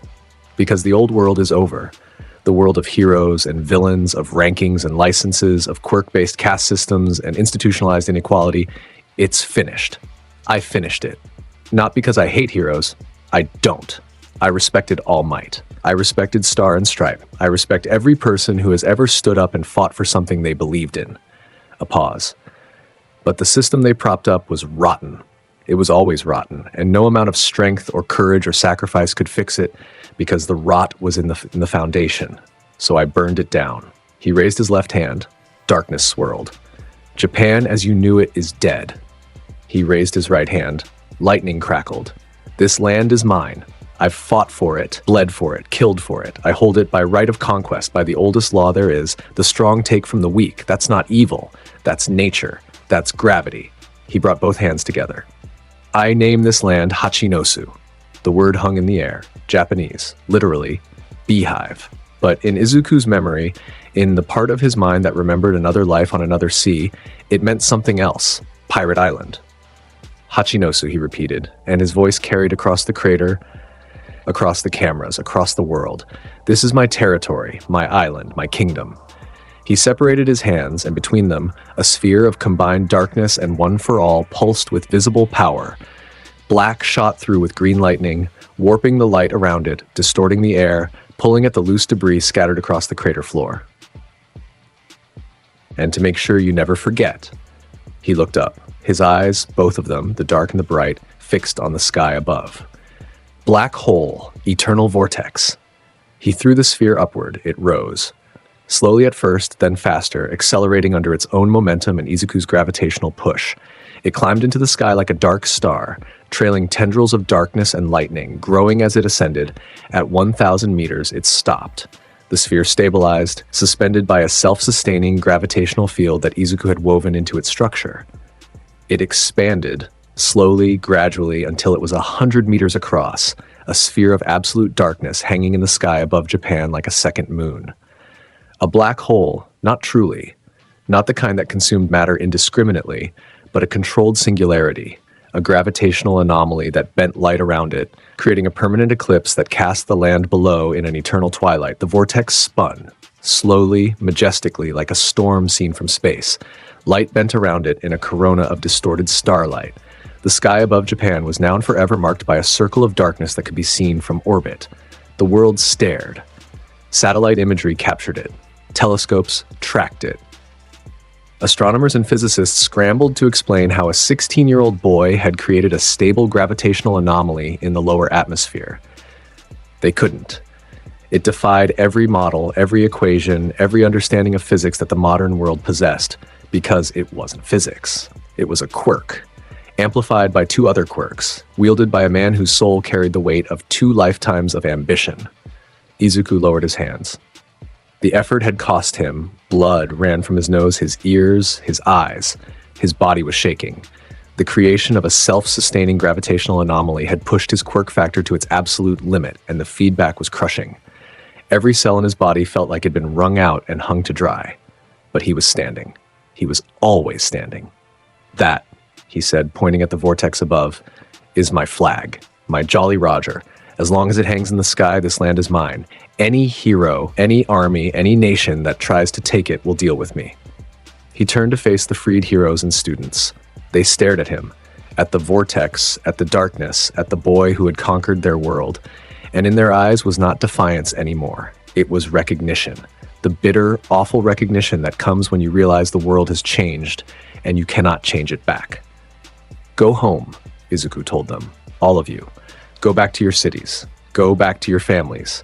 Tell them what you saw, tell them what happened, and tell them that if they live peacefully, if they don't take up arms against me, they have nothing to fear." He paused. "But if they fight, if any of you comes back here with a sword or a quirk or a gun, I will swallow you whole. That is not a threat. That is the nature of gravity." He turned away from them, walked toward his crew, walked toward his throne. Behind him, the heroes stood in the shadow of the vortex, free but defeated, alive but broken. One by one, they began to move. Slowly, like people waking from a nightmare that turned out to be real. Endeavor was the last to go. The former #1 hero stood at the crater's edge, looking up at the dark sphere that had replaced the sun, and felt something he'd never felt before in his entire life. Acceptance.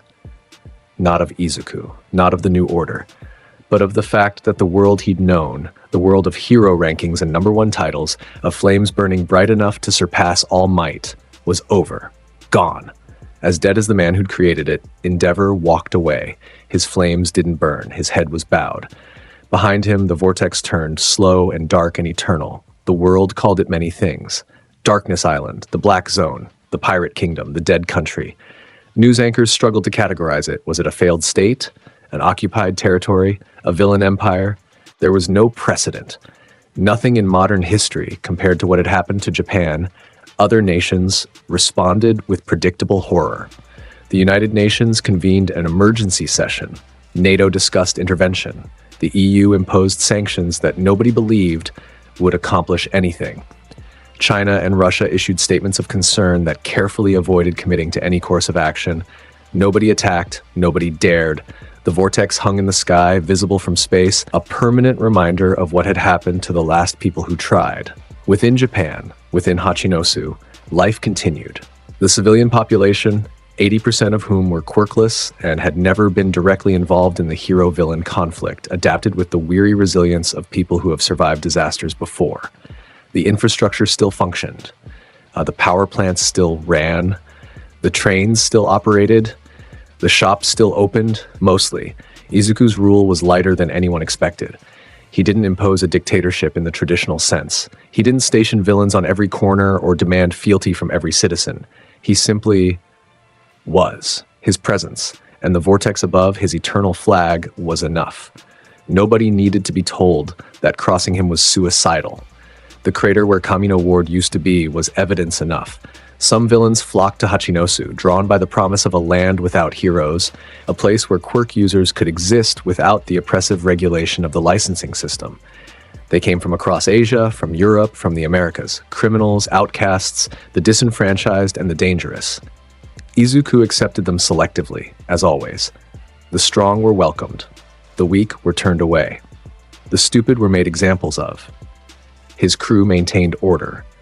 Overhaul rebuilt the infrastructure where it had been damaged, his quirk turning rubble into functioning buildings with a touch. Stain patrolled the streets, and the irony of the hero killer serving as a law enforcement figure wasn't lost on anyone, least of all Stain himself. Dabi managed the island's external defenses, his blue fire serving as a visible deterrent to any approaching force. Toga served as Izuku's intelligence network. Her shapeshifting allowed her to be everywhere, to be anyone, to know everything that happened on the island and beyond. She passed through borders wearing stolen faces, gathering information, planting seeds, laying the groundwork for whatever came next. And Izuku planned. He sat in his throne room, a chamber that Overhaul had sculpted from the bedrock of the Kamino crater, a vast space with a high ceiling and walls embedded with fragments of the USJ, of UA, of every site that had marked his ascent. The floor was polished obsidian, reflecting the vortex's dim light that filtered through skylights above. He sat in a chair carved from black stone, high-backed, unadorned. Not a king's throne in the traditional sense, a captain's chair. The kind of seat that a man sat in when he was surveying his domain and thinking about the next horizon. To his left, a framed photograph. All Might's last public image, the skeletal hero, standing in the ruins, smiling his blood-stained smile. Izuku had taken it from UA, his archives. He looked at it sometimes, not often, but sometimes, late at night, when the vortex cast its shadow and the world was quiet, he'd look at that photograph and remember the punch. The last punch. The one that had nearly killed him. The The one that had been the finest thing he'd ever experienced, the full weight of 8 generations of accumulated will, delivered with the absolute conviction of a man who believed in something with every fiber of his dying body. Izuku respected that. He'd respected it in Whitebeard, and he respected it in All Might. The capacity to believe in something so completely that you die for it. It was the rarest quality in any world, and Izuku had destroyed 2 men who possessed it. He didn't feel guilty. Guilt was a luxury for people who hadn't chosen their path. Izuku had chosen his a long time ago on a ship in a different ocean, under a different sky. But he remembered. That was enough. Days turned into weeks. Weeks turned into a month. The vortex turned above Hachinosu, and the world held its breath. The resistance, when it came, was not what anyone expected. It didn't come from the freed heroes, most of whom had scattered to civilian life or fled to other countries. It didn't come from the Japanese military, that which had been effectively disbanded. It didn't come from any foreign government, all of whom had decided that containment was preferable to confrontation. It came from a cave in the mountains of Shikoku, where a small group of people had been meeting in secret for 3 weeks. Bakugo Katsuki, Todoroki Shoto, Uraraka Ochako, Ida Tenya, Kirishima Eijiro, Yaoyorozu Momo, Tokoyami Fumikage, Tsuyu Asui, Kaminari Denki, 9 students, former Class 1A. The last remnants of UA's hero course, too stubborn or too angry or too broken to accept the new reality. They'd been planning, training, scraping together resources and intelligence, using Yaoyorozu's creation quirk to manufacture equipment, and Tokoyami's dark shadow to scout without being detected. They'd studied Izuku's patterns, his crew's rotations, the vortex's properties, and they'd found a weakness. Not in Izuku himself. They knew, all of them, that no individual among them could match him in a straight fight. Bakugo had accepted this, though it had cost him more than he would ever admit. But the vortex, the symbol of Izuku's dominion, the dark flag that hung in the sky, had a flaw. It required maintenance. Yaoyorozu had worked it out. The vortex was a self-sustaining gravitational anomaly, but self-sustaining didn't mean permanent. The energy that kept it stable decayed over time, and Izuku had to refresh it periodically. Every 7 days, without fail, he ascended to the vortex's altitude and poured more power into it, reinforcing the gravitational matrix that kept it stable. During those moments, Izuku was vulnerable. Not defenseless, never defenseless, but distracted. His full concentration was required to interface with the vortex's gravitational structure, and for the 3 to 4 minutes that the process took, his awareness of the ground below was reduced. It was a small window. Tiny. Almost certainly not enough, but it was all they had. Bakugo outlined the plan in the firelight, his voice low, his palms cold for the first time in years. The others listened with the desperate attention of people for whom this was the last chance. They would infiltrate Hachinosu during the next maintenance cycle. They would reach the Kamino crater. They would not engage Izuku directly. Instead, they would target the vortex itself, using Todoroki's ice to disrupt the gravitational field's thermal component, Bakugo's explosions to introduce kinetic chaos into the matrix, and Uraraka's zero gravity to create a zone of gravitational interference at the vortex's base. It was a theory. Yaoyorozu admitted as much. There was no guarantee it would work.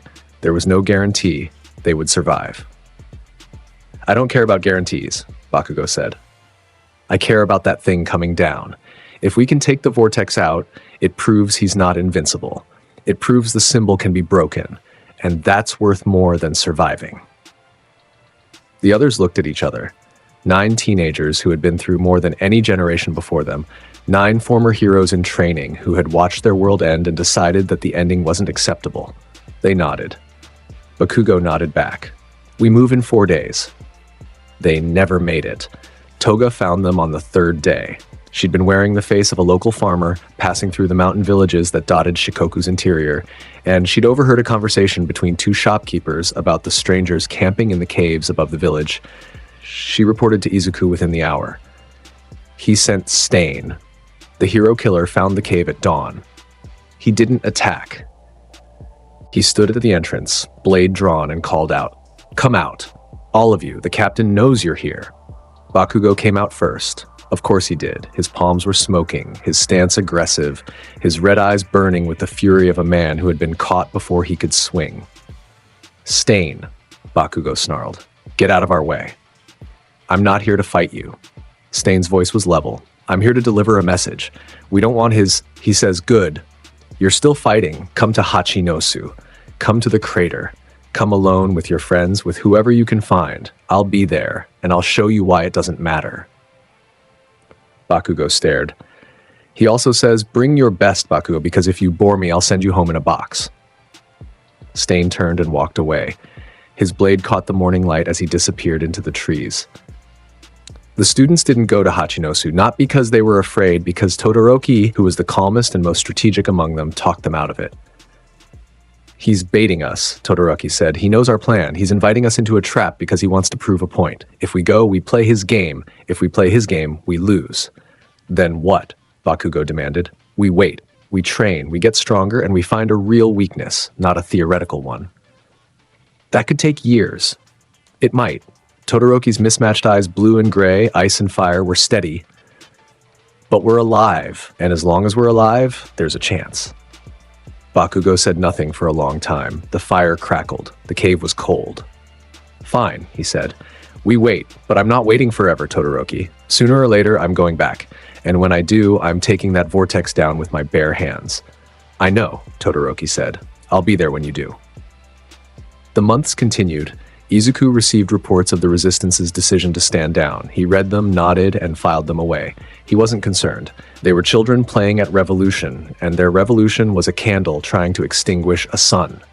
Brave, admirable even, but ultimately futile, unless they grew, unless they became something more, unless the years ahead forged them into the kind of heroes that could actually threaten what he'd built. Izuku hoped they would. Not because he wanted to be defeated, he didn't, but because a world without opposition was a world without meaning. Blackbeard had never wanted to be king of a boring sea. He wanted the struggle, the contest, the dream, always just out of reach, driving him forward. If the world just surrendered, what was the point? So he let them go, let them train in their mountain caves and plan their little rebellions. Let Bakugo's rage and Todoroki's ice and Uraraka's determination sharpen themselves against the whetstone of time, because one day they would come, and when they did, Izuku would be waiting. Not because he feared them, because he wanted them to try. 1 year after the fall of Japan, Izuku Midoriya stood on the highest point of the Camino crater and looked out at his kingdom. The vortex turned above, casting its eternal shadow. The ruins of the old world stretched to the horizon, rebuilt in places, still scarred in others. The ports of Yokohama bustled with traffic, villains and merchants from across the world coming to trade in the only nation on Earth that existed outside the hero system. The factories of Osaka ran at full capacity, producing goods that were sold on black markets worldwide. Tokyo's skyline, once dominated by hero agency towers, was now dotted with the flags of Izuku's captains, each one marking a district controlled by a member of his crew. It wasn't pretty. It wasn't peaceful. It wasn't the gleaming utopia that All Might Smile had promised, but it was real. It was honest, and it was his. His crew stood behind him. Overhaul impassive behind his mask, Stain silent and watchful, Dabi, flames lazily licking at his scarred arms, Toga wearing her own face for once, smiling her knife blade smile, Muscular, Chrome, the twins, and the dozen others who had earned their place. His pirates. His family of monsters. Zahaha, Izuku chuckled, looking up at the vortex. Not bad for a quirkless kid from Musutafu. You were never quirkless, Overhaul said. No, but they thought I was, and that was the best joke I ever told. He turned to his crew. Status report. Overhaul spoke first. Infrastructure is 70% restored. The economic zones are operational. Revenue from the port trade exceeds projections. Stain, internal security is stable. 3 incidents this month, all resolved. The Americans pulled their carrier group back another 100 miles last week. They're not coming back. International intelligence networks are fully operational. I have assets in 14 countries. Izuku nodded. Good. All of it. He turned back to the horizon. The sun was setting behind the vortex, its light bending around the dark sphere in a corona of distorted gold, painting the sky in colors that didn't exist in nature. You know what the Pirate King said in the stories? Izuku murmured. Right before they executed him, he said his treasure was real. He said it existed, and that single sentence launched an entire era. No one responded. They didn't know the stories. They were stories from a world that existed only in Izuku's memory, a world of endless oceans and impossible dreams. "I'm not going to make the same mistake he did," Izuku said. "I'm not going to get captured. I'm not going to die on a scaffold. I'm going to live. I'm going to rule. I'm going to hold this island and everything I've taken, and I'm going to use it to take more. One nation at a time, one sea at a time, until there's nothing left to take." He clenched his fists. Darkness in the left, lightning in the right. "And when I'm done, when the whole world is mine, I'll stand at the top and I'll say the thing that Goldie, Roger, never got to say." He looked at the vortex, his flag, his Jolly Roger. It was worth it. The wind blew across Hachinosu. The vortex turned. The sun disappeared behind the dark sphere, and the world below was cast in shadow. Izuku Midoriya, the symbol of darkness, the king of Hachinosu, the man who had conquered a nation with nothing but ambition and the willingness to take what he wanted, stood in the gathering dark and felt something that he hadn't felt since he was a baby, screaming his first breath into a new world. Peace. Not the peace of heroes. Not the peace of a system that kept people safe by keeping them small. A different kind. The peace that comes from standing exactly where you want to stand, with exactly the power you want to hold, having paid exactly the price you were willing to pay. He looked at All Might's photograph one last time. The skeletal hero, smiling through the blood, dying on his feet. "I surpassed you," Izuku said quietly. "Not because I'm stronger, because I'm still here." He put the photograph in his coat pocket, over his heart. Then he turned, faced the darkness, and grinned. That wide, too many teeth grin that had been the last thing 100 enemies had seen across 2 lifetimes. The grin of a man who had reached the top and found that the view was everything he'd dreamed. Zah! The laugh rolled across Hachinosu, across the crater, across the cities, across the ports and the mountains and the seas beyond. It reached the ears of villains celebrating in the streets, of civilians hiding behind locked doors, of heroes licking their wounds in foreign countries, of students training in mountain caves, of governments trembling behind their borders. It reached everywhere. It swallowed everything. Zah! The symbol of darkness laughed, and the world trembled, and the vortex turned above like the eye of a god looking down at the kingdom it had made. And somewhere, in the back of Izuku's mind, in the deepest and oldest part of his soul, Marshal D. Teach smiled. They'd said he would never amount to anything. In one life, they'd called him a coward, a schemer, a man who hid in shadows and stole what he couldn't earn. In another, they'd called him quirkless, worthless, a boy who had no place in a world of heroes. They were all wrong. Every last one of them. The darkness swallowed the last of the light. Hachinosu, Pirate Island, Darkness Island, the place where the age of heroes had come to die, settled into its eternal twilight. The vortex turned, the world watched, and Izuku Midoriya, who had been nothing in 2 lives before becoming everything, sat on his throne and dreamed of the next sea to conquer. This was only the beginning. The Chronos Legend roster. Huge respect to the legends fueling this journey. Your support is the engine behind everything we do. Whether you're on the front lines or reaching for the stars, you make this possible. Pro heroes, the elite front line, stepping up and setting the pace for the whole community. Rathakit, Dylan the Proud, D.I., Fire 05. Symbol of peace. The pillars of the community, the titans who keep our foundation solid and the hype alive. Yam, Christian Mullins, Bully Maguire Shadow, Amuri B, Kenneth Ponteris, Neostar Productions, Asael Cardenas, Shaquan Simmons, Thunder, Elijah Saunders, Peter Hamilton, Freddie Rose, Omega, Toxic Rune, Alexander Thompson, Remorsefuls, Black Vein, Joshua Hedrington, Aaron Abercrombie, Drift SKETR, Corey Tokars, Yan, Zero Hope 3656, Devin Black, Crow, Roberto Ramos de Cristina, Dasher Games, Ray von Crimson River, Dante Alistar, Adam Yonkers, Blood Saints, Donna Cafe, Zeph, Howie 60, Ignacio, Albert. Hope of the universe, the ultimate guardians, celestial tier supporters whose impact shines across the galaxy. Coldbane 4, The Maniac 563, Sean Brooks, Kashawn, Debbie Vo, Gvizzlns 21, LS Morningstar, Marl, Spintown, Ike Shoot X50, Greg Green, James, Kwon Yen Thompson, Juan, Zeno KJ. And that's how Izuku Midoriya ended Hero Society forever.